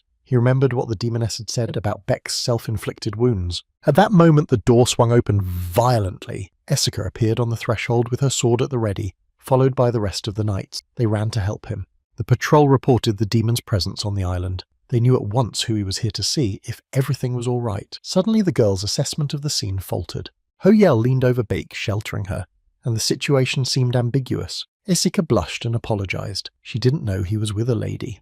Granfell turned at the sound of the voice and stared at her incomprehensibly. It was clearly a misunderstanding, but he didn't know how to explain it properly. The girl couldn't find a place to go and kept making excuses. It was obvious that the young man was in a relationship. They were about to leave the couple alone. A second later, they were blown away. Ho-Yel was left to ponder what had happened. He was very tired and wished that the day would end someday. However, apparently it was not meant to be. At that moment, the guy received an alert with a new class quest, and a bad feeling tickled him. It was late evening when AAU analysts received new updates on the game. This time a new region was planned, the northern city of Frostbite. It was Arcana's largest metropolis. Stores and forges could open there. Looks like this update will let everyone exhale for at least a little while. The news quickly travelled to all news channels, and the airwaves were filled with predictions. Everyone was excited. Perhaps this was the beginning of humanity's revenge. Ho-Yel, meanwhile, froze in horror as he read the quest. The Demon King was waiting in the city of Frostbite for Granfell to deal with, and the boy didn't hesitate to set off. Demon Kings were the sworn enemies of hunters. That's what they'd been taught back in the days when Arcana was a game. The monsters were powerful, and there were many of them. Demons had a ranking system. Few hunters survived a confrontation with even the lowest-ranked Demon Kings. The instructor handed Granfell a thick book containing the names and descriptions of the demons they knew about. The boy had better be prepared. Now sitting over a cup of fragrant tea, Ho-Yel remembered the old days with gratitude. They had allowed him to gain valuable knowledge. That was the reward. And to warn everyone of the impending danger, Ho-Yel left a comment alerting them to the threat in Frostbite from the Demon King. But calming down, he began to ponder. The frozen ground was a metropolis. Even a Demon King wouldn't be able to do anything. Overall, the update would be cool. We needed to look at the items ordered from the tower. It was getting late and it was time to get some rest. But he couldn't sleep because of the renewal, and he tossed and turned from side to side. So Granfell decided to drink more tea, and then he heard the sound of wings. It was the bird from the mage tower, but this time it wasn't a scroll in its clutches.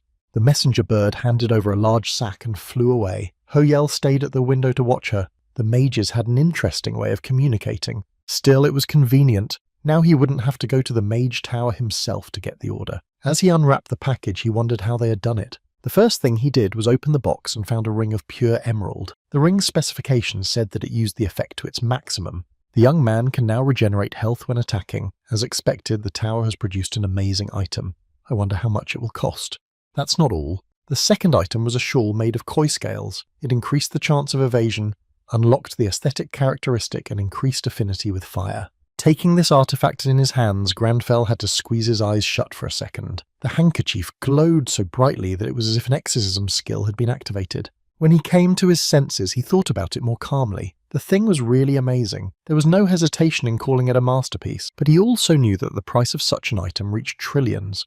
Granfell remembered saying that money didn't matter. He wanted the best outcome. While the inner Ho-Yel was dreadfully waiting for the receipt, Granfell didn't even think about such small things. He had unlocked the aesthetic skill and was completely satisfied. Well, the only thing to do was accept the inevitable. Now it was time to distribute the points gained by destroying the succubus that had Zestensbeck. And Granfell also found in the parcel a vest that Marcello had sent him as a gift. It matched the new shawl perfectly. But suddenly the smile slid off his face. He received a notification that the current quest was on hold because the last quest had not been completed. What was the last quest? At Inazuma's headquarters, the debriefing was underway. Hizagi listened to his boss rant and rave. They were losing to Gaon in the rankings. What could be more shameful than that? In this way, they were practically betraying themselves, but he, as a true guild leader, would make sure that they went away from this disgrace in Frostbite. After this reprimand, the team of players went about their business in silence. Kazuma had a plan. He was now heading to the analytics department with determination. He was met by one of the workers, and the guild leader nodded over his shoulder that Frostbite had already appeared near Hokkaido. That information was secret for now. The Japanese government will buy them time. One should raise the influence in the city for the time being. The analyst tried to object. It was against AAU rules. But no sooner had he finished than Chasm shoved him and slammed his fist into the wall. Permafrost is a city for barbarians. Damon of Gaon was a barbarian of the first rank. They've already lost to this team several times in the lands of Oscurus and on Yuzra Island. There won't be a next time. They must outclass Gun as they have before. Chasm tried to calm down and continued in a more peaceful manner. Then the analyst should notify all the guild members about leaving for Hokkaido right now. But there was something else. Next time, he had to watch his behaviour, unless he was going to commit harakiri instead of the guild leader. Sweat appeared on the Kazuma employee's forehead, but the man was relentless. Everyone was acting too carefree. After all, they didn't have to take responsibility. Kazuma's irritation was not without meaning. The analyst immediately sent a message to the reporters and they ran the news on the air and sent a team to Frostbite. They were in a hurry because they realised corrupt people can't keep their mouths shut. The analyst has probably already spread the news to other channels. And it was true. In just 10 minutes, almost all the guilds had heard about the news. The Shining Ones rushed forward. They had to be among the first to arrive. You could get the barbarian class in Frostbite, which was particularly popular. It was one of the main bases in the times when Arcana was a game. There were NPC blacksmiths and the usual metropolitan stores. People were excited for a reason and called it the beginning of the rebirth of humanity. If the filling of the city will be the same as in the game, this city should have helped the players significantly, but there was a catch. In Hokkaido, in front of the portal to Frozen, the military had gathered in the meantime. There were not only men, but also armoured vehicles. Something big was expected. Arriving at the place, Gaon stopped in amazement in front of the portal. Damon couldn't believe it. He was asked for his passport and authorization papers to pass through. That hadn't happened since he became a player. But the military was relentless. Orders are orders. They are not allowed to let anyone in without marking their papers. Jung, wanting to help his brother and make sense of the situation, approached the commander. He introduced himself and suggested that there had been a mistake, but the military officer stood his ground. Chongmin was silent in astonishment. This was an extraordinary situation that he had never encountered before. He didn't know what to do. Rows of military men tightly surrounded the portal. They wouldn't let anyone in and had sealed everything off. There was no way through. What were they guarding? This situation was not only with the Gaon Guild, but also with the rest of the guild. At this time, the Inazum players were running through the forest. They were in a hurry. The Frostgate was already visible. Hisagi Chasm stopped and sighed contentedly. They had gotten here first. His plan had worked. Now the guild had an advantage over the others. However, after a few dozen meters they stopped, unable to take a step away from the picture they had seen. The players felt nausea coming on. There were mutilated bodies all around. The picture was frightening even for the experienced team members. One of the players turned to Kazuma,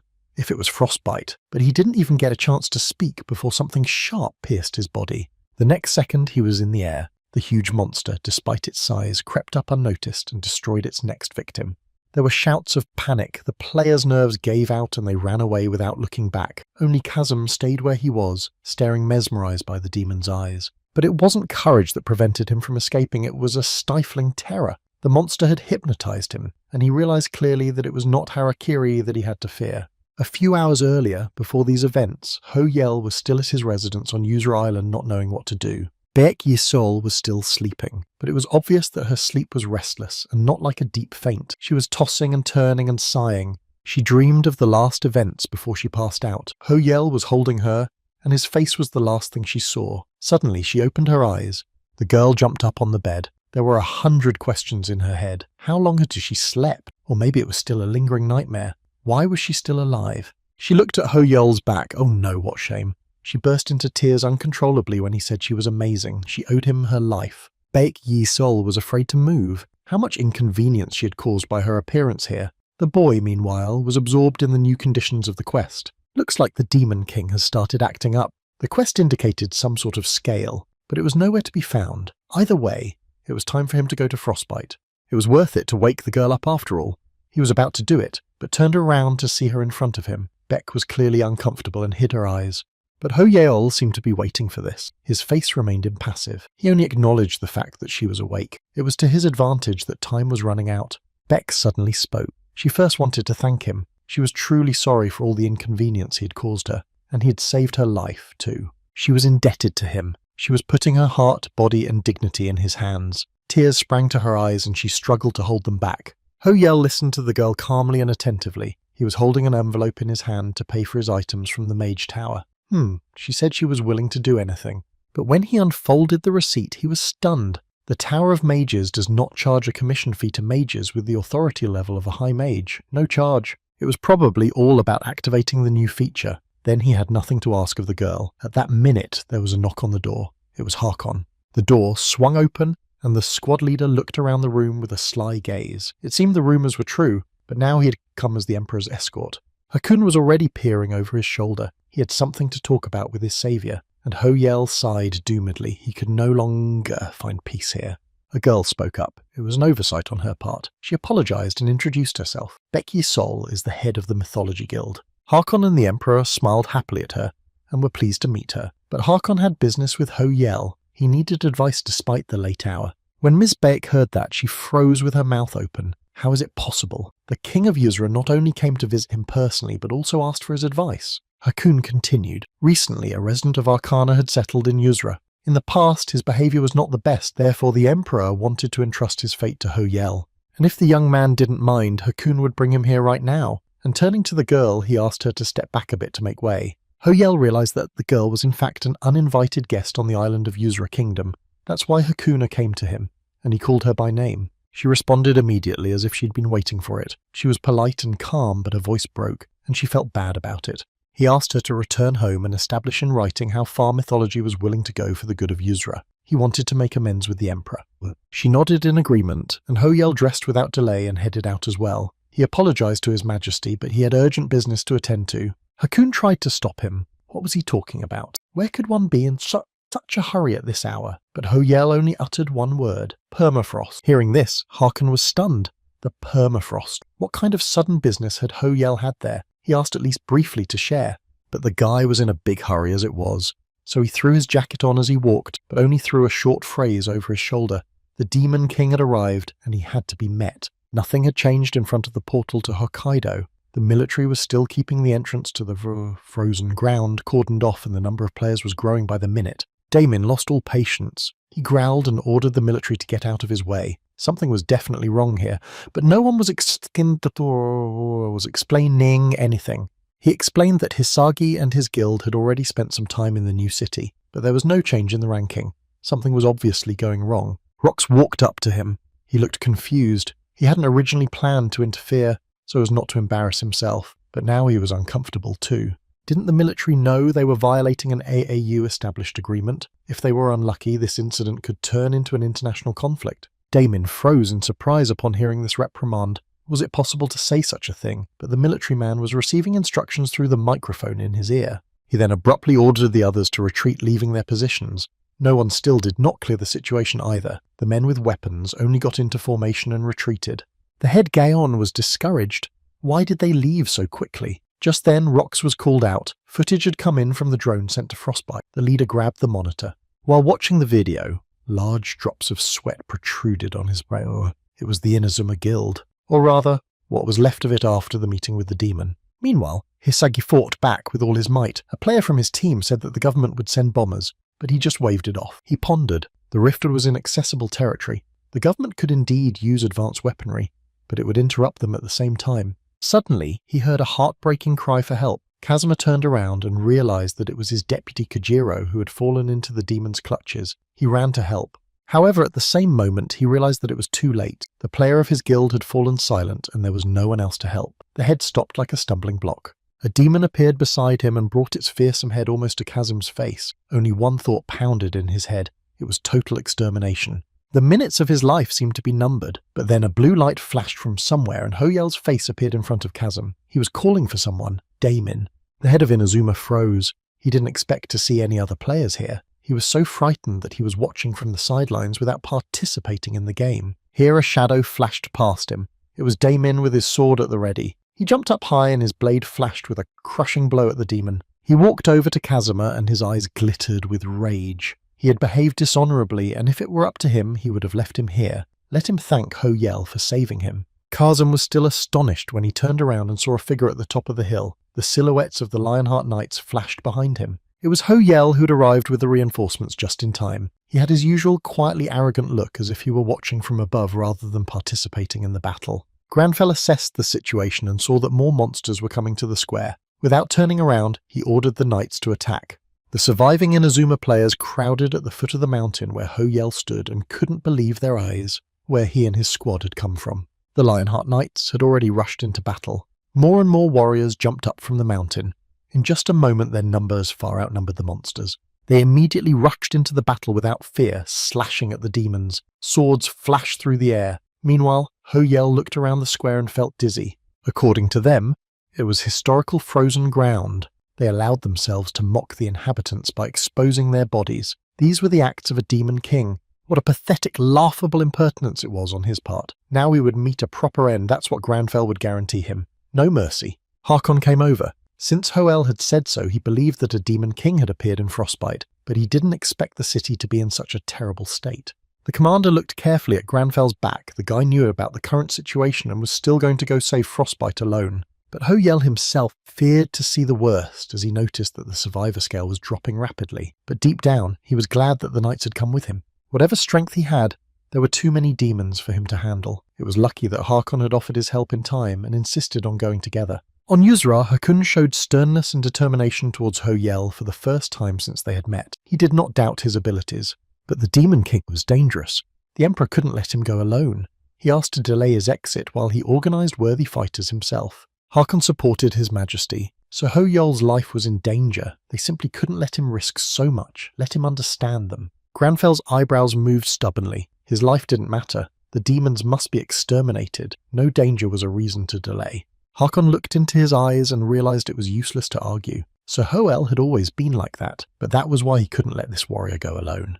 Granfell checked the survivor scales. It was dropping rapidly. While they had been talking, the demons had been slaying humans, and he decisively ordered them to let him through. The commander couldn't stop him, but he reminded him that he had once promised to be his sword in this world, and so they would be inseparable in battle. Thanks to Hoyel, his weary spirit perked up. His will was strong and he would continue to be his sword. The boy would have to accept this as a fait accompli. Hakun supported the decision of his senior guard and right-hand man. Now that Harkon was by his saviour's side, the Emperor's heart would be at peace. But Granfell, though he realized that there was reason in their words, did not back down. Who would accompany His Majesty while Harkon fought him? A soft girl's voice came from behind. It was Baek Yeseol, who was offering to take over the role. Hoyel stared at her in surprise.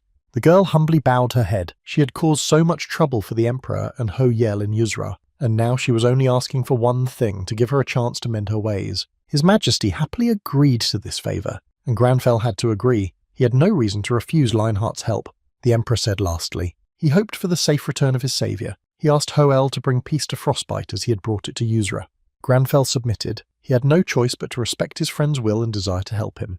And as he approached Harkon, he put his hand on his shoulder. The scale of survivors was rapidly emptying. He begged the squad leader to hurry or there would be no one left to save, so they set off. In Frozen, Daimon explained to Kazuma that as soon as Granfell went through the portal, he had immediately said that the main objective was to save the survivors. They were guys trying to get in front of Ho Yel. Rescuing survivors wasn't the worst option, so they had no reason to disobey. Kazum covered his face with his hands in despair. The native Japan wanted to end them along with frostbite, and these guys were risking their lives even though they were competitors.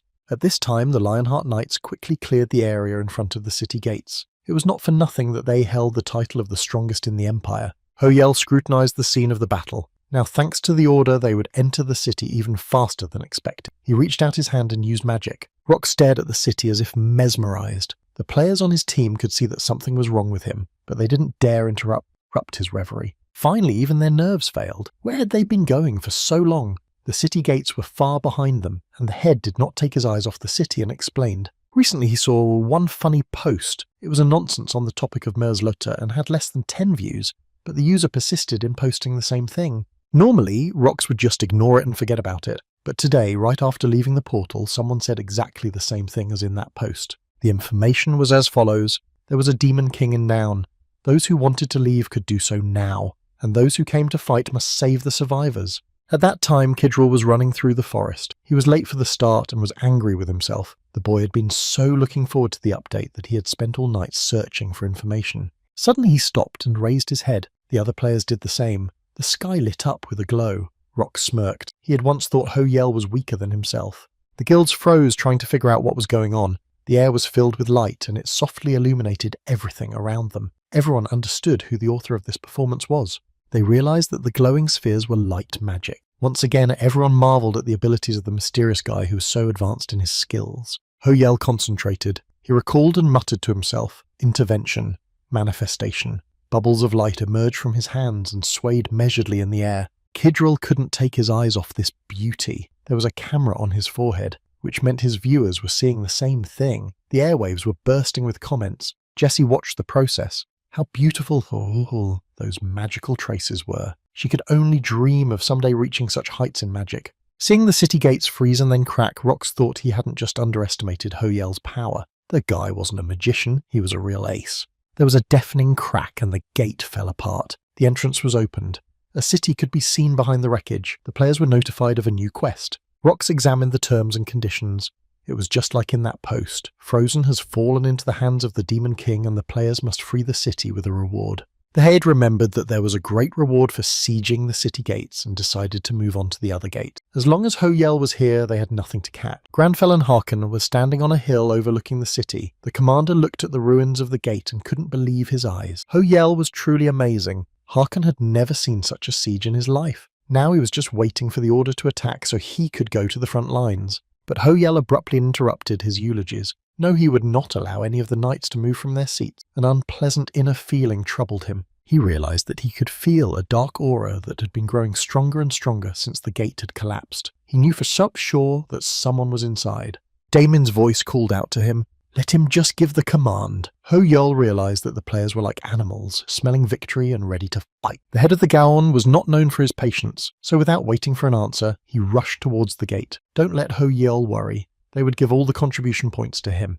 And Granfell was too late to shout after him, ordering him to stop. No one but he realized the danger that awaited them outside the city walls. But Damon was standing too far away and could not or would not hear him. The demons inside were already reaching out their paws to the head in anticipation of a sacrifice. Only at the last moment did he feel hundreds of clinging hands reach out and grab him by his clothes and pull him toward the city. His eyes filled with the terror.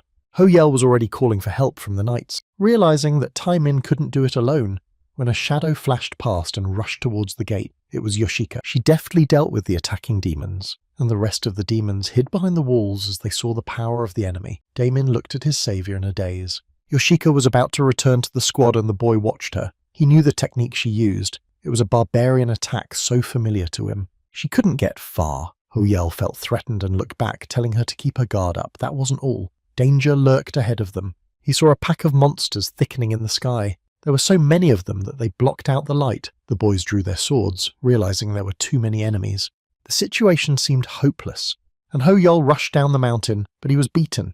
It was Kichi. She ordered her players to open a portal near her. Granfell looked closely at the new team. They weren't from the tower, but one of the mages easily used portal magic. That was surprising. At the same instant, a portal opened near Ho Yel on top of the mountain. It was directed downward so that the boy and his knights could come to the rescue as soon as possible. Hoel ordered the knights to follow Harkon. He himself preferred to watch. Now that he was near Daemir and Yoshika, there was no need to worry. Granfell received an alert. The shadow mercenaries were giving their contribution points to him for his contribution to the battle. He stared at their head in amazement. Why were they doing this?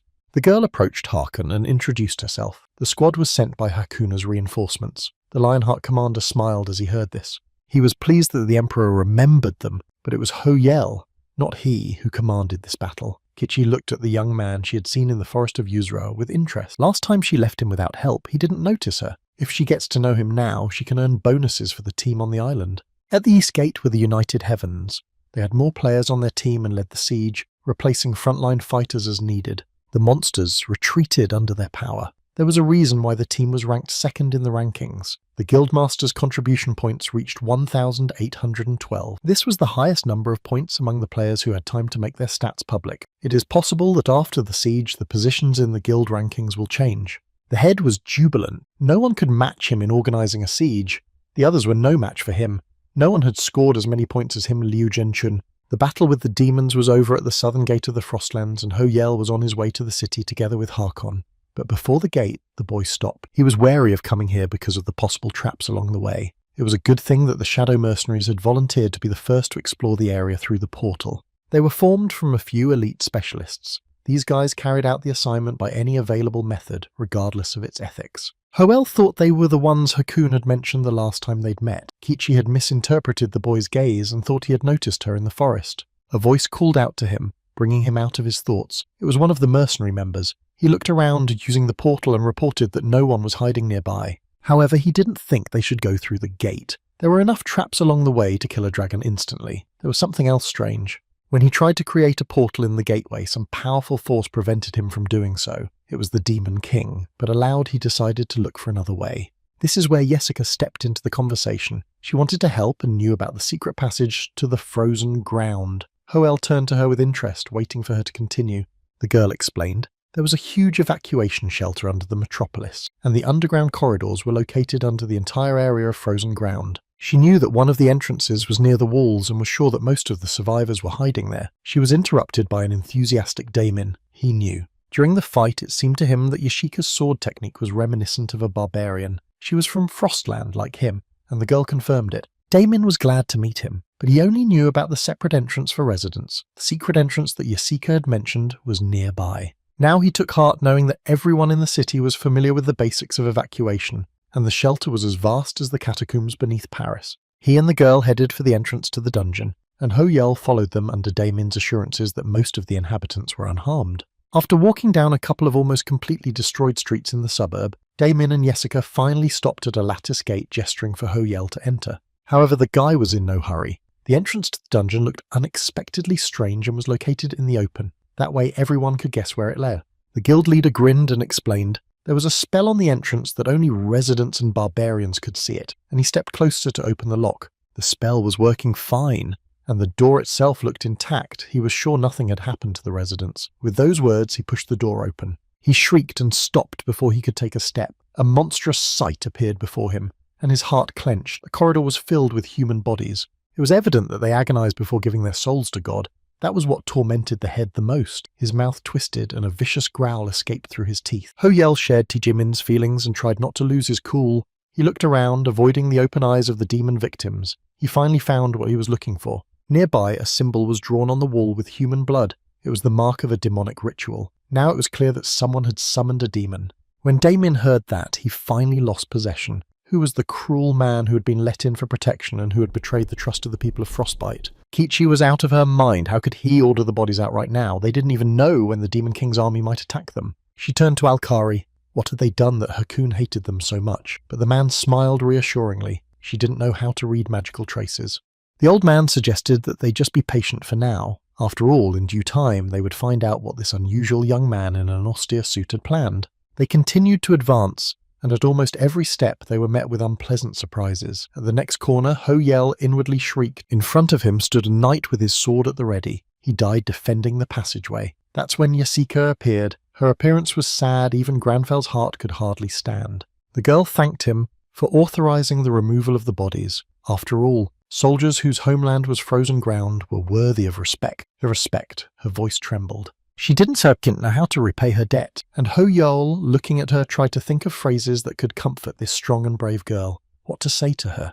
But Granfell had no gift for eloquence. After a moment's silence, he explained sternly, even if it wasn't her city, they wouldn't neglect the fallen warriors. He had to preserve the honor of the knights, even if it would get him killed. So don't let Yeska worry, he didn't do it because of her. Suddenly, Ho Yel received an alert. His contribution points increased to 41,000. He was called out and distracted. A knight was calling him to the underground plaza, and turning around, he pointed the way, escorting Granfell through the many corridors of the dungeon. Ho Yel's chest pinched with foreboding. They stepped out into a spacious hall. His intuition did not deceive him, and he stopped in horror. He had seen enough, but the new picture of abuse was shocking. It was a summoning circle made of blood and bodies. To summon the Demon King, a sacrifice had to be made, just as in the exorcism ritual. All these summoning circles starting at the entrance, and all these bodies were connecting into one giant circle in the city. That's where the contribution points came from. By removing the bodies, they had actually returned the offering given to the king. It turned out that Harkon had also been informed of the terrible discovery, and was about to arrive.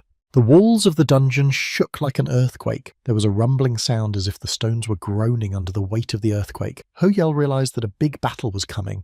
A few moments later, the clatter of hooves confirmed his words. It was an ambush. The thought flashed through everyone's mind, and the knights drew their swords. The cavalry of the Demon King's army came around the bend. How dare the humans touch the offerings? For this, they will join in the sacrifice. But Ho Yel immediately realized that this was not an ambush, but a retreat. A moment later, the assumption was confirmed. Daemin and Harkon were chasing after the demons. After quickly killing the enemies, they jumped up to the others. The commander and leader were alarmed, but when they saw everyone alive and well, they calmed down. They told what they'd learned about the ritual, but Ho Yel guessed on his own about the offerings to summon the Demon King. He thought the cavalry was just a distraction. Granfell assumed that the monsters were only let in to check what happened to the summoning circle. Bringing out the bodies disrupted it, and the elite will be here soon. It would probably be the demon commanders at least. Before Ho Yel could finish speaking, a dark silhouette emerged from the darkness, and a muffled voice confirmed. That's right. It was so sudden that neither Harkon nor Daemin had time to react. The demon swung and struck. There was a clang and sparks flew around. When the dust cleared, it was clear that the weapon had hit a clump of rocks that had grown behind Ho Yel's back. He chuckled. The boy had used a curious magic. The taunting monster didn't see Harkon's fists clench. He recognized him and drew his sword, but at the last moment his enemy deftly dodged the blow. The Demon King recognized him as well. It's been several years since they met. It was the same commander who had opposed him in the Emperor's lands. For the demon, more time had passed because 4 days in Arkan had passed in 1 day in the real world. He was much stronger than Harkon now. Who will win? A commander who has been training for only a few years against a monster who has improved 4 times as much and gained experience in war. The frozen metropolis shuddered, and rays of red light burst out of the dungeon, enveloping every inch of the place. So who would be stronger now? Kichi and Alkari felt a jolt, but they didn't know about the Demon King's appearance. They didn't know what was going on, and the other players were at a loss as well. There was a cracking sound, and an entire castle separated from the ground and hovered in the air above the city. It was obvious to Ho Yol that the head demon was going to escape.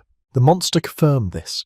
Hovering in the air, he savoured his fury and Harkon's powerlessness, but he didn't have time to deal with weaklings now. The bright light blinded everyone, and the Demon King turned to the commander. If he wants a fight, let him find it, if he can get to him. Ho Yel received an alert. A quest had been created. It was to destroy the command of the demons that had dispersed throughout the Merlot, and the guy was ready to begin. The dungeon began to collapse, the ceiling collapsed, and the exit was now blocked by debris. The only way out was through a rift in the ceiling. If the catacombs collapse, the surface will also be significantly damaged, and the survivors will be hit, and even if they regain the frost, it will be destroyed. Harkon didn't know what to do. At this time, Ho Yel calmly walked over to the rift in the ceiling and stared at it without paying attention to the panic. A sphere glowed in Granfell's hands. He channeled his inner strength into the rift and the energy filled the air, but his comrades urged him to leave. He knew it was dangerous, but if he couldn't hold the entire tunnel with his mana, people would get hurt, and a boulder could fall on him at any moment, you see, and yet he couldn't do otherwise. All around him there was rumbling. Rocks thundered under his feet, but Ho Yel held his ground and went on with his work. The players outside of the city saw a beam of bluish light burst out of the ground and into the sky. They knew who had done it. The survivors of Frostland, hiding in one room, could not understand what was happening.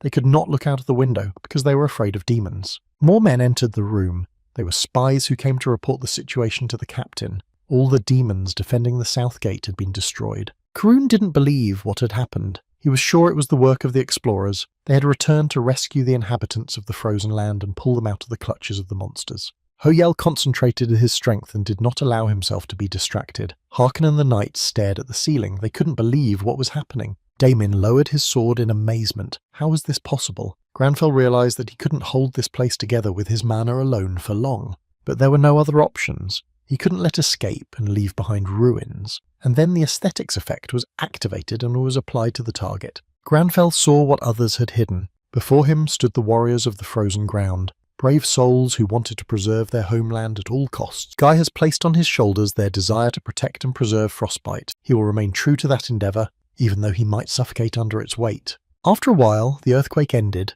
and everyone found themselves in a hall with sturdy supports in the form of stone warriors. The columns held the ceiling firmly in place. Ho-Yel could barely stand on his feet. He had used up all his mana while creating them, and if it hadn't been for the hexagonal brooch that restored his strength, they would have been crushed. He gazed at the fruits of his labour. It seemed the reason the supports had become statues was to characterise the aesthetics. It came very easily to him. While Ho-Yel was figuring out where he could use this skin, Harkon looked at the statues. He remembered that a day in his world was the same as 4 days in Arcana. He berated himself. If the commander had defeated the Demon King back then, the city of Frostbite would not be suffering such a fate now, and many would still be alive. He lowered his head sadly. Harkon met the demon again, and again he managed to slip away. He was simply not entitled to see more of His Majesty's countenance. Suddenly, a large shadow covered everyone present. Damon raised his head and tried to look at the cloud coming towards them. What could it be? Finally it came closer, and everyone realized that it was a countless flock of bats, which were amazing not only in number, but also in size. The knights drew their swords from their sheaths and prepared to fight. Could it be that these monsters had come here attracted by the light? But there was no time to ponder. Granfell could hear the squad preparing to attack. They thought their enemies were numerous, but weak, but he knew for a fact that they were not. Something was coming. It was something stronger than themselves. The young man felt his natural enemy skill activated. He remembered the quest to destroy the top demons. In front of him, a monster of monstrous size rose from the ground. It had the appearance of a bird. Ridiculous and scary, it too was staring intently in front of him. It was a Hellbird army commander. Her level reached 500. The demon looked at his enemies. Could it be that this time he'd gotten pathetic people? Ho-Yel stood in front of the bird, and the bird choked on the stupidity and importance of this man. But the reason was something else. The boy was exhausted and could not move from his seat. He had no more mana left for anything. The demon opened its mouth and moved towards Ho-Yel. It had been a long time since he had tasted a human, but in that second, everything changed. An energy vortex flung him away and enveloped the bird so that it couldn't move. Granfell looked around in surprise. He knew it wasn't his doing. Behind her stood Jessie. She was pleased with herself. She had done her best this time. But still, she didn't have such beautiful magic marks as Ho-Yel's. Despite the rescue, Ho-Yel at least didn't express elation. Even in the most dangerous moments of his life, he remained a perfectionist. Oh, it is. And now he had remarks to make. A lot of power was invested in the manifestation phase. In addition, the magician did not take into account the influence of the environment, which led to a number of unintended consequences. Meanwhile, the Shadow Mercenaries were waiting for the other players to return. The Shadow Mercenaries were waiting for the other players to return. What was the point of sticking around in the first place? But Alkari interrupted her gently. He needed the silence to sketch the magical traces he'd seen recently. The captain wouldn't give up. After that earthquake, the castle went up in the sky and nobody told them anything. But she was interrupted by one of the mercenaries pointing into the distance. The girl turned around and saw many dark silhouettes on a nearby rooftop. She jumped to her feet to take a closer look. They might be players. But the figures began to approach silently, surrounding them. They didn't look like human shadows either. It was clear that they were not friends, but enemies. The mercenaries jumped to their feet and Kichi ordered them to be ready. But as minute after minute passed, nothing happened. The shadows disappeared and there was silence. Their nerves were strained. Suddenly monsters started popping out of the darkness. In the meagre light they seemed even scarier. Their eyes burned with the flames of hell. Here the shadows reached the light and the mercenaries stopped in confusion. Before them were men, the barbarians of the city of Frostbite who had stepped out into the blue glow of the castle. In the dungeon, Ho-Yel was checking the fulfillment of the quest conditions. The one commander Jessie killed was counted, which meant everyone could eliminate the generals. They had finished transporting the bodies and didn't know what to do next. The survivors Ho-Yel had mentioned didn't seem to be here. Gaon's team of analysts released drones to look around, but the tunnels were too difficult to explore, and Granfell nodded understandingly. Damon's words made sense, but the survivor scale was still visible. That meant that there were people somewhere in the city who needed to be found as soon as possible. Just then, a portmanteau opened in front of him and Alkari's face appeared. He could create interdimensional portals inside the castle as well. He had an urgent message. But suddenly a man pushed him away roughly and stared at Ho Yel. He was the one who was in charge and had put on a light show that had stirred up the whole town. The stranger looked at Damon and froze in amazement. It was really a barbarian. He disappeared and excited voices came from the portal. A stout man emerged from the portal. He looked around for someone and exclaimed happily, "Nam Damon." This was someone he didn't expect to find here. The head Gaon rushed to the meeting. Ares. He dared not hope that he was alive. As they embraced, they began to banter with each other like old times. Ares rubbed Damon's head like he'd done when he was a kid. Karun would be happy to see him. Damon couldn't believe his happiness. He was alive too. The barbarian turned around to Ho Yel. He was the one who was the ringleader. That pillar of light of his came out really great. Granfell wrinkled his nose like a toothache. What a familiarity. Damon, already recognizing him well, immediately explained. NPC barbarians didn't know etiquette, but they were brave and honest. You shouldn't take their words as rude. But Granfell had already calmed down himself. He was familiar with the barbarian culture. Du and Ares called him a leader, so he treated him with respect. The barbarian smiled. They had a great leader too, who'd been sneaking into the city for years to get the survivors out of there, and his name was Kerun. The barbarians lived in the forest bargaining and working with the people from the Frostlands. They developed a strong relationship. One day they saw the polis go up in flames. The wind carried a disgusting odour and a sinister aura to them. Without a second's hesitation, they immediately rushed into the permafrost under Karun's command. But as they approached, they had to stop. What they saw was so horrible that it rendered them speechless and powerless to move on. Even experienced warriors who had been in battle had never seen such abuse of people in their lives. My heart ached with pity and injustice. Generals flew everywhere, clutching the frost warriors in their claws as if mocking them. Other demons in the form of beasts hung the bodies of the inhabitants everywhere. The barbarians fought the monsters to save the survivors. However, the demons were many and they were too strong. Some of their brothers were destroyed and Kerun was wounded. They searched for the survivors of the frostbite and protected them for years, but things got worse. They couldn't even start a fire. The demons were sensitive to light. Many went to the other side of the world from hunger and cold. The inhabitants were slowly losing hope from exhaustion and hopelessness. It seemed like it would last forever. Until one day they saw through the tightly curtained windows a blinding light coming from the castle. Everyone was so frightened that they hesitated to act. All the more reason for all the survivors in the city to be in the same room, so it was the demons running rampant again. They hadn't counted on help in a long time. However, the battle-hardened barbarians immediately realized that something was different this time. A ray of light finally illuminated the dark place and pointed the way. Ares looked into Granfell's eyes and his voice trembled. He was grateful to all the explorers who had not abandoned them and had risked their lives to come to their aid. Hakon felt a warmth spreading through his body as he listened to the warrior's words. His heart was a little calmer. At least they had managed to save someone. He came here to say these words on behalf of all the barbarians and inhabitants. Each of them swore allegiance to Ho Yel and his friends. There was one more thing. He turned to Granfell. Let the ringleader know that if he was to defeat the Demon King, the brothers and sisters of Ares would fight him shoulder to shoulder. He already knew a little about the Demon King who had taken over the place. His name was Decaravia. He was one of the 72 and ruled the birds like familiars. It was difficult for them to fight flying enemies since the barbarians were accustomed to fighting on the ground. But they would do whatever it took to get Ho Yel to the enemy. Despite such words, the boy did not lose his composure. He replied that he understood the barbarian commander but had to refuse him. Collecting bodies was not his hobby. The refusal shocked those present. What was he up to and how did he plan to deal with so many enemies alone? Even his talents weren't enough here. Still, he was glad for the offer of help. There was a job for everyone into the monster cleanup. The more willing they were, the sooner they'd get rid of the demons. Besides, Ho Yel had other priorities, and turning around he called out to Alkari, asking him to move all the survivors from Frozen to the kingdom of Yuzra. He asked him to tell King Hakun to give them warm lodging and food, and he didn't doubt that the Mage's portals could handle it. Alkari gladly responded to the request and promised to do his best to get the victims to safety as soon as possible. But Granfell had more orders. This time he turned to Taemin. The head gown will go along with the inhabitants of the Frostlands, and he explained his decision. Good if the Guildmaster protects the survivors during the evacuation. He was clearly concerned about the fate of the barbarians, and Damien was overjoyed at the suggestion. Alkari opened the port and turned around to clarify.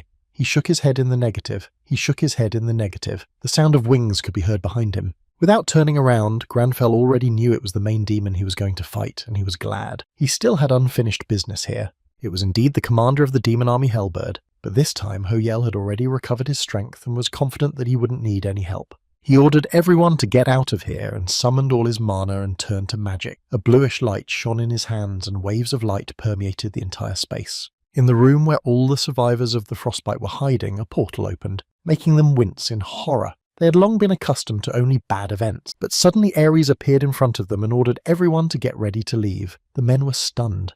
What was their commander doing here in the company of explorers? That one just hurried everyone along. He would explain everything later. Right now, they needed to get to Yuzura's island as quickly as possible. The people couldn't believe they were saved after all they had been through. Suddenly, Daemin received an invitation to a personal class quest. This was a rare thing. Only one person in each class could receive it, so why now? The guild leader read the terms and conditions happily, and his joy was replaced by amazement and a deep wrinkle cut into his forehead. He understood why he had been chosen. He turned to Ares in a muffled voice where Karun was now, and the latter, sensing something wrong despite his haste, stopped and looked at his comrade. Karun was supposed to be on a sortie by now. He went to the outskirts of the city with his strongest and most loyal warriors to scout the situation. Daemin rushed to the door before he finished. Ares stared at him in amazement. What could have happened in the 2 minutes it took him to guide the men to the portal? He ran out after the boy and shouted to him that it was dangerous to go alone in these places, but it was in vain. Daemin didn't slow down for a second. He had a strong relationship with Karun. He was older, more experienced and stronger than Daemin, but they had grown up side by side, and he was like an older brother to the boy. In his youth, the head Gaon often asked him to teach him something new, but he was always met with a barrage of jokes and witticisms in his direction. Last time, Daemin begged to be taught the barbarian's secret technique, but Karen suggested he grow up, 40 years older, and he wouldn't accept his entreaties. Daemin was now standing on the outskirts of the city, looking at the mutilated body of his comrade. This was why he had been given the class quest. Karen was no longer there. He was so consumed with grief that he didn't notice the demon bird looking down at him. It was gloating. The bait worked and the trap slammed shut. There's one last hideous land creature left. Destroy it and they can finally dominate this city unchallenged. Daemin felt rather than heard his words. The quest said that the leader had left this world and now the young leader needed to show his wild nature. Hoyel felt a burning sensation in his chest. Harkon asked him how he was feeling, but he didn't look well. But the boy was worried about something else. Something wasn't going according to plan. Several demon commanders appeared in front of them. The hellbirds hovered above them in the air, but they did not take any action. Harkon stepped closer. There were many enemies around and all high-ranked. If Hoyel could create a ladder for him, the knights would deal with them quickly. Granfell had given up on the idea. He knew that heaven was the domain of demons, and he wanted not just to destroy them, but to bring them down to punish them for all their evil deeds. Hearing those words, the monsters grinned. How dare this land creature think he could bring them down to earth? Who does he think he is? Harkon cried out in warning. He saw that the hellbirds were preparing to attack and drew his sword, waiting for the battle to begin. Hoelia turned to the manor. A light shone in his palm. He knew that monsters went to the light. That meant they were sensitive to light waves. He would use the knowledge against them, and summoning all his inner strength, he pointed his hand towards the hellbirds. A blinding stream of light erupted from his palm, and the monsters screamed in terror. The commanders were stunned.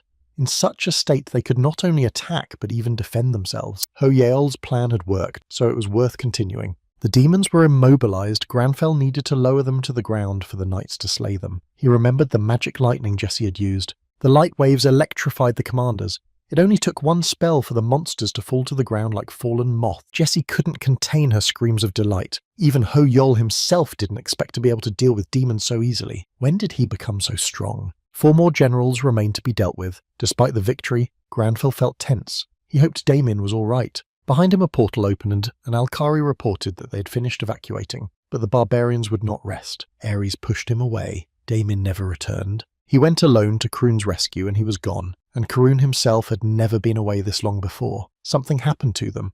At that time, the head Gaon was grabbed by the hellbird's claws and lifted into the air. He did not even try to resist, realizing the futility of such attempts. Suddenly, the demon grabbed his throat and squeezed hard. The boy tensed his muscles, but it wasn't enough. He began to faint from lack of air. The demon was triumphant. The human was trying to fight him alone. That was presumptuous. Now he would beg for mercy, but don't let him get his hopes up. Daemon smiled. No way. He was a barbarian, and barbarians never gave up. They fought to the last man and went to the next world with a sword in their hands. The hellbird bared its teeth. The weakling had a lot of nerve. How stupid and limited he was. But what else could one expect from an earthly beast? Although there was another one, just like this one, and he pointed to Karun's disfigured body, Daemon felt bitterness and an overwhelming sense of vengeance again. The demon continued to taunt. This man was foolish enough to enter a battle doomed to defeat, and he squealed like a pig. They should run with their tails between their legs and beg for mercy. That's why they'll end their miserable existence here. Damon clenched his teeth tighter and tighter with anger. His fists clenched. He would not allow anyone to mock Karun, a warrior fallen in battle. And Damon ordered himself to raise his hands and attack the monster. This monster held them for fools. It was the boy's duty to destroy it. The demon grinned. Let him guess what his leader's last words were. Barely on his feet, he smiled. The demon didn't know what kind of trouble he was in. Soon someone extremely unreasonable would come after him and brutalize him. He could already smell him on the wind. The boy was a madman. Karun had chosen him to be his heir long ago. He'd be a leader that even he couldn't match. The demon had lost patience. This beekeeper was too talkative, but Karen kept smiling. The boy asked him about the secret barbarian way. Hearing those words, Damon forgot where he was. His eyes opened wide. He thought about what he had heard. Karun had seen him as his successor. The hellbird chuckled. He wondered what kind of strong guy would come to him. He wondered if he was the one Karun had been talking about. Tears came to the demon's eyes from laughter. Well, that fool was no better judge of character than the beast, but suddenly his laughter stopped abruptly. Damon wasn't going to listen to these taunts anymore. With his last strength, he turned around and sank his teeth into the hellbird's arm. He howled in pain. In an attempt to free himself, he leapt into the sky, but it was too late. His hand remained in Damon's teeth. He smiled bloodthirstily as he watched the demon fly higher and higher. He was not in the mood for jokes. Damon's eyes flashed with fire. He had warned that no one would dare mock Karun. The demon understood that now. The hellbird, accustomed to violence, couldn't take his eyes off Damon. Was it really a human in front of him? He looked like a demonic beast. Damon, meanwhile, had received an alert. He had completed the quest's secret barbarian technique and was rewarded with the exclusive class skill call of the wilderness. The demon tried to save face. No matter how hard it tried, it would always remain just a ground creature. After he's eaten, he'll meet his friend. Damon howled and his appearance changed. The class skill awakened the fiercely honed within him. The characteristic of savagery was raised to its maximum. And while the demon was preparing his spear to finish him off, Damon actually resembled a beast and leapt high into the sky with a wild roar. His prank was so unexpected that the hellbird didn't have time to orient himself and fend off the blow. In the next second, the demon was badly wounded. The monster felt that he could no longer move as fast as before. He was held back by a crushing feeling, but he didn't dare to move any closer either. It was clear to the demon that he needed to fight at the best possible distance, but at the same second Damon appeared behind him and grabbed his wings with his hands. There was a deafening crack, and the head gown ripped the wings off the hellbird with force. It howled in horror. The realization of the tragedy had not yet come to him. Now he realized belatedly that he'd been wrong not to heed Karun's words. His successor was indeed a madman. He had never seen such cruelty before. The demon flapped the rest of its wings powerlessly, realizing it couldn't stay in the air. It was the end. He was an air demon, and oblivion awaited him on the ground. Another general appeared behind him, but it was too much to expect sympathy from the monster. He was amused by the situation. Could it be that Horican was addicted to walkers? He replied that he had lost his guard. His comrade turned around and threw Damon back with force. When he landed, he was almost unconscious from the impact. The last of his strength was spent fighting the monster, and he had no desire to resist. He lay there and waited for his fate, realizing that he would not be left alive. Apparently Karun had misjudged him after all, and he was far from being a worthy leader. His recklessness was surely a problem for Hoel too. He was only worried that his brother would be upset to hear of his end, but suddenly his train of thought was interrupted. Someone's feet appeared in front of his eyes. It was Ho-Yul, but how did he find him? The demons also saw the new member and hesitantly glanced at each other. Who the hell is this guy? Granfell, making sure Daemin was all right, turned to the hellbirds and his eyes lit up with an evil fire. He knew everything that had happened. Damon finally came to his senses. Although he still felt exhausted, he was able to speak. He rushed to ask Hoyol how he had gotten here. The guild leader remembered that what this guy valued most in people was his etiquette. Damon fought like a beast here. He felt disgusted. Suddenly, there was a stomping sound. Jesse and Harkon came running toward them. They explained that Chul Min was extremely worried about his brother's disappearance. The demons looked at them. To them, Hoyel and the others were just a bunch of swarming earth creatures who didn't deserve mercy or regret. In the end, getting together just saved them the time of searching the city. The demons were getting tired of hunting and searching for pathetic, cowardly humans. But they had no time to speak. Granfell turned to them and ordered them to be silent. In the next instant, an energy beam struck one of the hellbirds. Before he realized what was happening, the second demon was also attacked. This time, the light beam hit the wing fragment, depriving it of the ability to fly. He fell to the ground with a thud, barely able to stay on his feet. However, this did not cool him down, and the demon continued to insult Ho-Yel. How dare he do such a thing? He prepared to attack, thinking he could handle the guy even on the ground. The creature didn't know its place, and the demon planned to point it out. Ho-Yel only grinned. Now everyone would see who the truly trembling creature was. The minutes of this underdog were numbered. Mana rays flashed in his hands. The players were also attacked by the commanders. The level 500 monsters left them no chance. Although they fought back, the preponderance of power was not on their side. They couldn't attack since the demon was in the air. Camilla volunteered to cover them and drew her bow, giving Rox a chance to get closer to the monster. The demon found these preparations so pathetic that he only smiled. Those arrows were so easy to dodge, but his laughter was cut short. Rox came up behind him and swung his sword at him. The demon howled and fell to the ground, stopping moving. It looked like they'd made it through. The head of the Shining Ones ran up to his team. His eyes lit up and he thanked Camille for a job well done. He ordered a situation report. There were casualties on the team. 8 were badly wounded and 2 had minor injuries. Healers were already rushing to help. The guild was expecting more monster attacks. A drone was watching them. The picture was transmitted live and the announcer commented on what was happening. The Shining Ones had killed one of the demon commanders-in-chief. The editor could have frowned perplexedly. At this moment, the Shining Guild was ahead, and they had an exclusive broadcast of the battle with the demon army commander. Then why was the number of viewers constantly dropping? He checked what was being talked about in the chat room and saw Ho-Yel mention it in almost every comment. The culprit was the broadcast of Kidril following Mr. Ho-Yel. It was an exclusive broadcast that garnered the most views online. Granfell really, as promised, not only destroyed the demons, but brought them down to the ground. His actions were a real thrill for the audience. So he took out one of them and went for the other, and he begged for mercy. He was wrong. He wanted to live. He didn't want to share his comrade's fate. But Granfell did not hear him. He approached slowly but inexorably, blue fire burning in his hands, and for all his pleas he only commanded the demon to be silent. The army commander tried to crawl away. He was so grovelling before Ho-Yel that he was obliged to spare him, but his speech was interrupted by a pillar of light and he was forever silenced. A moment later, a pile of ashes was left in front of Ho-Yel. Kidril was ecstatic. The users were also jubilant. This guy had already managed to eliminate 8 generals. Granfell looked at his hands with interest. It turned out the demon commanders varied in stamina, and he'd used up all his mana trying out different techniques. Jessie ran up to him. It was amazing. He made different changes during the intervention phase and used the same spell in different ways. Her praise would have gone on, but Damon and Harkon were already approaching. Even though he was hurt, it looked like he was going to be okay. Head Gaon felt terrible. He was at fault for ignoring Ho-Yel's order to evacuate the civilians. He had also embarrassed himself so much afterwards. But Ho-Yel interrupted him gently. He could not be disappointed by one who fought to preserve his honor. Granfell saw his pride in this act. This was where everyone received an alert. Guildmaster United Heavens struck down the last commander. His contribution had reached 11,000 points. He was jubilant. The position of ruler of Frozen was in his pocket. Let his players prepare for the coronation ceremony. Jen Chun was extremely careless. The number of contribution points for Ho-Yel's siege had reached 470,000. He was just checking his performance when footsteps came from behind him.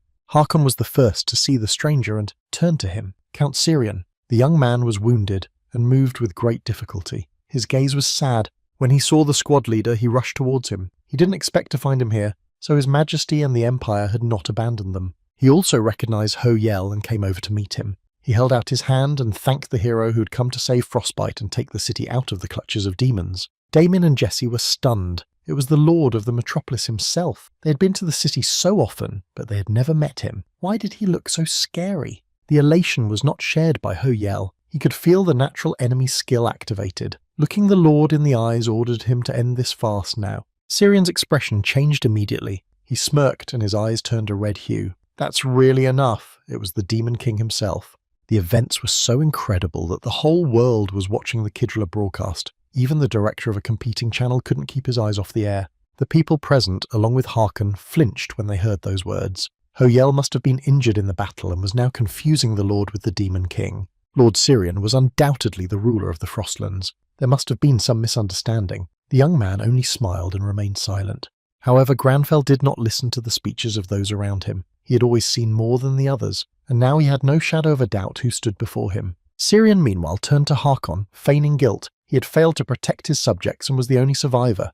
But he didn't have time to finish. Right in front of 1 million spectators, Ho-Yel launched a stone pillar at the Lord and pierced him through. He coughed and fell silent. The outburst was so sudden that everyone shrieked. Harkon rushed towards the ruler of the frozen land. How could Ho-Girl be so cruel and thoughtless in dealing with the ruler? Jessie alone did not lose her presence of mind. She looked at the Lord and a smile touched her lips. He was alive, which was impossible for an ordinary man. Harkon heard her remark and froze in amazement. What was she saying? It was Lord Syrian. He knew him, and now he recognized the man as well. They had been mistaken. There were some sounds, and they turned around. Syrian smirked. It was rude of Ho-Yel to do that to him. He was just talking. However, Granfell had other things on his mind. He saw that the demon was not affected by the earth elemental attacks. It was fighting back, and that would not be easy to deal with. The demon turned to Harkon, considering him the easiest target for suggestion. He knew how much respect the commander had for the aristocrats. He insisted he was Lord Ruler of Frostland trying to get into Harkon's mind,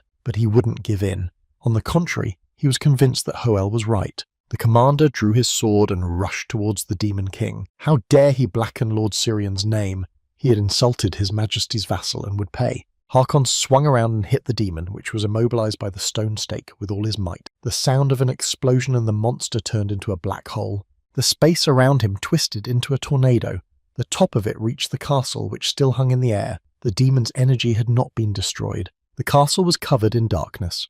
The Demon King's energy was so strong that even after getting rid of the body it seemed to burst out of its shell. It continued to exist. It merged with the castle, enveloping it in its dark, heavy aura. The very sky darkened with impending disaster. The Demon King had no plans to give up. People watching this picture froze.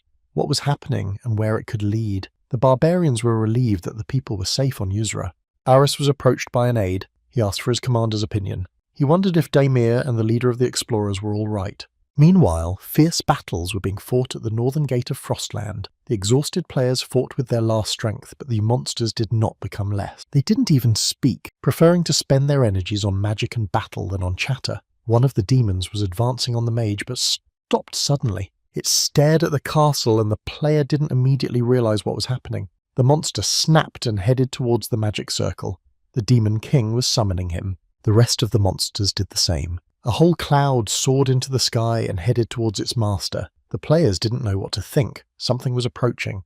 The head of the United Heavens looked up at the sky indignantly. Where they were going, he needed to earn points. Suddenly, everyone received a notification of a new quest. It said that the Demon King was preparing and would soon reveal his true form. The Shining Guild stared at the castle, trying to anticipate what awaited them. There was something out of the ordinary going on there. Demons from all directions were swarming to the glow emanating from that ominous place. The energy vortex grew even larger. The ominous sight was visible in all parts of the world. People stopped in horror, mesmerized by the darkness that enveloped the castle. Everything seemed to have come to an end. Harkon drew his sword and rushed into battle first. They had to stop the Demon King, but halfway through he had to stop. The ritual was beginning. Even Ho-Yel froze in amazement, not realizing what was happening. They had brought out all the offerings for the process. How could the demon initiate the ritual? The king was pleased that he could fool the foolish men. They didn't realize the victims didn't have to be human. Circles began to appear around the castle. They appeared and became larger and brighter. It soon became clear that the pattern was similar to those found in the frozen underground. The demons hit the energy field and burned up, but continued to fly there deliberately. The players realized they were sacrificing themselves to complete the ritual. Ho-Yel should stop him, but he didn't know how. The Demon King approached him as if he had read his mind. He won't allow it. The explorer must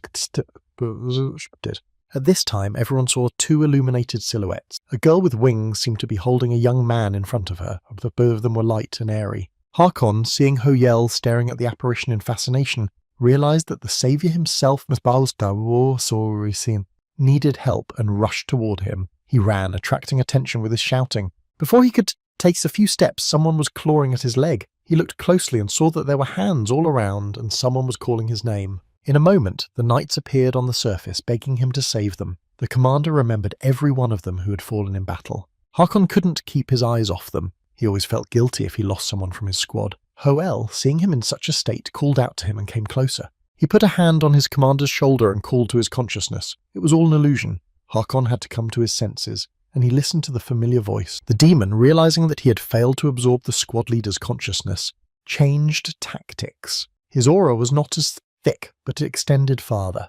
Harkon turned around to Ho-Yel. Could it be a demon that had gotten through? But Granfell reassured him. It was only his fear. When fighting monsters, one must remain steadfast. The Demon King himself was amazed at how quickly and deftly Ho-Yel had dealt with his illusion. He had a curious talent. The game was all the more interesting. It was too late for all of them anyway. The sacrifice had been made, and it wouldn't be long before the Demon King could be reborn again. Damon and Jesse watched the changes around them. All the monsters had burned in the flames of the magic circles, and now the building was wrapped in energy beams. A state of emergency was declared in the city of Hokkaido, which was very close to frostbite, and the area was classified as particularly dangerous. The head of the United Heavens, upon hearing this report, ordered an immediate retreat and requested support from the mainland. It wasn't the siege that he had to worry about right now. Not all the players were in favour. He suggested taking a close look at the situation through his eyes, and realising the danger. The cocoon did look intimidating. Damon was contacted by his worried older brother, and relayed the information the analytics department had just received. He had to get out of there right away.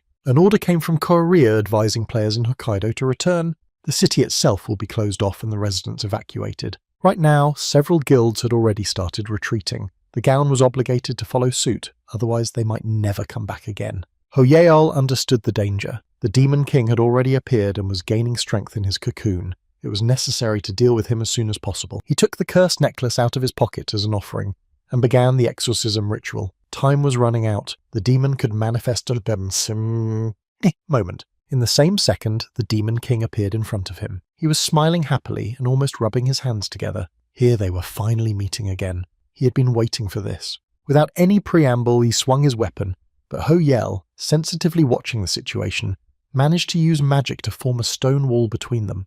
The demon snorted. There were those rock tricks again. Granfell, meanwhile, was annoyed. This exorcism ritual was leaving him defenseless in the real world. Despite the taunts, the Demon King was well aware that he was in danger until he dealt with this guy. He needed to get through the stone itself, and he was almost there when his axe collided with the blade of the sword. It was Harkon who came to the rescue in time. He had a score to settle with this entity. He had already made His Majesty wait too long, and with a swing of his sword he rushed straight at the Demon King. His weapon glowed with cold flames. The demon smiled, and he was using a serious sword aura. The commander turned around to Ho-Yel. To slay the demon was his duty, then how could he continue the ritual? Goenfell knew well what it was like to have a personal vendetta against demons, and since that was the reason for Harkon's actions, he decided to trust him. The monster grinned. This battle promised to be fun what the same. He too would meet his old enemy with his blade. That's when they would decide who was stronger.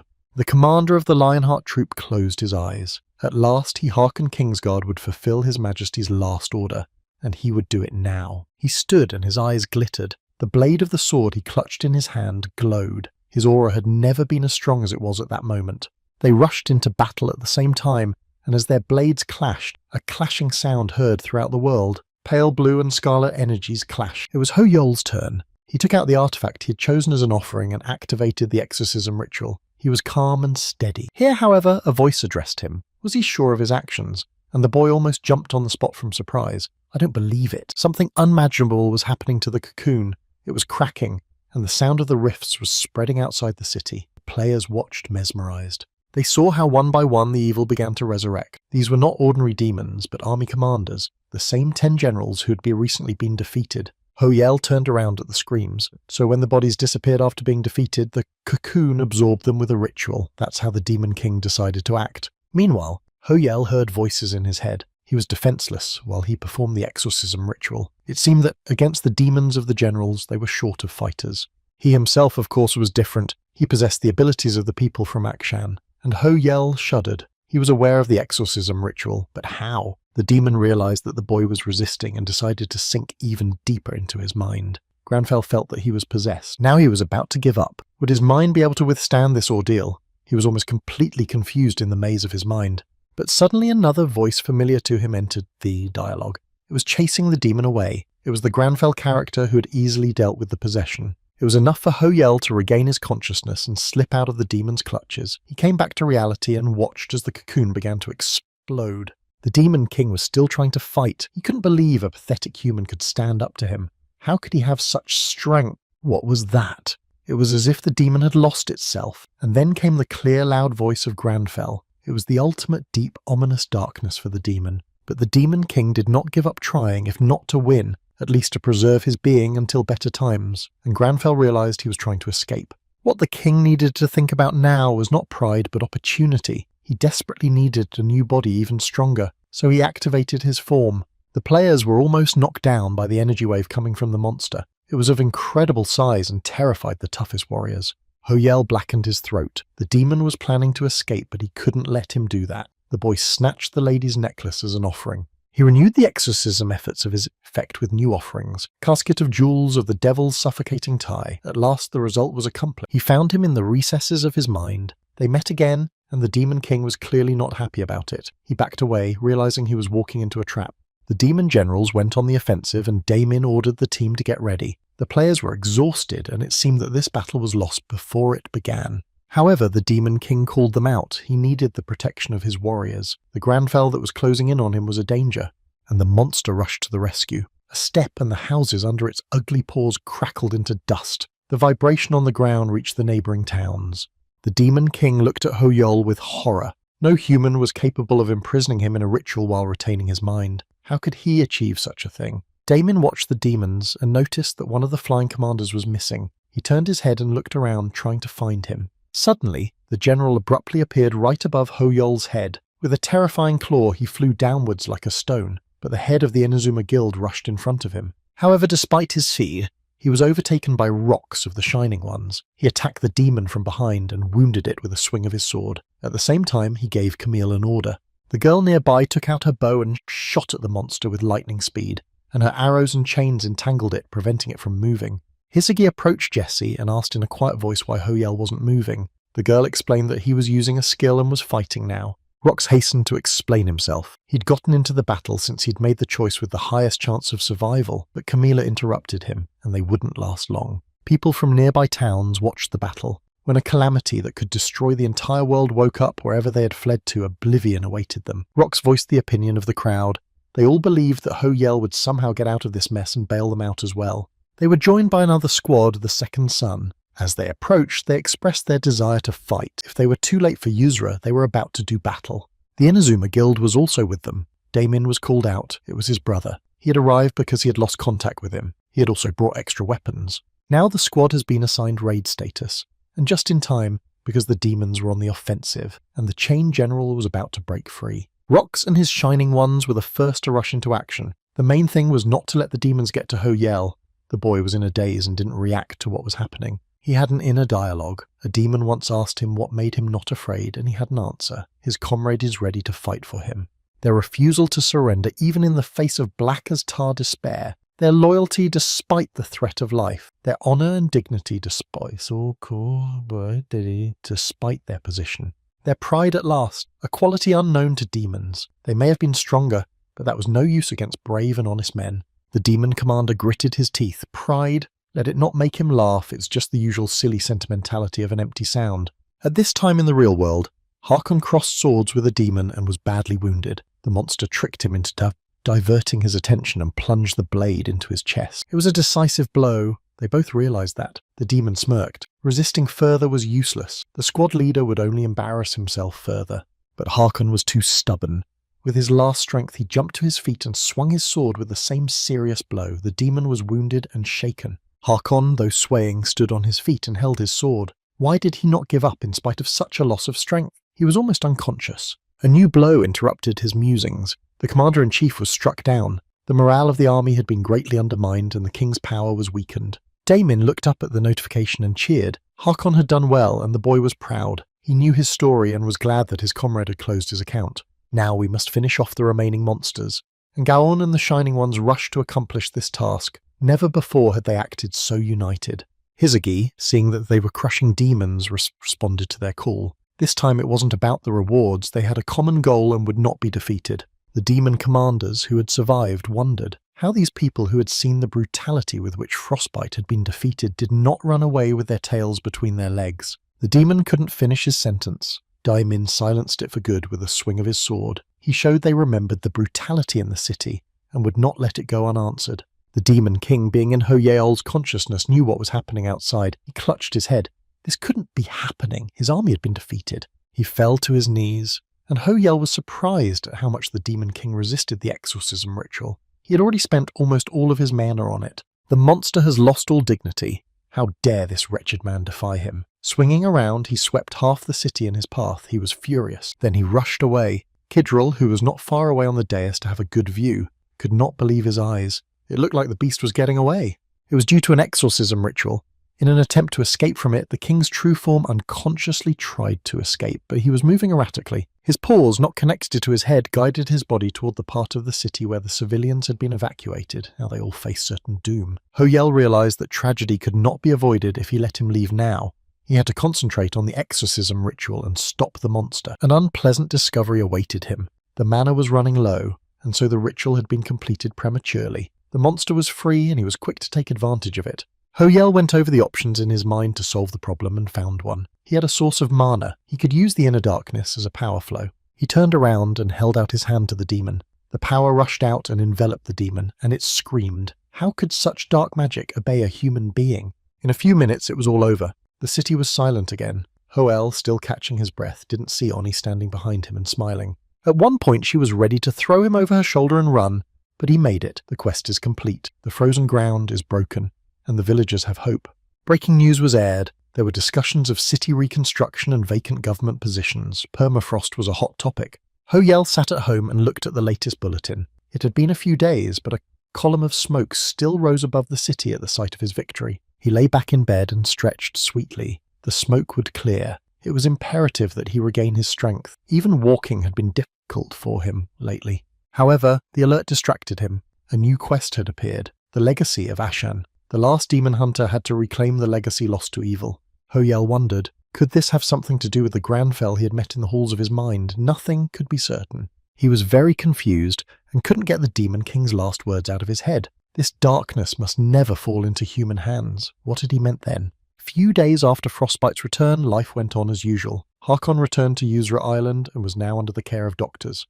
But he was not the most obedient patient. The very next day after dressing him, despite the severity of his wound, the doctors caught him doing something strange. He was doing push-ups on his fingers trying to regain his form, and Beck using magic to heal reminded him of bed rest. He was making her job harder. If he didn't recover, she wouldn't be able to look Ho-Yel in the eye in shame. Hakun was alone in rejoicing at the cheerful attitude of his chief guardian. He often visited him, embarrassing the others with his presence. His majesty was magnanimous, and he ordered to make himself comfortable. It didn't help. He didn't just drop by this time.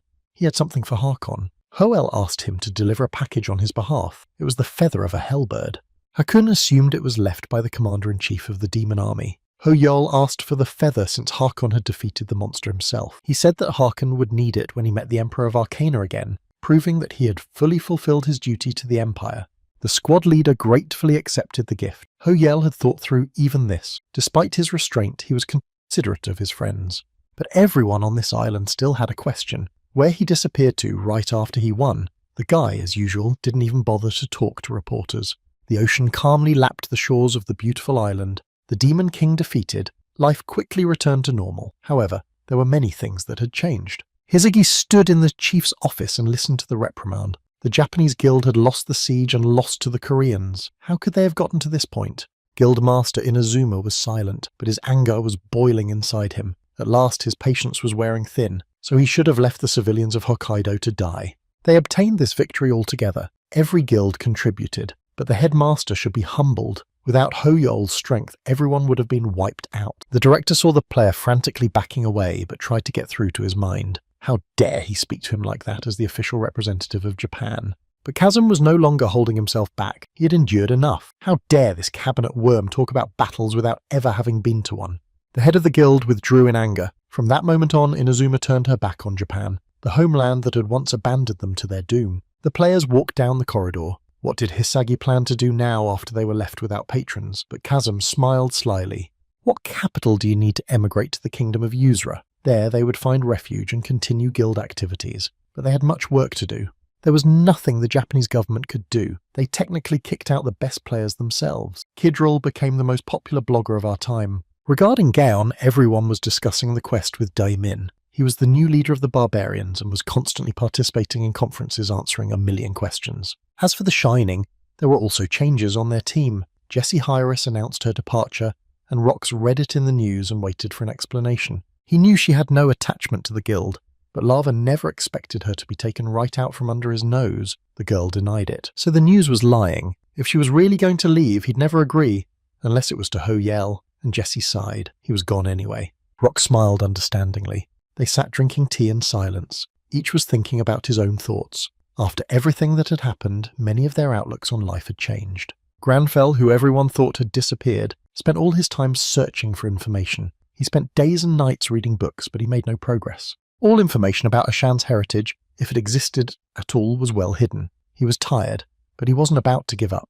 His phone was ringing off the hook with messages and calls. Things were even worse than with Oscura, and he wanted to visit the Tower Library. Now it was out of the question. He summarised the week's results.